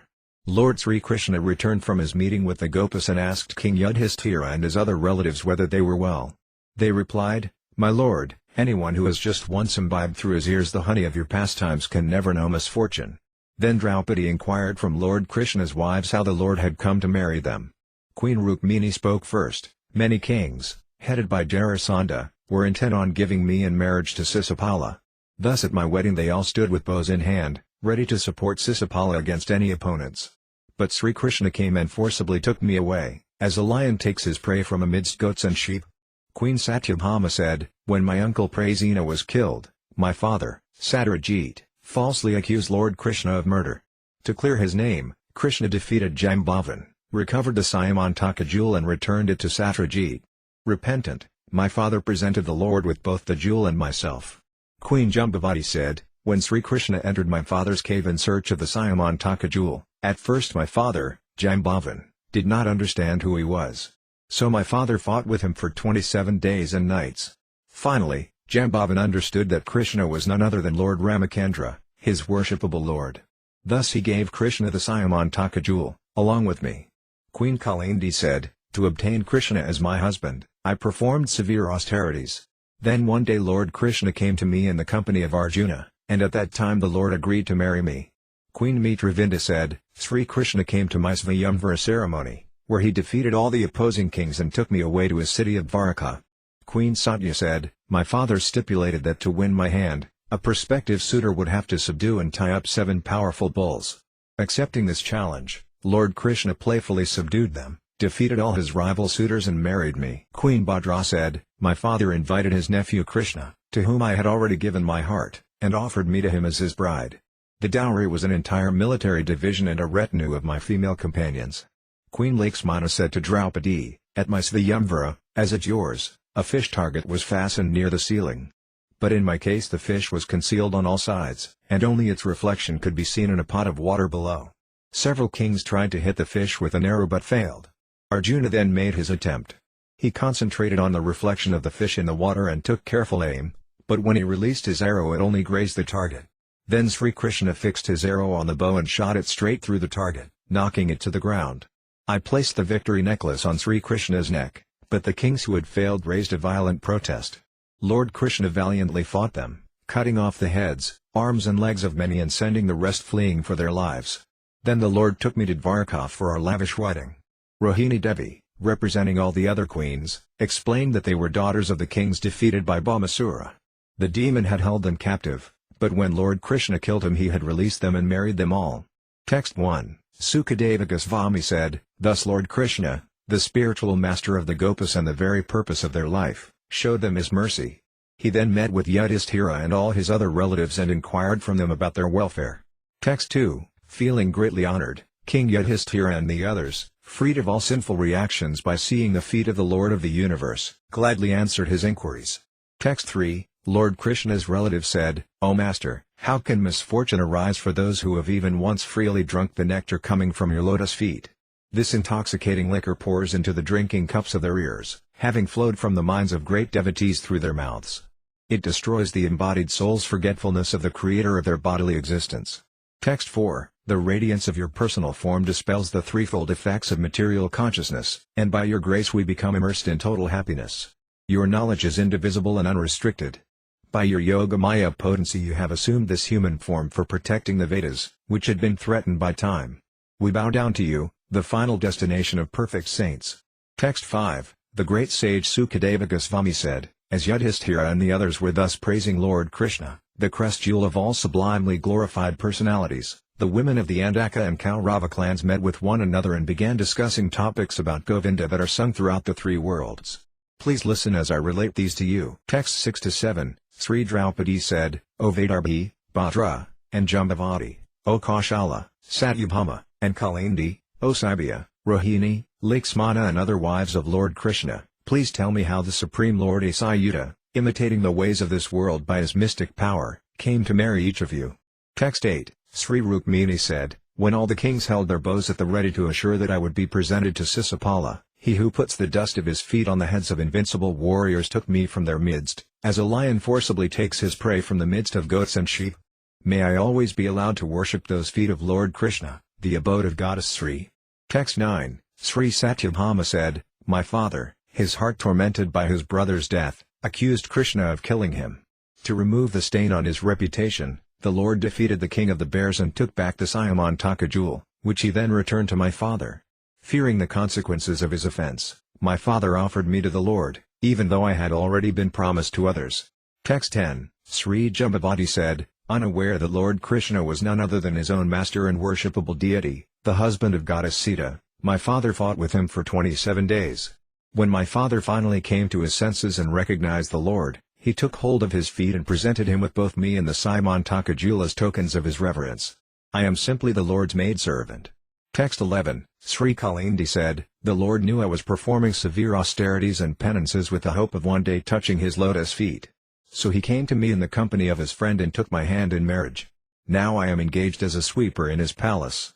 Text 12, Sri Mitravinda said, at my Svayamvara ceremony he came forward, defeated all the kings present, including my brothers, who dared insult him, and took me away just as a lion removes his prey from amidst a pack of dogs. Thus Lord Krishna, the shelter of the goddess of fortune, brought me to his capital city. May I be allowed to serve him by washing his feet, life after life. Text 13-14, Sri Satya said, my father arranged for 7 extremely powerful and vigorous bulls with deadly sharp horns to test the prowess of the kings who desired my hand in marriage. Although these bulls destroyed the false pride of many heroes, Lord Krishna subdued them effortlessly, tying them up in the same way that children playfully tie up a goat's kids. He thus purchased me with his valor. Then he took me away with my maidservants and a full army of 4 divisions, defeating all the kings who opposed him along the road. May I be granted the privilege of serving that Lord. Texts 15-16, Sri Bhadra said, my dear Draupadi, of his own free will my father invited his nephew Krishna, to whom I had already dedicated my heart, and offered me to him as his bride. My father presented me to the Lord with an Aksaini military guard and a retinue of my female companions. My ultimate perfection is this, to always be allowed to touch Lord Krishna's lotus feet as I wander from life to life, bound by my karma. Text 17, Sri Lakshmana said, O Queen, I repeatedly heard Narada Muni glorify the appearances and activities of Asayuta, and thus my heart also became attached to that Lord, Mukunda. Indeed, even goddess Padmasta chose him as her husband after careful consideration, rejecting the great demigods who rule various planets. Text 18, my father, Brihatsena, was by nature compassionate to his daughter, and knowing how I felt, O saintly lady, he arranged to fulfill my desire. Text 19, just as a fish was used as a target in your Svayamvara ceremony, O Queen, to assure that you would obtain Arjuna as your husband, so a fish was also used in my ceremony. In my case, however, it was concealed on all sides, and only its reflection could be seen in a pot of water below. Text 20, hearing of this, thousands of kings expert in shooting arrows and in wielding other weapons converged from all directions on my father's city, accompanied by their military teachers. Text 21, my father properly honored each king according to his strength and seniority. Then those whose minds were fixed on me took up the bow and arrow and one by one tried to pierce the target in the midst of the assembly. Text 22, some of them picked up the bow but could not string it, and so they threw it aside in frustration. Some managed to pull the bowstring toward the tip of the bow, only to have the bow spring back and knock them to the ground. Text 23, a few heroes, namely Jarasandha, Sisapala, Bhima, Duryodhana, Karna and the king of Ambascha, succeeded in stringing the bow, but none of them could find the target. Text 24, then Arjuna looked at the reflection of the fish in the water and determined its position. When he carefully shot his arrow at it, however, he did not pierce the target but merely grazed it. Texts 25-26, after all the arrogant kings had given up, their pride broken, the Supreme Personality of Godhead picked up the bow, easily strung it and then fixed his arrow upon it. As the sun stood in the constellation Abhijit, he looked at the fish in the water only once and then pierced it with the arrow, knocking it to the ground. Text 27, kettle drums resounded in the sky, and on the earth people shouted Jaya! Jaya! Overjoyed, demigods showered flowers. Text 28, just then I walked onto the ceremonial ground, the ankle bells on my feet gently tinkling. I was wearing new garments of the finest silk, tied with a belt, and I carried a brilliant necklace fashioned of gold and jewels. There was a shy smile on my face and a wreath of flowers in my hair. Text 29, I lifted my face, which was encircled by my abundant locks and effulgent from the glow of my earrings reflected from my cheeks. Smiling coolly, I glanced about. Then, looking around at all the kings, I slowly placed the necklace on the shoulder of Murari, who had captured my heart. Text 30, just then there were loud sounds of conch shells and mranga, pataha, bari and anaka drums, as well as other instruments. Men and women began to dance, and singers began to sing. Text 31, the leading kings there could not tolerate my having chosen the Supreme Personality of Godhead, O Draupadi. Burning with lust, they became quarrelsome. Text 32, the Lord then placed me on his chariot, drawn by four most excellent horses. Donning his armor and readying his bowstring, he stood on the chariot, and there on the battleground he manifested his four arms. Text 33, Daruka drove the Lord's gold-trimmed chariot as the kings looked on, O Queen, like small animals helplessly watching a lion. Text 34, the kings pursued the Lord like village dogs chasing a lion. Some kings, raising their bows, stationed themselves on the road to stop him as he passed by. Text 35, these warriors were deluged by arrows shot from the Lord's bow, Sringa. Some of the kings fell on the battlefield with severed arms, legs and necks, the rest gave up the fight and fled. Text 36, the Lord of the Yadas then entered his capital city, Kusthali, Dvaraka, which is glorified in heaven and on earth. The city was elaborately decorated with flagpoles carrying banners that blocked the sun, and also with splendid archways. As Lord Krishna entered, he appeared like the sun god entering his abode. Text 37, my father honored his friends, family and in-laws with priceless clothing and jewelry and with royal beds, thrones and other furnishings. Text 38, with devotion he presented the perfectly complete Lord with a number of maidservants bedecked with precious ornaments. Accompanying these maidservants were guards walking on foot and others riding elephants, chariots and horses. He also gave the Lord extremely valuable weapons. Text 39, thus, by renouncing all material association and practicing austere penances, we queens have all become personal maidservants of the self-satisfied Supreme Lord. Text 40, Rohini Devi, speaking for the other queens, said, after killing Bhamasura and his followers, the Lord found us in the demon's prison and could understand that we were the daughters of the kings whom Bhama had defeated during his conquest of the earth. The Lord set us free, and because we had been constantly meditating upon his lotus feet, the source of liberation from material entanglement, he agreed to marry us, though his every desire is already fulfilled. Texts 41-42, O saintly lady, we do not desire dominion over the earth, the sovereignty of the King of Heaven, unlimited facility for enjoyment, mystic power, the position of Lord Brahma, immortality or even attainment of the kingdom of God. We simply desire to carry on our heads the glorious dust of Lord Krishna's feet, enriched by the fragrance of kumkuma from his consort's bosom. Text 43, we desire the same contact with the Supreme Lord's feet that the young women of Raya, the cowherd boys and even the aborigine Pulinda women desire, the touch of the dust he leaves on the plants and grass as he tends his cows. Library Śrīmad Bhāgavatam, Bhagavata Purana, Canto 10, the Summum Bonum Chapter 84 The Sages' Teachings at Kurukshetra. This chapter describes the arrival of great sages at Kurukshetra to observe the auspicious occasion of a solar eclipse, the sages' glorification of Lord Krishna, and Vasudeva's enthusiastic performance of sacrifices. On the occasion of a solar eclipse at Kurukshetra, exalted ladies like Kunti, Draupadi and Subhadra got the chance to associate with Lord Krishna's queens. Seeing how much the Lord's consorts loved their husband, The ladies were struck with wonder. As the women talked among themselves, and the men did likewise, great sages headed by Narada and Vyasadeva arrived there, desiring to see Lord Krishna. The various kings and other leading personalities who were sitting at their leisure, including the Pandavas, Krishna, and Balarama, stood up as soon as they saw the sages. The leaders all bowed down to the great souls, inquired about their well-being and worshipped them by offering them sitting places, water and so on. Lord Krishna then said, "Now our lives are successful, for we have obtained the goal of life, the audience of great sages and yoga masters, which even demigods only rarely obtain. The water at a holy place of pilgrimage and the deity forms of the gods can purify one only after a long time, but saintly sages purify just by being seen. Those who identify themselves with their bodies and neglect to honor transcendental sages like you are no better than asses." After hearing Lord Krishna speak these words in the mood of a mere mortal, the sages remained silent for some time, bewildered. Then they said, "How amazing our Lord is! He covers his true identity with human-like activities and pretends to be subject to superior control. Surely he has spoken in this way only to enlighten the general populace. Such behavior of his is indeed inconceivable." The sages continued to glorify the Lord as the Supreme Personality of Godhead, the Supersoul, and the friend and worshipper of the Brahmanas. After the sages had praised him, Lord Krishna offered them his obeisances, and they begged his permission to return to their hermitages.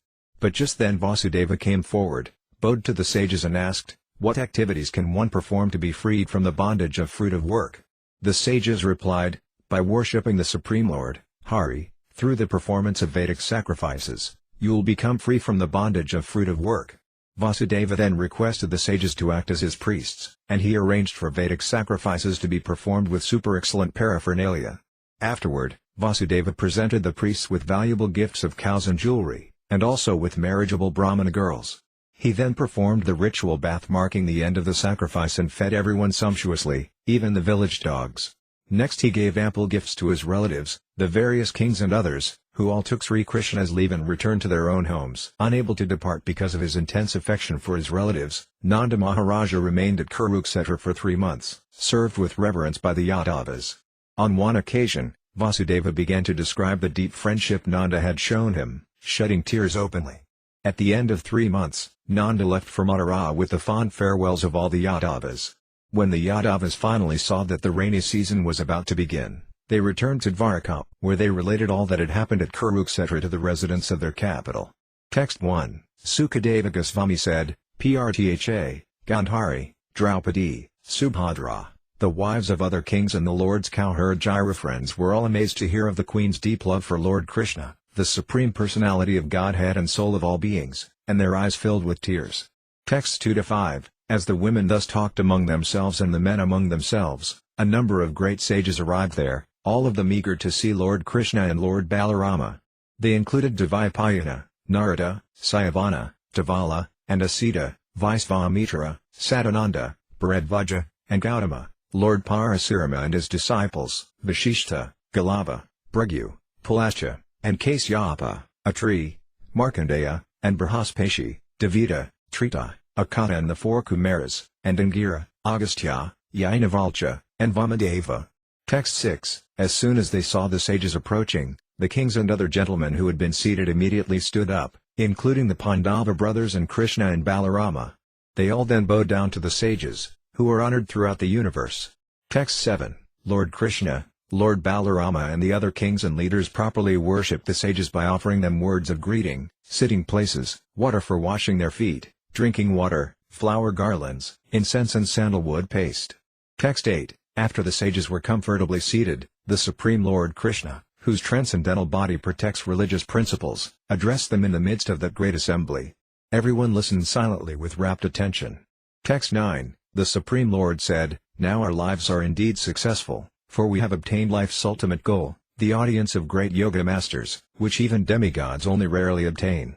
Text 10. How is it that people who are not very austere and who recognize God only in his deity form in the temple can now see you, touch you, inquire from you, bow down to you, worship your feet and serve you in other ways? Text 11. Mere bodies of water are not the real sacred places of pilgrimage, nor are mere images of earth and stone the true worshipable deities. These purify one only after a long time, but saintly sages purify one immediately upon being seen. Text 12. Neither the demigods controlling fire, the sun, the moon and the stars nor those in charge of earth, water, ether, air, speech and mind actually remove the sins of their worshippers, who continue to see in terms of dualities. But wise sages destroy one's sins when respectfully served for even a few moments. Text 13, one who identifies his self as the inert body composed of mucus, bile and air, who assumes his wife and family are permanently his own, who thinks an earthen image or the land of his birth is worshipable, or who sees a place of pilgrimage as merely the water there, but who never identifies himself with, feels kinship with, worships or even visits those who are wise in spiritual truth, such a person is no better than a cow or an ass. Text 14, Sukadeva Goswami said, hearing such unfathomable words from the unlimitedly wise Lord Krishna, the learned Brahmanas remained silent, their minds bewildered. Text 15, for some time the sages pondered the Supreme Lord's behavior, which resembled that of a subordinate living being. They concluded that he was acting this way to instruct the people in general. Thus they smiled and spoke to him, the spiritual master of the universe. Text 16, the great sages said, your power of illusion has totally bewildered us, the most exalted knowers of the truth and leaders among the universal creators. Ah, how amazing is the behavior of the Supreme Lord! He covers himself with his human-like activities and pretends to be subject to superior control. Text 17, indeed, the human-like pastimes of the Almighty are simply a pretense. Effortlessly, he alone sends forth from himself this variegated creation, maintains it and then swallows it up again, all without becoming entangled, just as the element earth takes on many names and forms in its various transformations. Text 18, nonetheless, at suitable times you assume the pure mode of goodness to protect your devotees and punish the wicked. Thus you, the soul of the Varnasrama social order, the Supreme Personality of Godhead, maintain the eternal path of the Vedas by enjoying your pleasure pastimes. Text 19, the Vedas are your spotless heart, and through them one can perceive, by means of austerity, study and self-control, the manifest, the unmanifest and the pure existence transcendental to both. Text 20, therefore, O Supreme Brahman, you honor the members of the Brahminical community, for they are the perfect agents by which one can realize you through the evidence of the Vedas. For that very reason you are the foremost worshipper of the Brahmanas. Text 21, today our birth, education, austerity and vision have all become perfect because we have been able to associate with you, the goal of all saintly persons. Indeed, you yourself are the ultimate, supreme blessing. Text 22, let us offer obeisances unto that Supreme Personality of Godhead, Lord Krishna, the infinitely intelligent Supersoul, who has disguised his greatness through his mystic yoga Maya. Text 23, neither these kings nor even the Vrishnas, who enjoy your intimate association, know you as the soul of all existence, the force of time and the supreme controller. For them you are covered by the curtain of Maya. Texts 24-25, a sleeping person imagines an alternative reality for himself and, seeing himself as having various names and forms, forgets his waking identity, which is distinct from the dream. Similarly, the senses of one whose consciousness is bewildered by illusion perceive only the names and forms of material objects. Thus such a person loses his memory and cannot know you. Text 26, today we have directly seen your feet, the source of the holy Ganges, which washes away volumes of sins. Perfected yogis can at best meditate upon your feet within their hearts. But only those who render you wholehearted devotional service and in this way vanquish the soul's covering, the material mind, attain you as their final destination. Therefore kindly show mercy to us, your devotees. Text 27, Sukadeva Goswami said, having thus spoken, O wise king, the sages then took leave of Lord Dasarha, Dhritarashtra and Yudhishthira and prepared to depart for their asramas. Text 28, seeing that they were about to leave, the renowned Vasudeva approached the sages. After bowing down to them and touching their feet, he spoke to them with carefully chosen words. Text 29, Sri Vasudeva said, obeisances to you, the residents of all the demigods. Please hear me, O sages. Kindly tell us how the reactions of one's work can be counteracted by further work. Text 30, Sri Narada Muni said, O Brahmanas, it is not so amazing that in his eagerness to know, Vasudeva has asked us about his ultimate benefit, for he considers Krishna a mere boy. Text 31, in this world familiarity breeds contempt. For example, one who lives on the banks of the Ganges might travel to some other body of water to be purified. Texts 32-33, the Supreme Lord's awareness is never disturbed by time, by the creation and destruction of the universe, by changes in its own qualities, or by anything else, whether self-caused or external. But although the consciousness of the Personality of Godhead, who is the Supreme One without a second, is never affected by material distress, by the reactions of material work or by the constant flow of nature's modes, ordinary persons nonetheless think that the Lord is covered by his own creations of prana and other material elements, just as one may think that the sun is covered by clouds, snow or an eclipse. Text 34, Sukadeva Goswami continued, the sages then spoke again, O king, addressing Vasudeva while all the kings, along with Lord Asayuta and Lord Rama, listened. Text 35, the sages said, it has been definitely concluded that work is counteracted by further work when one executes Vedic sacrifices as a means of worshipping Vishnu, the Lord of all sacrifices, with sincere faith. Text 36, learned authorities who see through the eye of scripture have demonstrated that this is the easiest method of subduing the agitated mind and attaining liberation, and that it is a sacred duty which brings joy to the heart. Text 37, this is the most auspicious path for a religious householder of the twice-born orders, to selflessly worship the personality of Godhead with wealth honestly obtained. Text 38, an intelligent person should learn to renounce his desire for wealth by performing sacrifices and acts of charity. He should learn to renounce his desire for wife and children by experiencing family life. And he should learn to renounce his desire for promotion to a higher planet in his next life, O saintly Vasudeva, by studying the effects of time. Self-controlled sages who have thus renounced their attachment to household life go to the forest to perform austerities. Text 39, Dear Prabhu, a member of the twice-born classes is born with three kinds of debts, those owed to the demigods, to the sages and to his forefathers. If he leaves his body without first liquidating these debts by performing sacrifice, studying the scriptures and begetting children, he will fall down into a hellish condition. Text 40, But you, O magnanimous soul, are already free from two of your debts, those to the sages and the forefathers.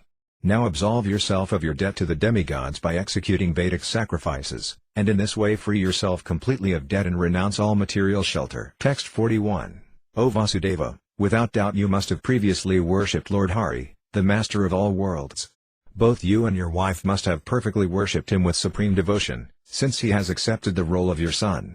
Text 42, Sukadeva Goswami said, after hearing these statements of the sages, generous Vasudeva bowed his head to the ground and, praising them, requested them to become his priests. Text 43, thus requested by him, O king, the sages engaged the pious Vasudeva in performing fire sacrifices at that holy place of Kurukshetra according to strict religious principles and with most excellent ritual arrangements. Texts 44-45, when Maharaja Vasudeva was about to be initiated for the sacrifice, O king, the Vrishnis came to the initiation pavilion after bathing and putting on fine clothes and garlands of lotuses. The other kings also came, elaborately ornamented, as well as all their joyful queens, who wore jeweled lockets around their necks and were also clad in fine garments. The royal wives were anointed with sandalwood paste and carried auspicious items for the worship.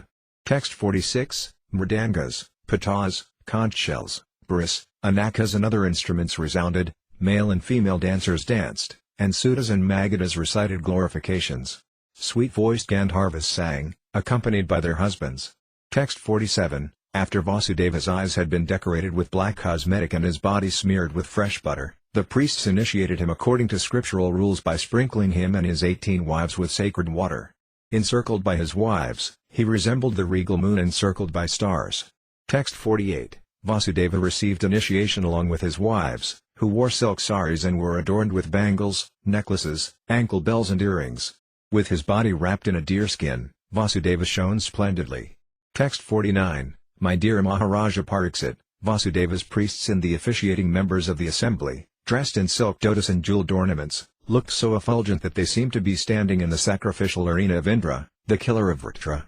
Text 50, at that time Balarama and Krishna, the lords of all living entities, shone forth with great majesty in the company of their respective sons, wives and other family members, who were expansions of their opulences. Text 51, performing various kinds of Vedic sacrifice according to the proper regulations, Vasudeva worshipped the Lord of all sacrificial paraphernalia, mantras and rituals.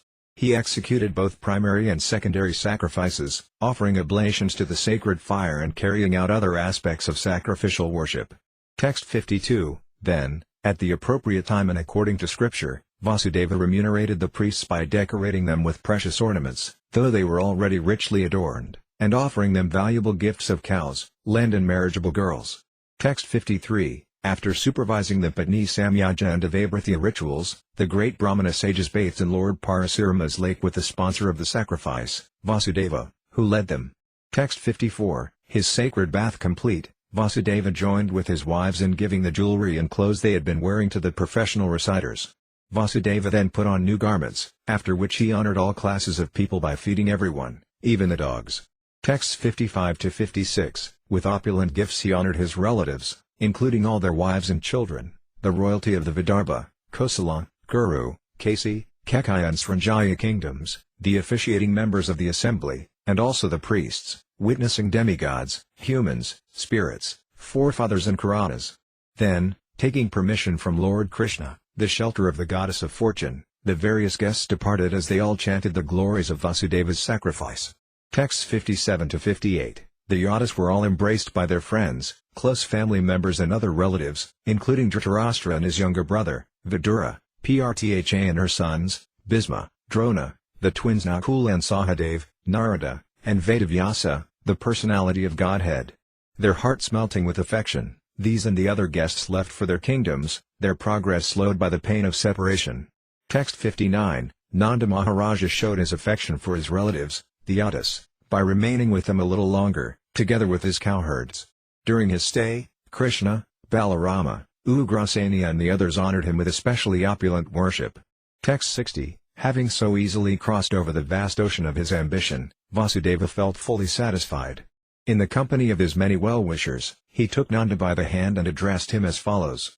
Text 61, Sri Vasudeva said, "My dear brother, God himself has tied the knot called affection, which tightly binds human beings together. It seems to me that even great heroes and mystics find it very difficult to free themselves from it." Text 62, indeed, the Supreme Lord must have created the bonds of affection, for such exalted saints as you have never stopped showing matchless friendship toward us ingrates, although it has never been properly reciprocated.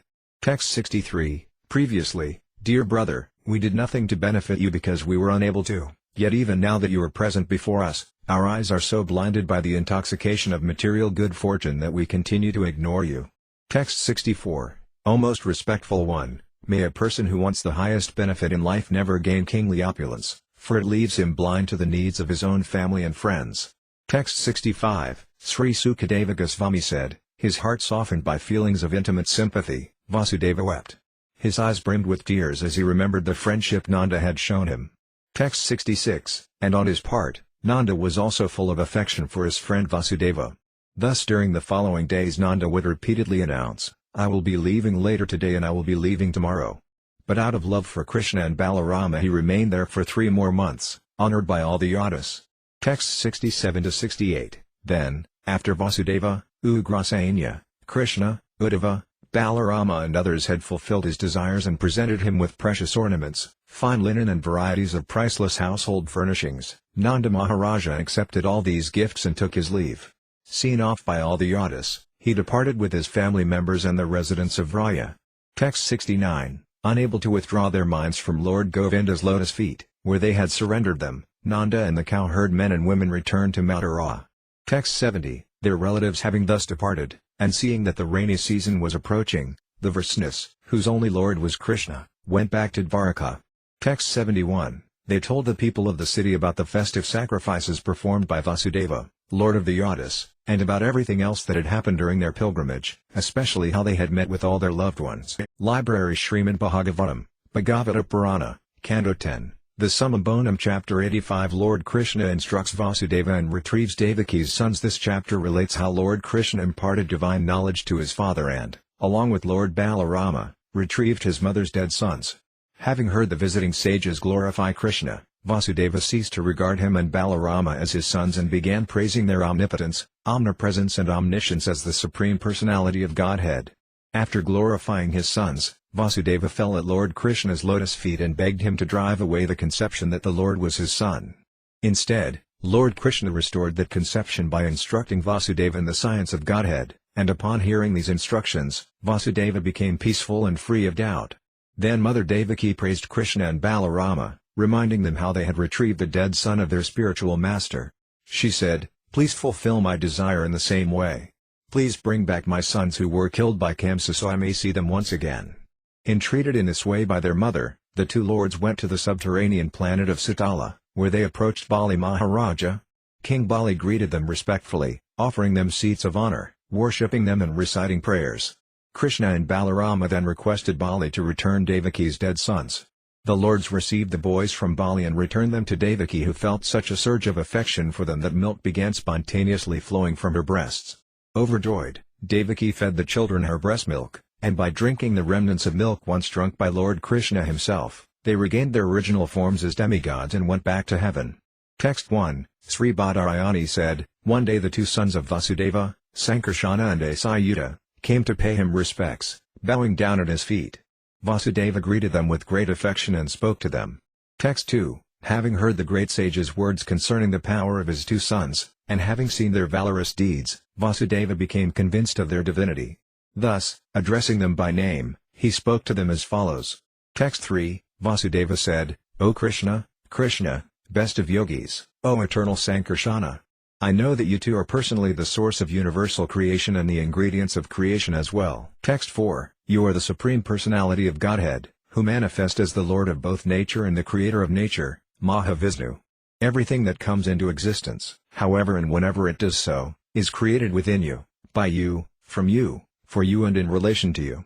Text 5, O Transcendental Lord, from yourself you created this entire variegated universe, and then you entered within it in your personal form as the Supersoul.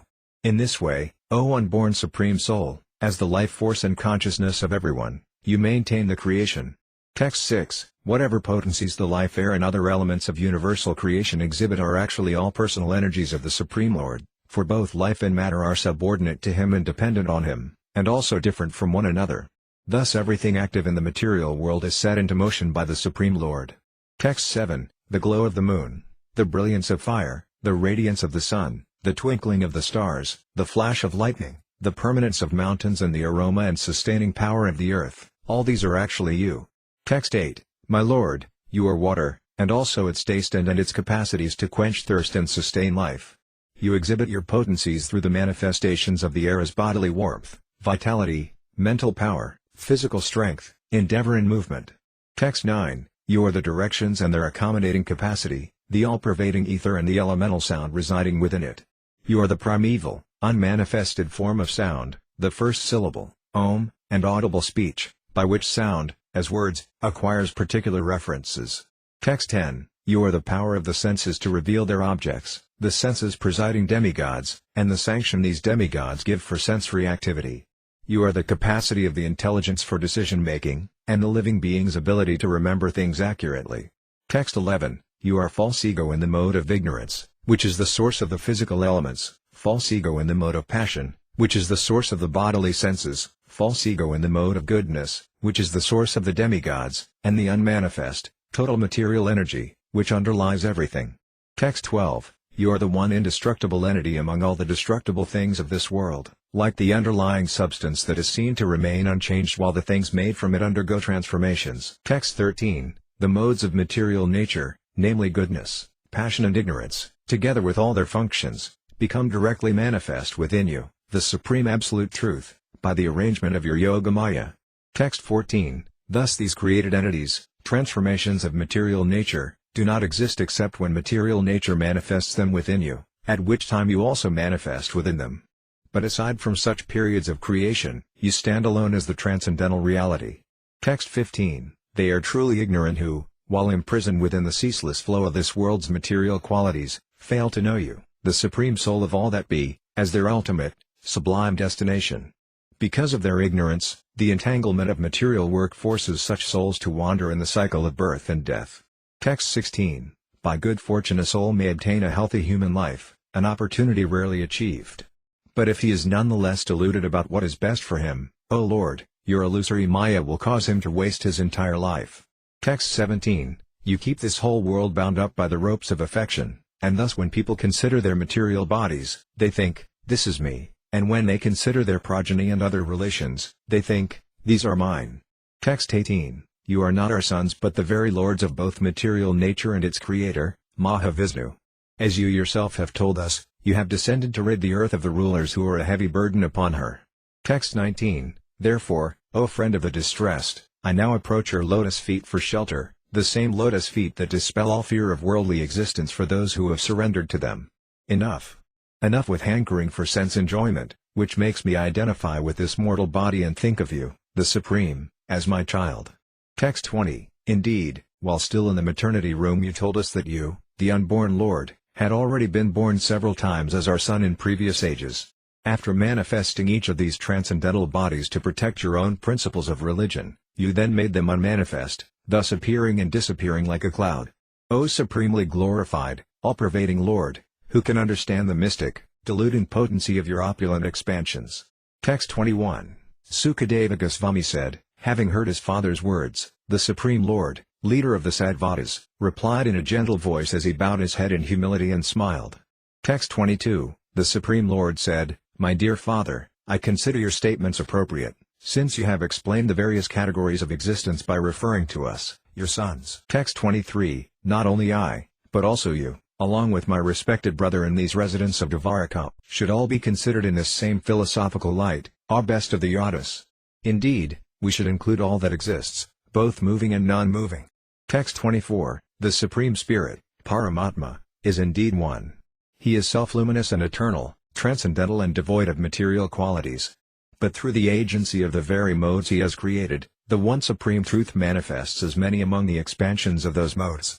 Text 25. The elements of ether, air, fire, water and earth become visible, invisible, minute or extensive as they manifest in various objects.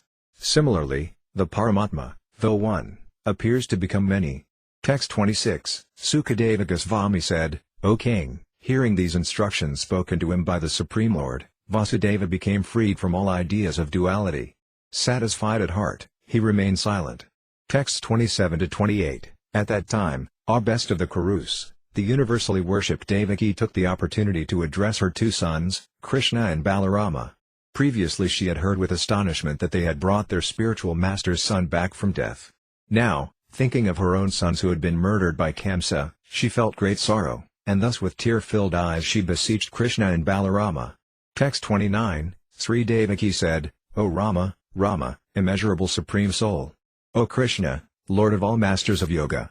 I know that you are the ultimate rulers of all universal creators, the primeval personalities of Godhead. Text 30, taking birth from me, you have now descended to this world in order to kill those kings whose good qualities have been destroyed by the present age, and who thus defy the authority of revealed scriptures and burden the earth. Text 31. O soul of all that be, the creation, maintenance and destruction of the universe are all carried out by a fraction of an expansion of your expansion. Today I have come to take shelter of you, the Supreme Lord. Texts 32-33, it is said that when your spiritual master ordered you to retrieve his long-dead son, you brought him back from the forefathers' abode as a token of remuneration for your Guru's mercy. Please fulfill my desire in the same way, O Supreme Masters of all Yoga Masters. Please bring back my sons who were killed by the king of Bhoha, so that I may see them once again. Text 34, the sage Sukadeva said, thus entreated by their mother, O Birda, Balarama and Krishna employed their mystic yoga maya potency and entered the region of Sutala. Text 35, when the king of the Daityas, Bali Maharaja, noticed the arrival of the two lords, his heart overflowed with joy, since he knew them to be the supreme soul and worshipable deity of the entire universe, and especially of himself. He immediately stood up and then bowed down to offer respects, along with his entire entourage. Text 36, Bali took pleasure in offering them elevated seats. After they sat down, he washed the feet of the two supreme personalities. Then he took that water, which purifies the whole world even up to Lord Brahma, and poured it upon himself and his followers. Text 37, he worshipped them with all the riches at his disposal, priceless clothing, ornaments, fragrant sandalwood paste, betel nut, lamps, sumptuous food and so on. Thus he offered them all his family's wealth, and also his own self. Text 38, taking hold of the Lord's lotus feet again and again, Bali, the conqueror of Indra's army, spoke from his heart, which was melting out of his intense love. O king, as tears of ecstasy filled his eyes and the hair on his limbs stood on end, he began to speak with faltering words. Text 39, King Bali said, obeisances to the unlimited Lord, Ananta, the greatest of all beings. And obeisances to Lord Krishna, the creator of the universe, who appears as the impersonal absolute and the supersoul in order to disseminate the principles of Sankhya and Yoga. Text 40, seeing you lords is a rare achievement for most living beings. But even persons like us, situated in the modes of passion and ignorance, can easily see you when you reveal yourself by your own sweet will. Texts 41-43, Many who had been constantly absorbed in enmity toward you ultimately became attracted to you, who are the direct embodiment of transcendental goodness and whose divine form comprises the revealed scriptures.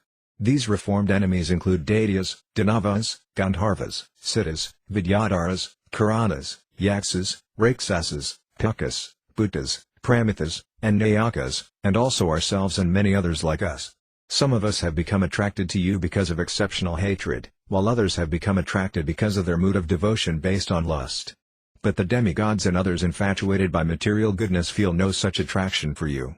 Text 44, What to speak of ourselves, O Lord of all perfect yogis, even the greatest mystics do not know what your spiritual power of delusion is or how it acts.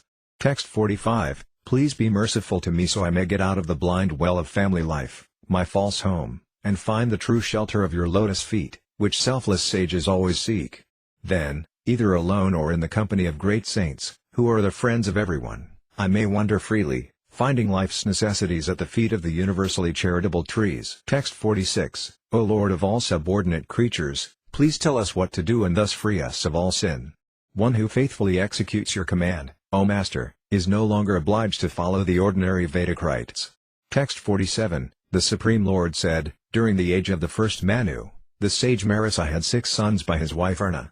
They were all exalted demigods, but once they laughed at Lord Brahma when they saw him preparing to have sex with his own daughter. Texts 48-49, Because of that improper act, they immediately entered a demoniac form of life, and thus they took birth as sons of Hiranyakasipu. The goddess Yoga Maya then took them away from Hiranyakasipu, and they were born again from Devaki's womb. After this, O king, Kamsa murdered them. Devaki still laments for them, thinking of them as her sons. These same sons of Marisi are now living here with you.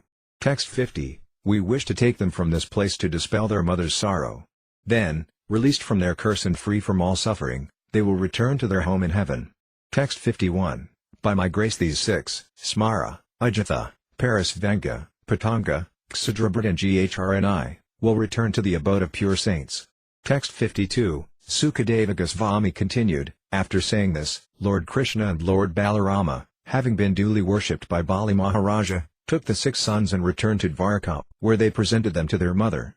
Text 53, When she saw her lost children, Goddess Devaki felt such affection for them that milk flowed from her breasts. She embraced them and took them onto her lap, smelling their heads again and again. Text 54, Lovingly she let her sons drink from her breast, which became wet with milk just by their touch. She was entranced by the same illusory energy of Lord Vishnu that initiates the creation of the universe. Texts 55-56, By drinking her nectarian milk, the remnants of what Krishna himself had previously drunk, the 6 sons touched the transcendental body of the Lord, Narayana, and this contact awakened them to their original identities. They bowed down to Govinda, Devaki, their father and Balarama, and then, as everyone looked on, they left for the abode of the demigods. Text 57, Seeing her sons return from death and then depart again, saintly Devaki was struck with wonder, O king. She concluded that this was all simply an illusion created by Krishna. Text 58, Sri Krishna, the Supreme Soul, the Lord of unlimited valor, performed countless pastimes just as amazing as this one, O descendant of Bharata. Text 59, Sri Suta Goswami said, This pastime enacted by Lord Murari, whose fame is eternal, totally destroys the sins of the universe and serves as the transcendental ornament for his devotees' ears. Anyone who carefully hears or narrates this pastime, as recounted by the venerable son of Vyasa, will be able to fix his mind in meditation on the Supreme Lord and attain to the all-auspicious kingdom of God. Library Śrīmad Bhāgavatam, Bhagavata Purana, Canto 10, the Summum Bonum Chapter 86 Arjuna kidnaps Subhadra, and Krishna blesses his devotees. This chapter describes how Arjuna kidnapped Subhadra and how Lord Krishna went to Mithila to bless his devotees Bahulasva and Srutadeva. When King Pariksit desired to learn about the marriage of his grandmother, Subhadra Devi, Sri Sukadeva Goswami said, while touring on pilgrimage, Arjuna heard that Lord Baladeva intended to give the hand of his sister Subhadra to Duryodhana in marriage. Wanting to kidnap Subhadra and marry her himself, Arjuna disguised himself as a renunciant and went to Dvaraka. So effective was the disguise that neither Balarama nor any other resident of Dvaraka recognized him, rather, they all showed him the respect due a Vaisnava mendicant. In this way the 4 months of the rainy season passed. One day Arjuna received an invitation to dine at Lord Balarama's home. There he caught sight of Subhadra and was immediately overwhelmed with desire for her.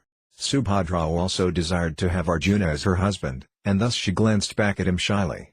A few days later, Subhadra left the palace to participate in a chariot festival. Taking this opportunity, Arjuna abducted Subhadra and defeated the Yadavas who tried to stop him. Lord Balarama was at first greatly angered to hear of this, but when Lord Sri Krishna and other family members pacified him, he became joyful and sent the bride and groom off with elaborate wedding gifts. There was a Brahmana devotee of Sri Krishna's named Sukadeva, who lived in the city of Mithila. By the will of Providence, he could earn only barely enough to keep himself and his family alive. Still, he was always satisfied and spent all his time executing his religious duties. King Bahulasva was another great devotee of the Lord residing in Mithila. A member of the dynasty in which King Janaka had appeared, Bahulasva ruled over the whole province of Vidya, yet he remained as detached from material wealth as Sukadeva. Pleased with the devotional attitude of both these great souls, Lord Krishna went on his chariot to Mithila to visit them, taking along Narada and several other learned sages. The people of Mithila greeted the Lord and his saintly entourage with great delight. Bearing various gifts for Krishna, they bowed down and offered obeisances to both him and the sages. Bahulasva and Sukadeva both stepped forward and respectfully requested Sri Krishna to visit their homes. To satisfy both of them, the Lord expanded himself and went to each of their homes simultaneously.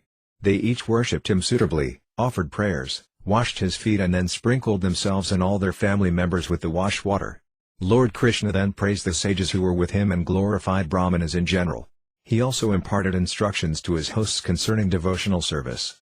Understanding these instructions, both Sukadeva and Bahulasva honored the sages and Lord Sri Krishna with single-minded devotion. Lord Krishna then returned to Dwarka. Text 1. King Pariksit said, "O Brahmana, we would like to learn how Arjuna married Lord Balarama's and Lord Krishna's sister, who was my grandmother." Texts 2-3, Sukadeva Goswami said, while traveling far and wide visiting various holy places of pilgrimage, Arjuna came to Prabhasa. There he heard that Lord Balarama intended to give his maternal cousin Subhadra to Duryodhana in marriage, and that no one else approved of this plan. Arjuna wanted to marry her himself, so he disguised himself as a renunciant, complete with triple staff, and went to Dwarka. Text 4, he stayed there during the monsoon months to fulfill his purpose. Lord Balarama and the other residents of the city, not recognizing him, offered him all honor and hospitality. Text 5, one day Lord Balarama brought him to his home as his invited dinner guest, and Arjuna ate the food the Lord respectfully offered him. Text 6, there he saw the wonderful maiden Subhadra, who was enchanting to heroes. His eyes opened wide with delight, and his mind became agitated and absorbed in thoughts of her. Text 7, Arjuna was very attractive to women, and as soon as Subhadra saw him, she wanted to have him as her husband. Smiling bashfully with sidelong glances, she fixed her heart and eyes upon him. Text 8, meditating only on her and waiting for the opportunity to take her away, Arjuna had no peace. His heart trembled with passionate desire. Text 9, once, on the occasion of a great temple festival in honor of the Supreme Lord, Subhadra rode out of the fortress-like palace on a chariot, and at that time the mighty chariot warrior Arjuna took the opportunity to kidnap her. Subhadra's parents and Krishna had sanctioned this. Text 10, standing on his chariot, Arjuna took up his bow and drove off the valiant fighters and palace guards who tried to block his way. As her relatives shouted in anger, he took Subhadra away just as a lion takes his prey from the midst of lesser animals. Text 11, when he heard of Subhadra's kidnapping, Lord Balarama became as disturbed as the ocean during the full moon, but Lord Krishna respectfully took hold of his feet and, together with other family members, pacified him by explaining the matter. Text 12, Lord Balarama then happily sent the bride and groom very valuable wedding gifts consisting of elephants, chariots, horses and male and female servants. Text 13, Sukadeva Goswami continued, there was a devotee of Krishna's known as Sukadeva, who was a first-class Brahmana. Perfectly satisfied by rendering unalloyed devotional service to Lord Krishna, he was peaceful, learned and free from sense gratification. Text 14, living as a religious householder in the city of Mithila, within the kingdom of Vidya, he managed to fulfill his obligations while maintaining himself with whatever sustenance easily came his way. Text 15, by the will of Providence he obtained each day just what he needed for his maintenance, and no more. Satisfied with this much, he properly executed his religious duties. Text 16, similarly free from false ego was the ruler of that kingdom, my dear Pariksit, a descendant of the Mithila dynasty named Bahulasva. Both these devotees were very dear to Lord Achyuta. Text 17, pleased with both of them, the Supreme Personality of Godhead mounted his chariot, which Druka had brought, and traveled to Vidya with a group of sages. Text 18. Among these sages were Narada, Vamadeva, Atri, Krishna Dvaipayana Vyasa, Parasarama, Asita, Aruni, myself, Brihaspati, Kanva, Maitreya, and Sayavana. Text 19. In every city and town the Lord passed along the way, O king. The people came forward to worship him with offerings of urgya water in their hands, as if to worship the risen sun surrounded by planets.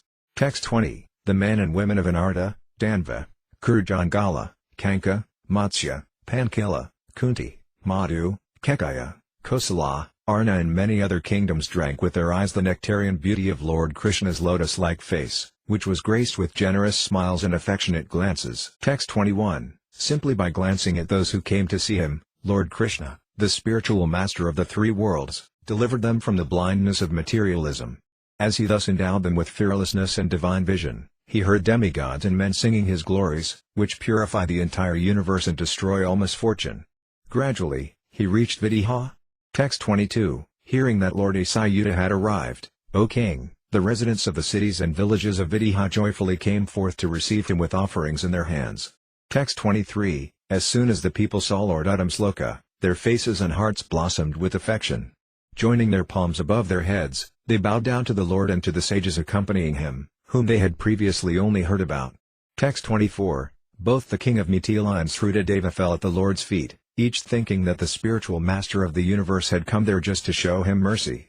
Text 25. At exactly the same time, King Mithila and Srudadeva each went forward with joined palms and invited the Lord of the Dasarhas to be his guest, along with the Brahmana sages. Text 26. Wanting to please them both, the Lord accepted both their invitations. Thus he simultaneously went to both homes, and neither could see him entering the other's house. Texts 27-29. When King Bahulasva, a descendant of Janaka, saw Lord Krishna approaching his house from a distance with the sages, who were somewhat fatigued from the journey, he immediately arranged to have seats of honor brought out for them. After they were all comfortably seated, the wise king, his heart overflowing with joy and his eyes clouded by tears, bowed down to them and washed their feet with intense devotion. Taking the wash water, which could purify the entire world, he sprinkled it on his head and the heads of his family members. Then he worshipped all those great lords by offering them fragrant sandalwood paste, flower garlands, fine clothing and ornaments, incense, lamps, urghya and cows and bulls. Text 30. When they had eaten to their full satisfaction, for their further pleasure the king began to speak slowly and in a gentle voice as he held Lord Vishnu's feet in his lap and happily massaged them. Text 31. Sri Bahulasva said, O Almighty Lord, you are the soul of all created beings, their self-illumined witness, and now you are giving your audience to us, who constantly meditate on your lotus feet. Text 32. You have said, neither Ananta, goddess Sri nor unborn Brahma is dearer to me than my unalloyed devotee. To prove your own words true, you have now revealed yourself to our eyes. Text 33. What person who knows this truth would ever abandon your lotus feet, when you are ready to give your very self to peaceful sages who call nothing their own? Text 34. Appearing in the Yadu dynasty, you have spread your glories, which can remove all the sins of the three worlds, just to deliver those entrapped in the cycle of birth and death. Text 35. Obeisances to you, the Supreme Personality of Godhead, Lord Krishna, whose intelligence is ever unrestricted. Obeisances to the sage Naranarayana, who always undergoes austerities in perfect peace. Text 36. Please stay a few days in our house, along with these brahmanas, O all-pervading one, and with the dust of your feet sanctify this dynasty of Nemi. Text 37. Sukadeva Goswami continued, thus invited by the king, the Supreme Lord, sustainer of the world, consented to stay for some time to bestow good fortune on the men and women of Mithila. Text 38. Srudadeva received Lord Asayuta into his home with as much enthusiasm as that shown by King Bahulasva. After bowing down to the Lord and the sages, Srudadeva began to dance with great joy, waving his shawl. Text 39. After bringing mats of grass and darba straw and seating his guests upon them, he greeted them with words of welcome. Then he and his wife washed their feet with great pleasure. Text 40. With the wash water, the virtuous Srudadeva copiously sprinkled himself, his house and his family. Overjoyed, he felt that all his desires had now been fulfilled. Text 41. He worshipped them with offerings of auspicious items easily available to him, such as fruits, yazura root, pure, nectarian water, fragrant clay, tulasi leaves, kusa grass and lotus flowers. Then he offered them food that increases the mode of goodness. Text 42. He wondered, How is it that I, fallen into the blind well of family life, have been able to meet Lord Krishna? And how have I also been allowed to meet these great brahmanas, who always carry the Lord within their hearts? Indeed, the dust of their feet is the shelter of all holy places. Text 43. When his guests were seated comfortably, having each received a proper welcome, Sukadeva approached them and sat down nearby with his wife, children and other dependents. Then, while massaging the Lord's feet, he addressed Krishna and the sages. Text 44. Sukadeva said, "It is not that we have attained the audience of the Supreme Person only today, for we have in fact been associating with him ever since he created this universe with his energies and then entered it in his transcendental form." Text 45. The Lord is like a sleeping person who creates a separate world in his imagination and then enters his own dream and sees himself within it. Text 46. You reveal yourself within the hearts of those persons of pure consciousness who constantly hear about you, chant about you, worship you, glorify you and converse with one another about you. Text 47. But although you reside within the heart, you are very far away from those whose minds are disturbed by their entanglement in material work. Indeed, no one can grasp you by his material powers, for you reveal yourself only in the hearts of those who have learned to appreciate your transcendental qualities. Text 48. Let me offer my obeisances unto you. You are realized as the Supreme Soul by those who know the absolute truth, whereas in your form of time you impose death upon the forgetful souls. You appear both in your causeless spiritual form and in the created form of this universe, thus simultaneously uncovering the eyes of your devotees and obstructing the vision of the non-devotees. Text 49. O Lord, you are that Supreme Soul, and we are your servants. How shall we serve you? My Lord, simply seeing you puts an end to all the troubles of human life. Text 50. Sri Sukadeva Goswami said, after hearing Sukadeva speak these words, the Supreme Personality of Godhead, who relieves his surrendered devotees' distress, took Sukadeva's hand in his own and, smiling, spoke to him as follows. Text 51. The Supreme Lord said, My dear Brahmana, you should know that these great sages have come here just to bless you. They travel throughout the worlds with me, purifying them with the dust of their feet. Text 52. One can gradually become purified by seeing, touching and worshipping temple deities, places of pilgrimage and holy rivers. But one can attain the same result immediately simply by receiving the glance of exalted sages. Text 53. By his very birth, a Brahmana is the best of all living beings in this world, and he becomes even more exalted when he is endowed with austerity, learning and self-satisfaction, what to speak of devotion to me. Text 54. Even my own four-armed form is no dearer to me than a Brahmana. Within himself a learned Brahmana comprises all the Vedas, just as within myself I comprise all the demigods. Text 55. Ignorant of this truth, foolish people neglect and enviously offend a learned Brahmana, who, being non-different from me, is their spiritual master and very self. They consider worshipable only such obvious manifestations of divinity as my deity form. Text 56. Because he has realized me, a Brahmana is firmly fixed in the knowledge that everything moving and non-moving in the universe, and also the primary elements of its creation, are all manifest forms expanded from me. Text 57. Therefore you should worship these Brahmana sages, O Brahmana, with the same faith you have in me. If you do so, you will worship me directly, which you cannot do otherwise, even with offerings of vast riches. Text 58. Sri Suka said, so instructed by his Lord, with single-minded devotion Sukadeva worshipped Sri Krishna and the topmost Brahmanas accompanying him, and King Bahulasva did the same. Thus both Sukadeva and the king attained the ultimate transcendental destination. Text 59. O king, thus the personality of Godhead, who is devoted to his own devotees, stayed for some time with his two great devotees Sukadeva and Bahulasva, teaching them the behavior of perfect saints. Then the Lord returned to Dvaraka. Library Śrīmad Bhāgavatam, Bhagavata Purana, Canto 10, the Summum Bonum Chapter 87 The Prayers of the Personified Vedas. This chapter presents the prayers by the personified Vedas glorifying the personal and impersonal aspects of Lord Narayana. King Pariksit asked Srila Sukadeva Goswami how the Vedas can directly refer to the Supreme Absolute Truth, Brahman, since the Vedas deal with the material realm governed by the three modes of nature and Brahman is completely transcendental to these modes. In reply, Sukadeva Goswami described an ancient encounter between Sri Narayana Rsi and Narada Muni at Badarikasrama. Traveling to that sacred hermitage, Narada found the Lord surrounded by exalted residents of the nearby village of Kalapa. After bowing down to Narayana Rsi and his associates, Narada submitted this same question to him. In reply, Narayana Rsi related an account of how this very question had been discussed long ago among the great sages living on Janalika.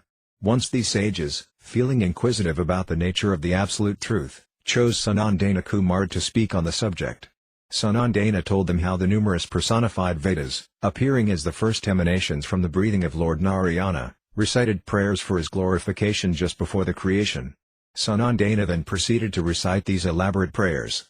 The residents of Janalika were perfectly satisfied upon hearing Sanandana recite the prayers of the personified Vedas, which enlightened them about the true nature of the supreme absolute truth, and they honored Sanandana with their worship. Narada Muni was equally satisfied to hear this account from Sri Narayana RSI. Thus Narada offered his obeisances to the Lord and then went to see his disciple Vedavyasa, to whom he explained everything he had heard. Text 1, Sri Pariksit said, O Brahmana, how can the Vedas directly describe the supreme absolute truth, who cannot be described in words? The Vedas are limited to describing the qualities of material nature, but the Supreme is devoid of these qualities, being transcendental to all material manifestations and their causes. Text 2, Sukadeva Goswami said, the Supreme Lord manifested the material intelligence, senses, mind and vital air of the living entities so that they could indulge their desires for sense gratification, take repeated births to engage in fruitive activities, become elevated in future lives and ultimately attain liberation. Text 3, those who came before even our ancient predecessors meditated upon this same confidential knowledge of the absolute truth. Indeed, anyone who faithfully concentrates on this knowledge will become free from material attachments and attain the final goal of life. Text 4, in this connection I will relate to you a narration concerning the Supreme Lord Narayana. It is about a conversation that once occurred between Sri Narayana RSI and Narada Muni. Text 5, once, while traveling among the various planets of the universe, the Lord's beloved devotee Narada went to visit the primeval sage Narayana at his asrama. Text 6, from the very beginning of Brahma's day Lord Narayana RSI has been undergoing austere penances in this land of Burita while perfectly performing religious duties and exemplifying spiritual knowledge and self-control, all for the benefit of human beings in both this world and the next. Text 7, there Narada approached Lord Narayana RSI, who was sitting amidst sages of the village of Kalapa. After bowing down to the Lord, O hero of the Kurus, Narada asked him the very same question you have asked me. Text 8, as the sages listened, Lord Narayana RSI related to Narada an ancient discussion about the absolute truth that took place among the residents of Janalika. Text 9, the personality of Godhead said, O son of self-born Brahma, once long ago on Janalika, wise sages who resided there performed a great sacrifice to the absolute truth by vibrating transcendental sounds. These sages, mental sons of Brahma, were all perfect celibates. Text 10, at that time you happened to be visiting the Lord on Svetadvipa, that Supreme Lord in whom the Vedas lie down to rest during the period of universal annihilation. A lively discussion arose among the sages on Janalika as to the nature of the supreme absolute truth. Indeed, the same question arose then that you are asking me now. Text 11, although these sages were all equally qualified in terms of Vedic study and austerity, and although they all saw friends, enemies and neutral parties equally, they chose one of their number to be the speaker, and the rest became eager listeners. Texts 12 to 13. Sri Sanandana replied, after the Supreme Lord withdrew the universe he had previously created, he lay for some time as if asleep, and all his energies rested dormant within him. When the time came for the next creation, the personified Vedas awakened him by chanting his glories, just as the poets serving a king approach him at dawn and awaken him by reciting his heroic deeds. Text 14, the Srutas said, Victory, victory to you, O unconquerable one! By your very nature you are perfectly full in all opulences, therefore please defeat the eternal power of illusion, who assumes control over the modes of nature to create difficulties for conditioned souls. O you who awaken all the energies of the moving and non-moving embodied beings, sometimes the Vedas can recognize you as you sport with your material and spiritual potencies. Text 15, this perceivable world is identified with the Supreme because the Supreme Brahman is the ultimate foundation of all existence, remaining unchanged as all created things are generated from it and at last dissolved into it, just as clay remains unchanged by the products made from it and again merged with it. Thus it is toward you alone that the Vedic sages direct all their thoughts, words and acts. After all, how can the footsteps of men fail to touch the earth on which they live? Text 16, therefore, O Master of the three worlds, the wise get rid of all misery by diving deep into the nectarian ocean of topics about you, which washes away all the contamination of the universe. Then what to speak of those who, having by spiritual strength rid their minds of bad habits and freed themselves from time, are able to worship your true nature, O Supreme One, finding within it uninterrupted bliss? Text 17, Only if they become your faithful followers are those who breathe actually alive, otherwise their breathing is like that of a bellows. It is by your mercy alone that the elements, beginning with the Maha and false ego, created the egg of this universe. Among the manifestations known as Anumaya and so forth, you are the ultimate one, entering within the material coverings along with the living entity and assuming the same forms as those he takes. Distinct from the gross and subtle material manifestations, you are the reality underlying them all. Text 18. Among the followers of the method set forth by great sages, those with less refined vision worship the Supreme as present in the region of the abdomen, while the Arunas worship him as present in the heart, in the subtle center from which all the pranic channels emanate. From there, O unlimited Lord, these worshippers raise their consciousness upward to the top of the head, where they can perceive you directly. Then, passing through the top of the head toward the supreme destination, they reach that place from which they will never again fall to this world, into the mouth of death. Text 19. Apparently entering among the variegated species of living beings you have created, you inspire them to act, manifesting yourself according to their higher and lower positions, just as fire manifests differently according to the shape of what it burns. Therefore those of spotless intelligence, who are altogether free from material attachments, realize your undifferentiated, unchanging self to be the permanent reality among all these impermanent life forms. Text 20. The individual living entity, while inhabiting the material bodies he has created for himself by his karma, actually remains uncovered by either gross or subtle matter. This is so because, as the Vedas describe, he is part and parcel of you, the possessor of all potencies.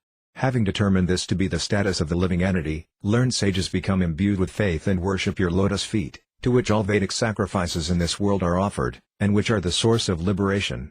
Text 21.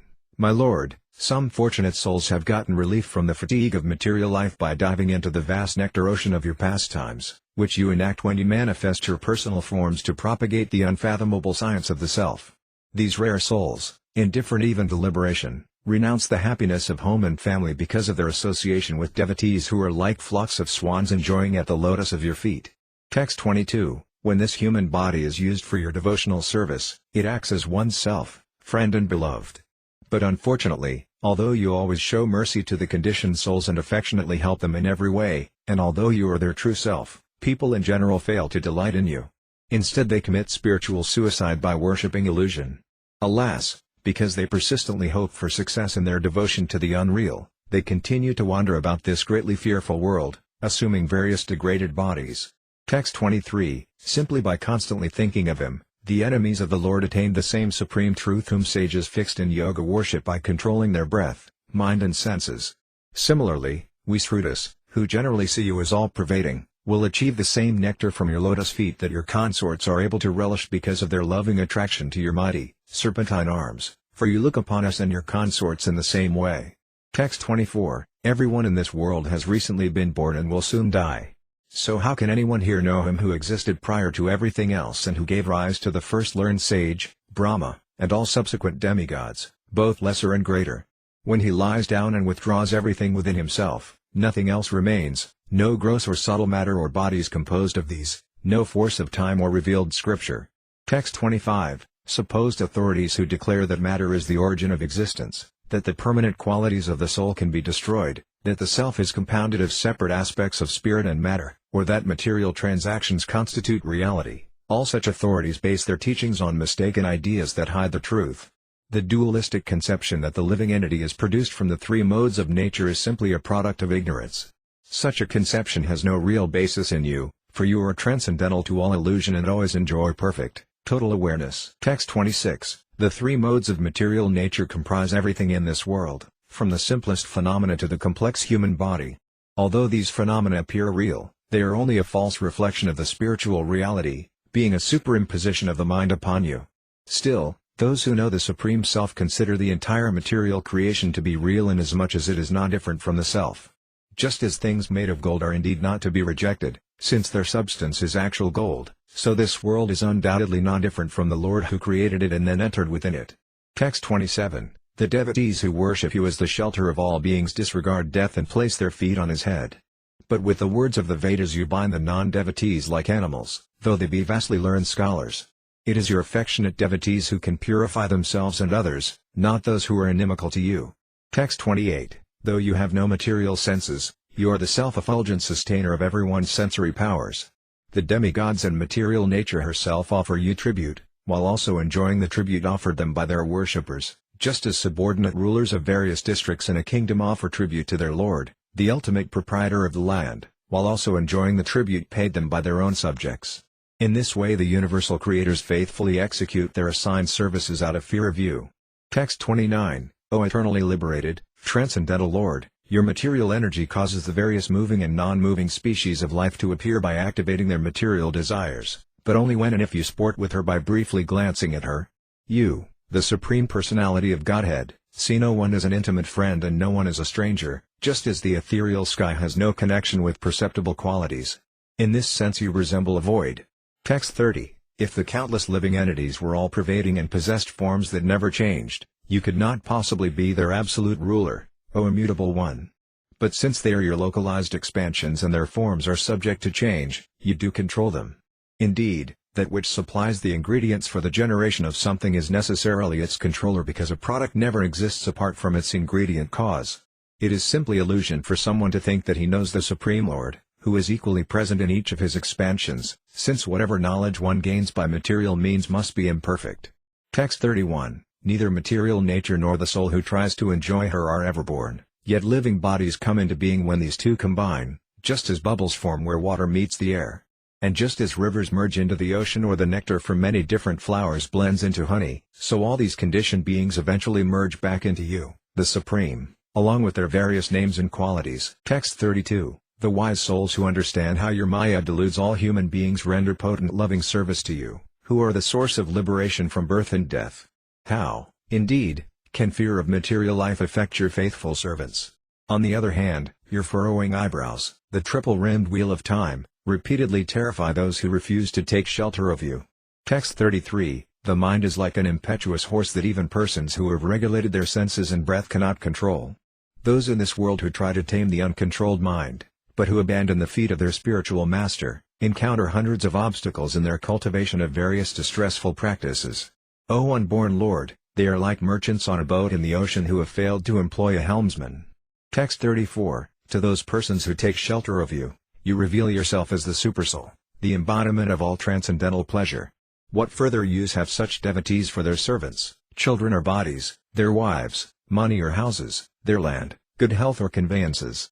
And for those who fail to appreciate the truth about you and go on pursuing the pleasures of sex, what could there be in this entire world, a place inherently doomed to destruction and devoid of significance, that could give them real happiness?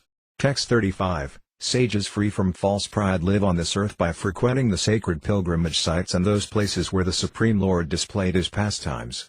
Because such devotees keep your lotus feet within their hearts, the water that washes their feet destroys all sins. Anyone who even once turns his mind toward you, the ever blissful soul of all existence, no longer dedicates himself to serving family life at home, which simply robs a man of his good qualities. Text 36, it may be proposed that this world is permanently real because it is generated from the permanent reality, but such an argument is subject to logical refutation.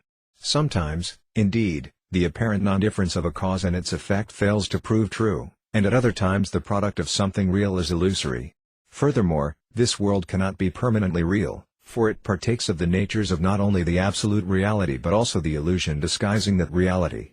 Actually, the visible forms of this world are just an imaginary arrangement resorted to by a succession of ignorant persons in order to facilitate their material affairs.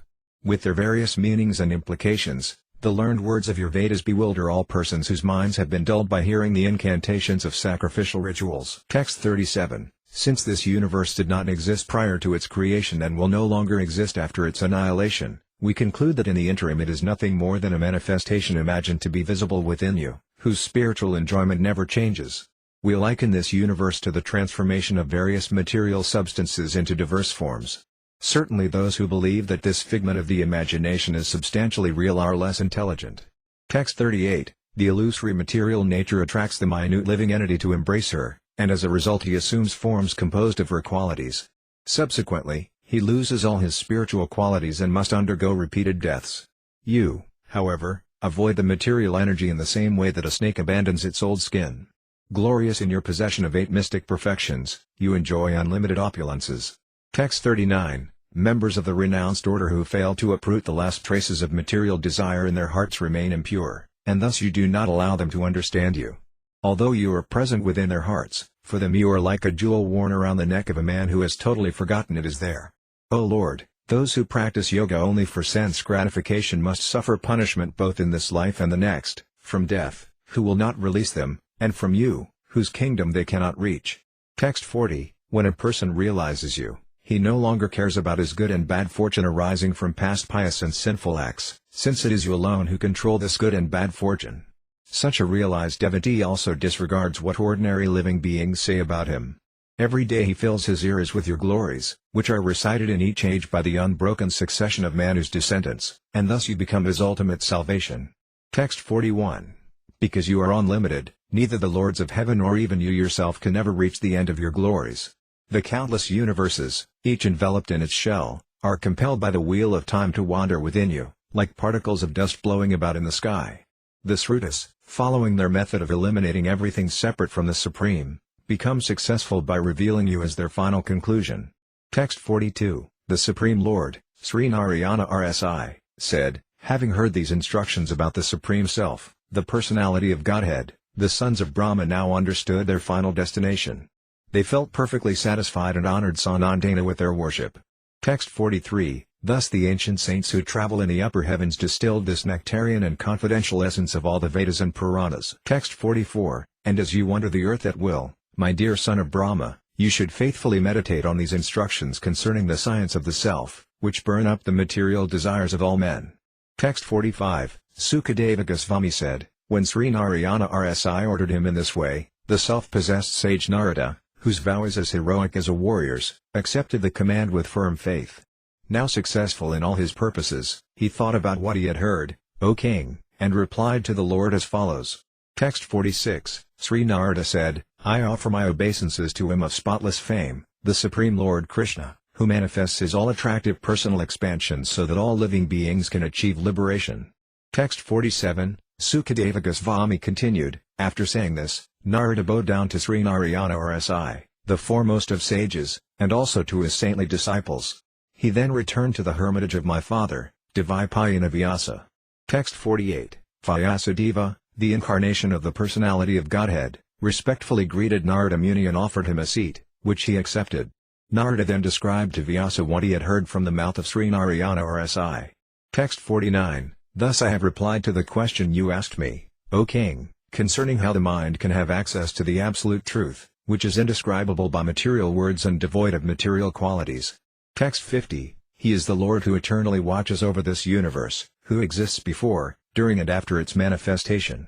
He is the master of both the unmanifest material energy and the spirit soul. After sending forth the creation he enters within it, accompanying each living entity. There he creates the material bodies and then remains as their regulator.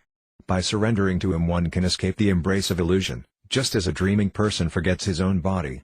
One who wants liberation from fear should constantly meditate upon him, Lord Hari, who is always on the platform of perfection and thus never subject to material birth. Library Śrīmad Bhāgavatam, Bhagavata Purana, Canto 10, the Summum Bonum Chapter 88. Lord Shiva saved from Vrikasura. This chapter describes how it is that the devotees of Vishnu obtain liberation, while the devotees of other deities obtain material opulences. Lord Vishnu possesses all opulences, while Lord Shiva lives in poverty. Yet the devotees of Vishnu are generally poverty-stricken, while Shivas attain abundant wealth. When Maharaja Pariksit asked Sukadeva Goswami to explain this puzzling fact, the sage replied as follows, Lord Shiva manifests as false ego in three varieties, according to the three modes of nature. From this false ego arise the 5 physical elements and the other transformations of material nature, totaling 16. When a devotee of Lord Shiva worships his manifestation in any of these elements, the devotee obtains all sorts of corresponding enjoyable opulences. But because Lord Srihari is transcendental to the modes of material nature, his devotees also become transcendental. At the end of the performance of his Asvamedha sacrifices, King Yudhishthira had asked this same question of Lord Krishna, who replied, when I feel special compassion for someone, I gradually deprive him of his wealth. Then the poverty-stricken man's children, wife and other relations all abandon him. When he again tries to acquire wealth in order to win back his family's favor, I mercifully frustrate him so that he becomes disgusted with fruitive work and befriends my devotees. And at that time I bestow upon him my extraordinary grace, then he can become freed from the bondage of material life and attain to the kingdom of God. Vakunta. Lord Brahma, Lord Vishnu and Lord Shiva can each bestow or withhold favors, but whereas Lord Brahma and Lord Shiva are satisfied or angered very quickly, Lord Vishnu is not. In this regard the Vedic literature relates the following account. Once the demon Vrika asked Narada which god was most quickly pleased, and Narada answered that Lord Shiva was. Thus Vrikasura went to the holy place of Kedaranatha and began worshipping Lord Shiva by offering pieces of his own flesh as oblations into the fire. But Shiva did not appear. So Vrika decided to commit suicide by cutting off his head. Just at the critical moment, Lord Shiva appeared from the sacrificial fire and stopped him, offering the demon whatever boon he chose.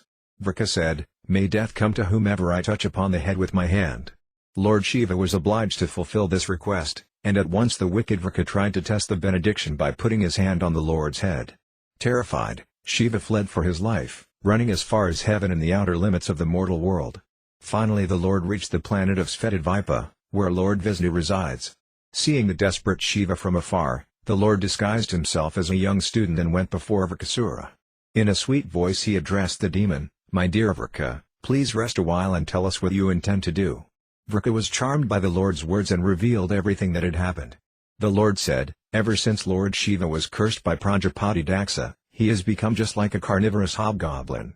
So you shouldn't trust his word. Better to test his benediction by putting your hand on your own head." Bewildered by these words, the foolish demon touched his own head, which immediately shattered and fell to the ground. Cries of victory, obeisances, and "well done" were heard from the sky, and the demigods, sages, celestial forefathers and Gandharvas all congratulated the Supreme Lord by raining down flowers upon him. Text 1. King Pariksit said, "Those demigods, demons and humans who worship Lord Shiva, a strict renunciant, usually enjoy wealth and sense gratification, while the worshippers of the Supreme Lord Hari, the husband of the goddess of fortune, do not." Text 2. We wish to properly understand this matter, which greatly puzzles us. Indeed, the results attained by the worshippers of these two lords of opposite characters are contrary to what one would expect.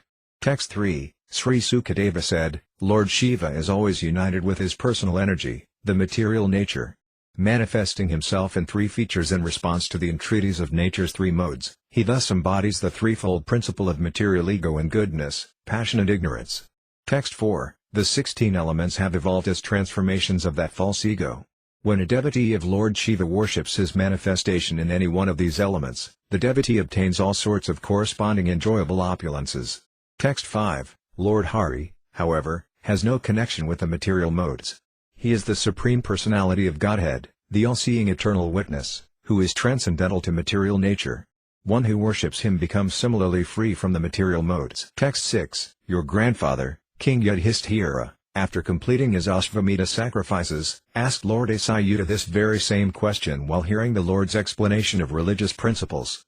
Text 7. This question pleased Sri Krishna, the king's lord and master, who had descended into the family of Yadu for the purpose of bestowing the highest good on all men. The Lord replied as follows as the king eagerly listened. Text 8. The personality of Godhead said, "If I especially favor someone, I gradually deprive him of his wealth. Then the relatives and friends of such a poverty-stricken man abandon him. In this way he suffers one distress after another." Text 9. When he becomes frustrated in his attempts to make money and instead befriends my devotees, I bestow my special mercy upon him. Text 10. A person who has thus become sober fully realizes the Absolute as the highest truth, the most subtle and perfect manifestation of spirit, the transcendental existence without end. In this way, realizing that the Supreme Truth is the foundation of his own existence, he is freed from the cycle of material life. Text 11. Because I am difficult to worship, people generally avoid me and instead worship other deities, who are quickly satisfied. When people receive kingly opulences from these deities, they become arrogant, intoxicated with pride and neglectful of their duties. They dare to offend even the demigods who have bestowed benedictions upon them. Text 12. Sukadeva Goswami said, Lord Brahma, Lord Vishnu, Lord Shiva and others are able to curse or bless one. Lord Shiva and Lord Brahma are very quick to curse or bestow benedictions, my dear king, but the infallible Supreme Lord is not. Text 13. In this connection, an ancient historical account is related concerning how the Lord of Kailasa mountain was put into danger by offering a choice of benedictions to the demon Vrika.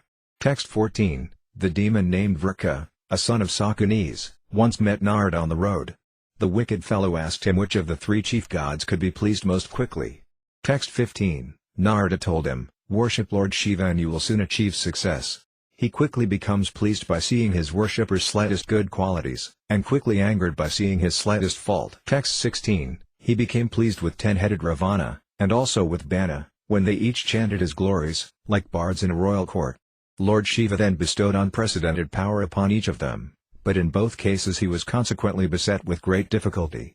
Text 17, Sukadeva Goswami continued, thus advised, the demon proceeded to worship Lord Shiva at Kedaranatha by taking pieces of flesh from his own body and offering them as oblations into the sacred fire, which is Lord Shiva's mouth. Texts 18-19, Vrakasura became frustrated after failing to obtain a vision of the Lord. Finally, on the seventh day, after dipping his hair into the holy waters at Kedaranatha and leaving it wet, he took up a hatchet and prepared to cut off his head.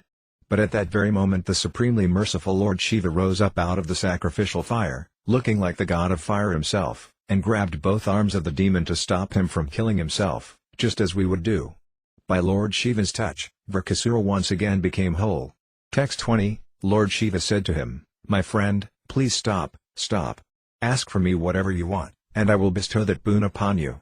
Alas, you have subjected your body to great torment for no reason, since I am pleased with a simple offering of water from those who approach me for shelter. Text 21. Sukadeva Goswami continued, the benediction sinful Vraka chose from the Lord would terrify all living beings. Vraka said, may death come to whomever I touch upon the head with my hand. Text 22, upon hearing this, Lord Rudra seemed somewhat disturbed. Nonetheless, O descendant of Burda, he vibrated Om to signify his assent, granting Vraka the benediction with an ironic smile, as if giving milk to a poisonous snake. Text 23, to test Lord Shambha's benediction, the demon then tried to put his hand on the Lord's head. Thus Shiva was frightened because of what he himself had done. Text 24, as the demon pursued him, Lord Shiva fled swiftly from his abode in the north, shaking with terror. He ran as far as the limits of the earth, the sky and the corners of the universe. Texts 25-26, the great demigods could only remain silent, not knowing how to counteract the benediction. Then Lord Shiva reached the luminous realm of Vaikuntha, beyond all darkness, where the Supreme Lord Narayana is manifest. That realm is the destination of renunciants who have attained peace and given up all violence against other creatures. Going there, one never returns. Texts 27-28, the Supreme Lord, who relieves his devotees' distress, had seen from afar that Lord Shiva was in danger. Thus by his mystic yoga maya potency he assumed the form of a brahmachari student, with the appropriate belt, deerskin, rod and prayer beads, and came before Vrakasura. The Lord's effulgence glowed brilliantly like fire. Holding kusa grass in his hand, he humbly greeted the demon. Text 29, the Supreme Lord said, my dear son of Sakuni, you appear tired. Why have you come such a great distance? Please rest for a minute. After all, it is one's body that fulfills all one's desires. Text 30, Almighty One, please tell us what you intend to do, if we are qualified to hear it. Usually one accomplishes his purposes by taking help from others. Text 31, Sukadeva Goswami said, thus questioned by the personality of Godhead in language that poured down upon him like sweet nectar, Vraka felt relieved of his fatigue. He described to the Lord everything he had done. Text 32, the Supreme Lord said, if this is the case, we cannot believe what Shiva says. Shiva is the same Lord of the Pratas and Pukas whom Dax accursed to become like a carnivorous hobgoblin. Text 33, best of the demons, if you have any faith in him because he is the spiritual master of the universe, then without delay put your hand on your head and see what happens. Text 34, if the words of Lord Shambha prove untrue in any way, best of the demons, then kill the liar so he may never lie again. Text 35, Sukadeva Goswami continued, thus bewildered by the personality of Godhead's enchanting, artful words, foolish Vraka, without realizing what he was doing, placed his hand on his head. Text 36, instantly his head shattered as if struck by a lightning bolt, and the demon fell down dead. From the sky were heard cries of victory, obeisances, and well done. Text 37, the celestial sages, Pitas and Gandharvas rained down flowers to celebrate the killing of sinful Vrakasura. Now Lord Shiva was out of danger. Texts 38-39, the Supreme Personality of Godhead then addressed Lord Gariza, who was now out of danger, just see, O Mahadeva, my lord, how this wicked man has been killed by his own sinful reactions. Indeed, what living being can hope for good fortune if he offends exalted saints, what to speak of offending the Lord and spiritual master of the universe? Text 40, Lord Hari is the directly manifest absolute truth, the Supreme Soul and unlimited ocean of inconceivable energies. Anyone who recites or hears this pastime of his saving Lord Shiva will be freed from all enemies and the repetition of birth and death. Library Śrīmad Bhāgavatam, Bhagavata Purana, Canto 10, the Summum Bonum Chapter 89. Krishna and Arjuna retrieve a Brahmana's sons. This chapter describes how Bhrigu Muni proved the supremacy of Lord Vishnu, and how Lord Krishna and Arjuna recovered the dead sons of an aggrieved Brahmana in Dvaraka.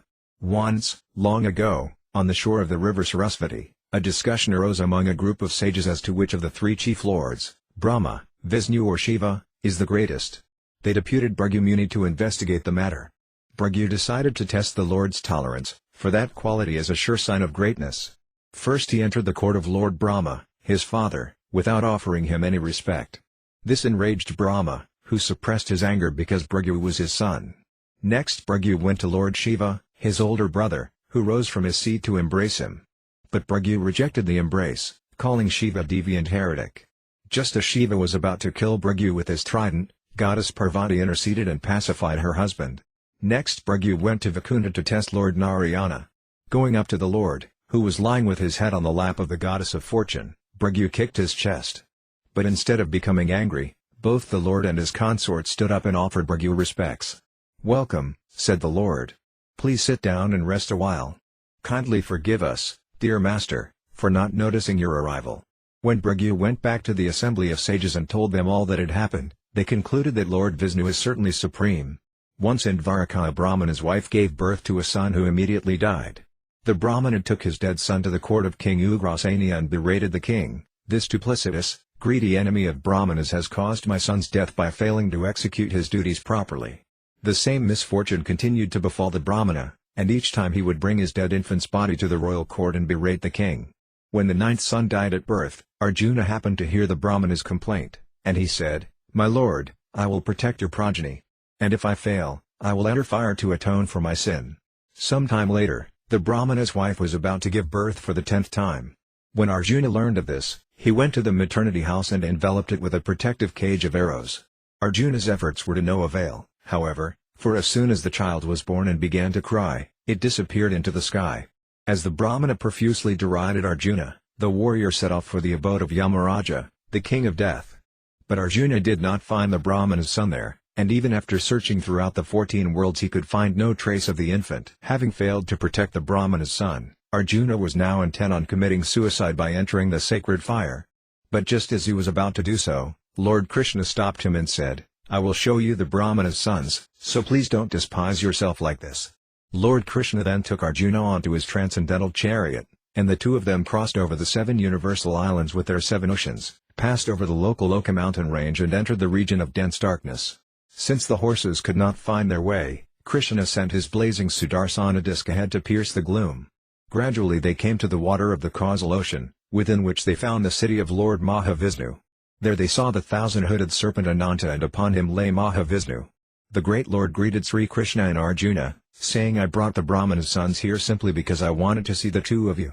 Please continue to benefit the people in general by exemplifying religious behavior in your forms of Narayana or SI." Lord Krishna and Arjuna then took the Brahmana's sons, went back to Dvaraka and returned the infants to their father. Having directly experienced the greatness of Sri Krishna, Arjuna was amazed. He concluded that only by the Lord's mercy can a living being exhibit any power or opulence. Text 1. Sukadeva Goswami said, "Once, O king, as a group of sages were performing a Vedic sacrifice on the banks of the Sarasvati river, a controversy arose among them as to which of the 3 chief deities is supreme." Text 2. Eager to resolve this question, O king, the sages sent Lord Brahma's son Bhrigu to find the answer. First he went to his father's court. Text 3. To test how well Lord Brahma was situated in the mode of goodness, Bhrigu failed to bow down to him or glorify him with prayers. The Lord became angry at him, inflamed into fury by his own passion. Text 4. Though anger toward his son was now rising within his heart, Lord Brahma was able to subdue it by applying his intelligence, in the same way that fire is extinguished by its own product, water. Text 5. Bhrigu then went to Mount Kailasa. There Lord Shiva stood up and happily came forward to embrace his brother.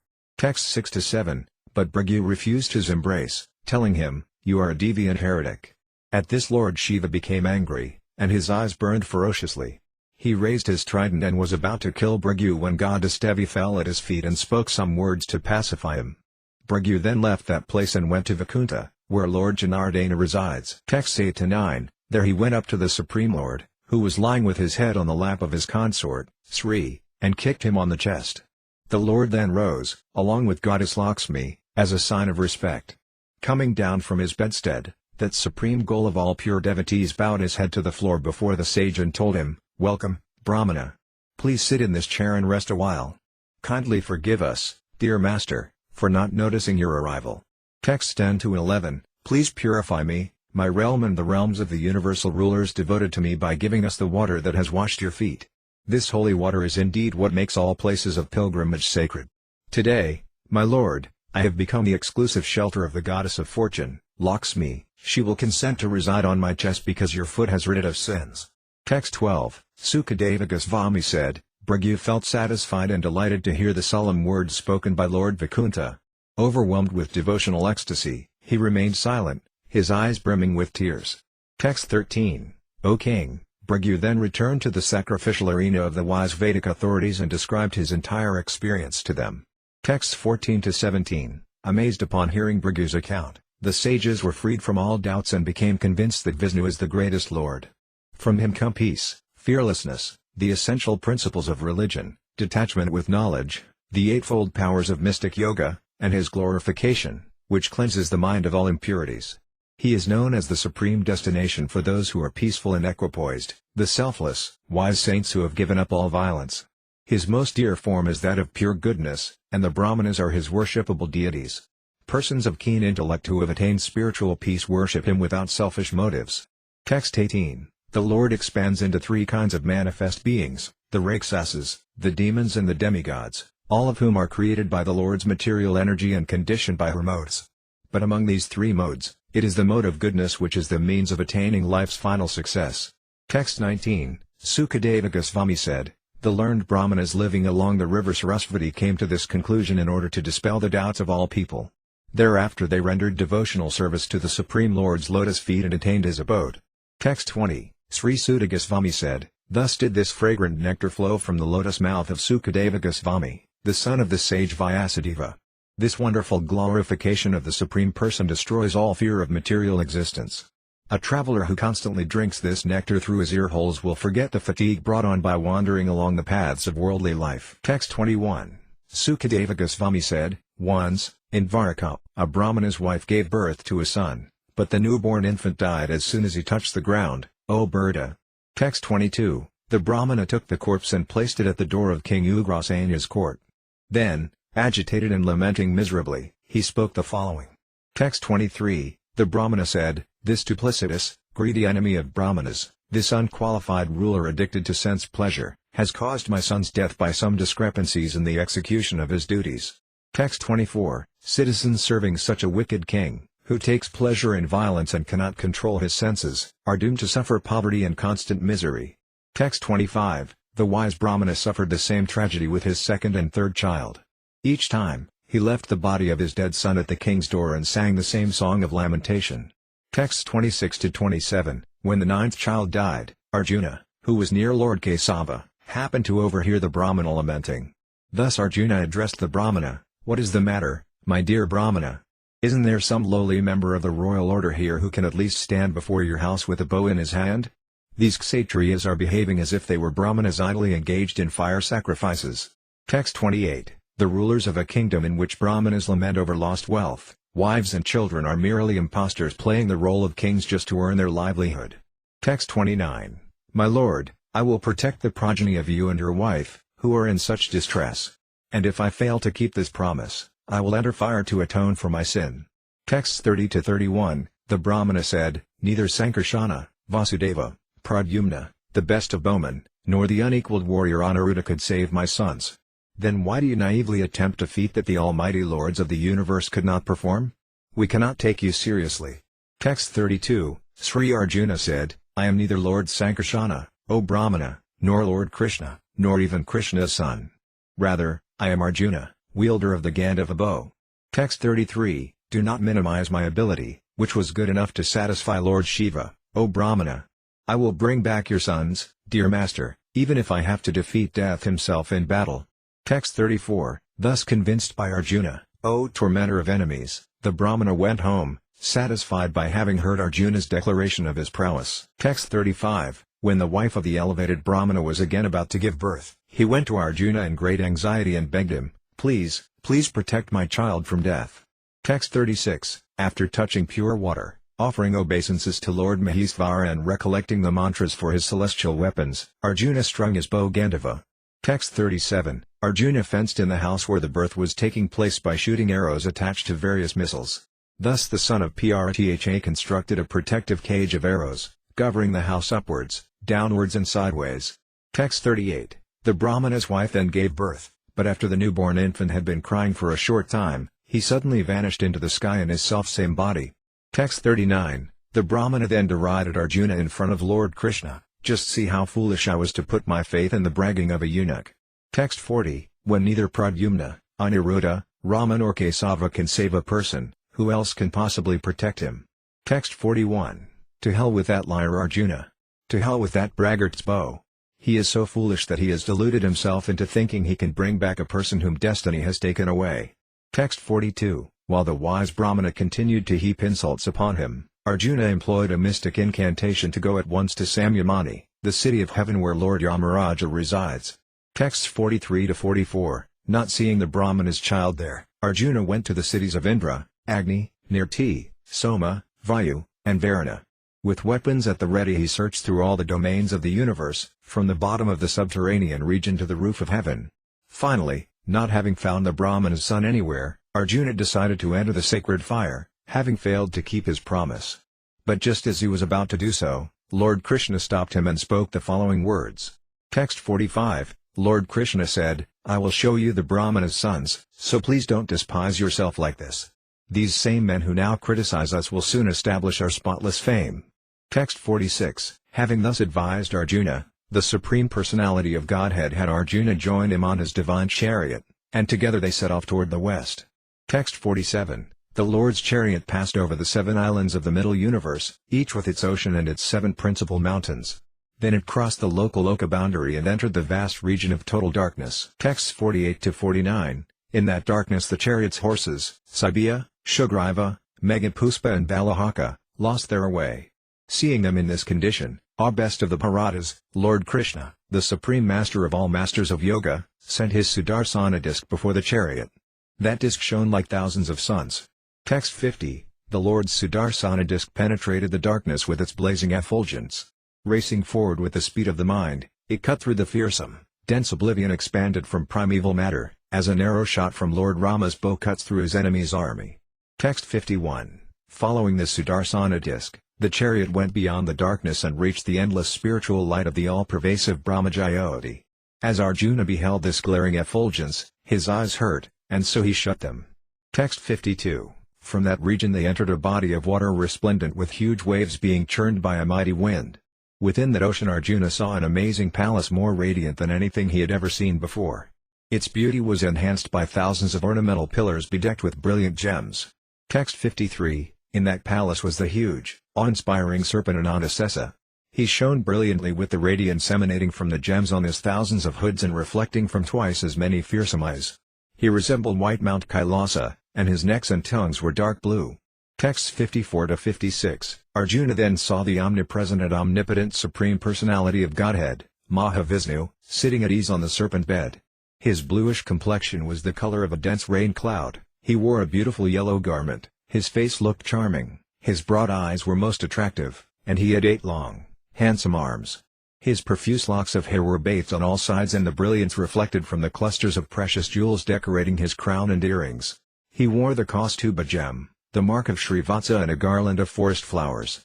Serving the topmost of all lords were his personal attendants, headed by Sunanda and Nanda, his chakra and other weapons in their personified forms, his consort potencies Puschi, Sri, Kirti and Asia, and all his various mystic powers. Text 57. Lord Krishna offered homage to himself in this boundless form, and Arjuna, astonished at the sight of Lord Mahavishnu, bowed down as well. Then, as the two of them stood before him with joined palms, the Almighty Mahavishnu, Supreme Master of all rulers of the universe, smiled and spoke to them in a voice full of solemn authority. Text 58. Lord Mahavishnu said, I brought the Brahmana's sons here because I wanted to see the two of you, my expansions, who have descended to the earth to save the principles of religion. As soon as you finish killing the demons who burden the earth, quickly come back here to me. Text 59. Although all your desires are completely fulfilled, O best of exalted personalities, for the benefit of the people in general you should continue to exemplify religious behavior as the sages Nara and Narayana. Text 60-61. Thus instructed by the Supreme Lord of the topmost planet, Krishna and Arjuna assented by chanting Om, and then they bowed down to Almighty Lord Maha Vishnu. Taking the Brahmana's sons with them, they returned with great delight to Dwaraka by the same path along which they had come. There they presented the Brahmana with his sons, who were in the same infant bodies in which they had been lost. Text 62. Having seen the domain of Lord Vishnu, Arjuna was totally amazed. He concluded that whatever extraordinary power a person exhibits can only be a manifestation of Sri Krishna's mercy. Text 63. Lord Krishna exhibited many other, similar heroic pastimes in this world. He apparently enjoyed the pleasures of ordinary human life, and he performed greatly potent fire sacrifices. Text 64. The Lord having demonstrated his supremacy, at suitable times he showered down all desirable things upon the Brahmanas and his other subjects, just as Indra pours down his rain. Text 65. Now that he had killed many wicked kings and engaged devotees such as Arjuna in killing others, the Lord could easily assure the execution of religious principles through the agency of such pious rulers as Yudhishthira. Library Śrīmad Bhāgavatam, Bhagavata Purana, Canto 10, the Summum Bonum Chapter 90. Summary of Lord Krishna's glories. This chapter describes how Lord Krishna enjoyed with his queens in the lakes of Dwaraka. It also relates the queen's ecstatic prayers in the mood of intense separation from him, and summarizes the Lord's pastimes. Lord Sri Krishna continued to reside in his opulent capital of Dwaraka, together with the Yadus and his queens. He would enjoy sporting with his wives in the ponds on the palace grounds, squirting water on them with a syringe and being squirted in turn. With his graceful gestures, loving words and sidelong glances, he would enchant their hearts. In this way the queens would become totally absorbed in thoughts of him. Sometimes, after playing with the Lord in the water, they would address various creatures, Karari and Kakravaka birds, the ocean, the moon, a cloud, a cuckoo, a mountain, a river and so on, declaring their great attachment to Sri Krishna on the pretext of commiserating with these creatures. Lord Krishna begot 10 sons in the womb of each of his queens. Among these sons, Pradyumna was foremost, being equal to his father in all transcendental qualities. Pradyumna married Rukmi's daughter, and from her womb Aniruddha was born. Aniruddha then married Rukmi's granddaughter and begot Vajra, who was the only Yadu prince to survive the Battle of Iron Clubs at Prabhasa. From Vajra descended the remainder of the Yadu dynasty, beginning with Pratabahu. The members of the Yadu dynasty are virtually innumerable. Indeed, just to educate their children the Yadus employed 38,800,000 teachers. Before Lord Krishna appeared, many demons took birth in human families to harass the people of the world and destroy Brahminical culture. To subdue them, the Lord ordered the demigods to descend into the Yadu dynasty, which then expanded into 101 clans. All of the Yadus recognized Sri Krishna as the Supreme Personality of Godhead and had unflinching faith in him. While resting, eating, walking and so on, which they often did in his company, they would forget their own bodies and their transcendental happiness. The 10th canto concludes with this promise of success for the sincere hearer: by regularly hearing, chanting and meditating on the beautiful topics of Lord Mukunda with ever-increasing sincerity, a mortal being will attain the divine kingdom of the Lord, where the inviolable power of death holds no sway. Texts 1-7. Sukadeva Goswami said, the master of the goddess of fortune resided happily in his capital city, Dwaraka, which was endowed with all opulences and populated by the most eminent Vaishnavas and their gorgeously dressed wives. When these beautiful women in the bloom of youth would play on the city's rooftops with balls and other toys, they shone like flashing lightning. The main streets of the city were always crowded with intoxicated elephants exuding mata, and also with cavalry, richly adorned infantrymen, and soldiers riding chariots brilliantly decorated with gold. Gracing the city were many gardens and parks with rows of flowering trees, where bees and birds would gather, filling all directions with their songs. Texts 8-9, as Gandharvas joyfully sang his praises to the accompaniment of mranga, panava and anaka drums, and as professional reciters known as Sutas, Magadas and Vandas played vinyas and recited poems praising him, Lord Krishna would play with his wives in the water. Laughing, the queens would squirt water on him with syringes, and he would squirt them back. Thus Krishna would sport with his queens in the same way that the Lord of the Yaksas sports with the Yaksi nymphs. Text 10, under the drenched clothing of the queens, their thighs and breasts would become visible. The flowers tied in their large braids would scatter as they sprayed water on their consort, and on the plea of trying to take away his syringe, they would embrace him. By his touch their lusty feelings would increase, causing their faces to beam with smiles. Thus Lord Krishna's queens shone with resplendent beauty. Text 11, Lord Krishna's flower garland would become smeared with kumkuma from their breasts, and his abundant locks of hair would become disheveled as a result of his absorption in the game. As the Lord repeatedly sprayed his young consorts and they sprayed him in turn, he enjoyed himself like the king of elephants enjoying in the company of his bevy of she-elephants. Text 12, afterward, Lord Krishna and his wives would give the ornaments and clothing they had worn during their water sports to the male and female performers, who earned their livelihood from singing and from playing instrumental music. Text 13, in this way Lord Krishna would sport with his queens, totally captivating their hearts with his gestures, talks, glances and smiles, and also with his jokes, playful exchanges and embraces. Text 14, the queens would become stunned in ecstatic trance, their minds absorbed in Krishna alone. Then, thinking of their lotus-eyed Lord, they would speak as if insane.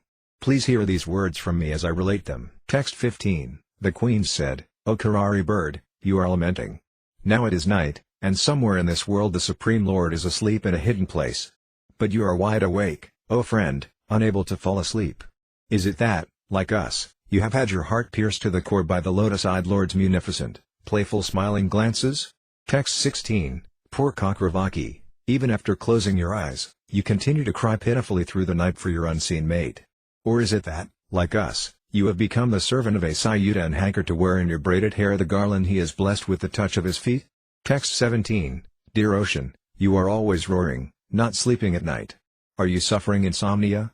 Or is it that, as with us, Mukunda has taken your insignias and you are hopeless of retrieving them? Text 18, my dear moon, having contracted a severe case of tuberculosis, you have become so emaciated that you fail to dispel the darkness with your rays. Or is it that you appear dumbstruck because, like us, you cannot remember the encouraging promises Mukunda once made to you? Text 19, O Malayan breeze, what have we done to displease you, so that you stir up lust in our hearts, which have already been shattered by Govinda's sidelong glances? Text 20, O revered cloud, you are indeed very dear to the chief of the Yadavas, who bears the mark of Srivatsa. Like us, you are bound to him by love and are meditating upon him. Your heart is distraught with great eagerness, as our hearts are, and as you remember him again and again you shed a torrent of tears. Association with Krishna brings such misery. Text 21, O sweet-throated cuckoo, in a voice that could revive the dead you are vibrating the same sounds we once heard from our beloved, the most pleasing of speakers. Please tell me what I can do today to please you. Text 22, O magnanimous mountain, you neither move nor speak. You must be pondering some matter of great importance. Or do you, like us, desire to hold on your breasts the feet of Vasudeva's darling son? Text 23, O rivers, wives of the ocean, your pools have now dried up. Alas, you have shriveled to nothing, and your wealth of lotuses has vanished. Are you, then, like us, who are withering away because of not receiving the affectionate glance of our dear husband, the Lord of Madhu, who has cheated our hearts? Text 24, welcome, swan. Please sit here and drink some milk. Give us some news of the descendant of Sura, dear one. We know you are his messenger. Is that invincible Lord doing well, and does that unreliable friend of ours still remember the words he spoke to us long ago? Why should we go and worship him? O servant of a petty master, go tell him who fulfills our desires to come here without the goddess of fortune. Is she the only woman exclusively devoted to him? Text 25, Sukadeva Goswami said, by thus speaking and acting with such ecstatic love for Lord Krishna, the master of all masters of mystic yoga, his loving wives attained the ultimate goal of life. Text 26, the Lord, whom countless songs glorify in countless ways, forcibly attracts the minds of all women who simply hear about him. What to speak, then, of those women who see him directly? Text 27, and how could one possibly describe the great austerities that had been performed by the women who perfectly served him, the spiritual master of the universe, in pure ecstatic love? Thinking of him as their husband, they rendered such intimate services as massaging his feet. Text 28, thus observing the principles of duty enunciated in the Vedas, Lord Krishna, the goal of the saintly devotees, repeatedly demonstrated how one can achieve at home the objectives of religiosity, economic development and regulated sense gratification. Text 29, while fulfilling the highest standards of religious householder life, Lord Krishna maintained more than 16,100 wives. Text 30, among these Jew-like women were 8 principal queens, headed by Rukmini. I have already described them one after another, O king, along with their sons. Text 31. The Supreme Lord Krishna, whose endeavor never fails, begot 10 sons and each of his many wives. Text 32. Among these sons, all possessing unlimited valor, 18 were Maharathas of great renown. Now hear their names from me. Texts 33 to 34. They were Pradyumna, Aniruddha, Diptaman, Bhanu, Samba, Madhu, Brihadbhanu, Citrabhanu, Vrika, Aruna, Puskara, Vedabahu, Srudadeva, Sunandayana, Siddharbahu, Virapa, Kavi, and Nayagrata. Text 35. Are best of kings, of these sons begotten by Lord Krishna, the enemy of Madhu, the most prominent was Rukmini's son Pradyumna. He was just like his father. Text 36. The great warrior Pradyumna married Rukmi's daughter, Rukmavati, who gave birth to Aniruddha. He was as strong as 10,000 elephants. Text 37. Rukmi's daughter's son, Aniruddha, married Rukmi's son's daughter, Rokana. From her was born Vajra, who would remain among the few survivors of the Yadus battle with clubs. Text 38. From Vajra came Pratabahu, whose son was Sabahu. Sabahu's son was Sanasena, from whom Satasena was born.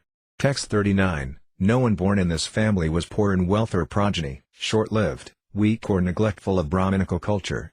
Text 40. The Yadu dynasty produced innumerable great men of famous deeds. Even in tens of thousands of years, O king, one could never count them all. Text 41. I have heard from authoritative sources that the Yadu family employed 38,800,000 teachers just to educate their children. Text 42. Who can count all the great Yadavas, when among them King Ugrasena alone was accompanied by an entourage of 30 trillion attendants. Text 43. The savage descendants of Didi who had been killed in past stages in battles between the demigods and demons took birth among human beings and arrogantly harassed the general populace. Text 44. To subdue these demons, Lord Hari told the demigods to descend into the dynasty of Yadu. They comprised 101 clans, O king. Text 45. Because Lord Krishna is the Supreme Personality of Godhead, the Yadavas accepted him as their ultimate authority. And among them, all those who were his intimate associates especially flourished. Text 46. The Vrishnis were so absorbed in Krishna consciousness that they forgot their own bodies while sleeping, sitting, walking, conversing, playing, bathing and so on. Text 47. The heavenly Ganges is a holy place of pilgrimage because her waters wash Lord Krishna's feet. But when the Lord descended among the Yadus, his glories eclipsed the Ganges as a holy place.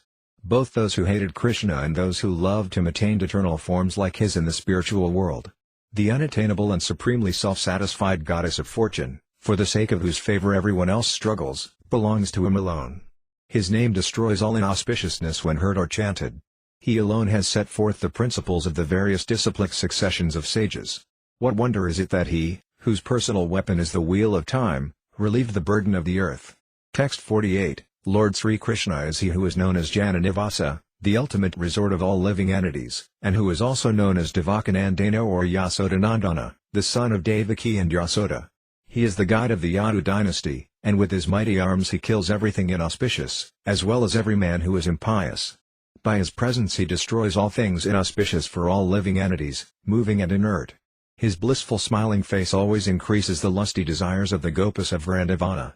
May he be all glorious and happy. Text 49. To protect the principles of devotional service to himself, Lord Krishna, the best of the Yadus, accepts the pastime forms that have been glorified here in the SRIMAD Bhāgavatam. One who desires to faithfully serve his lotus feet should hear of the activities he performs in each of these incarnations, activities that suitably imitate those of the forms he assumes. Hearing narrations of these pastimes destroys the reactions to fruitive work. Text 50. By regularly hearing, chanting and meditating on the beautiful topics of Lord Mukunda with ever-increasing sincerity, a mortal being will attain the divine kingdom of the Lord, where the inviolable power of death holds no sway. For this purpose, many persons, including great kings, abandoned their mundane homes and took to the forest.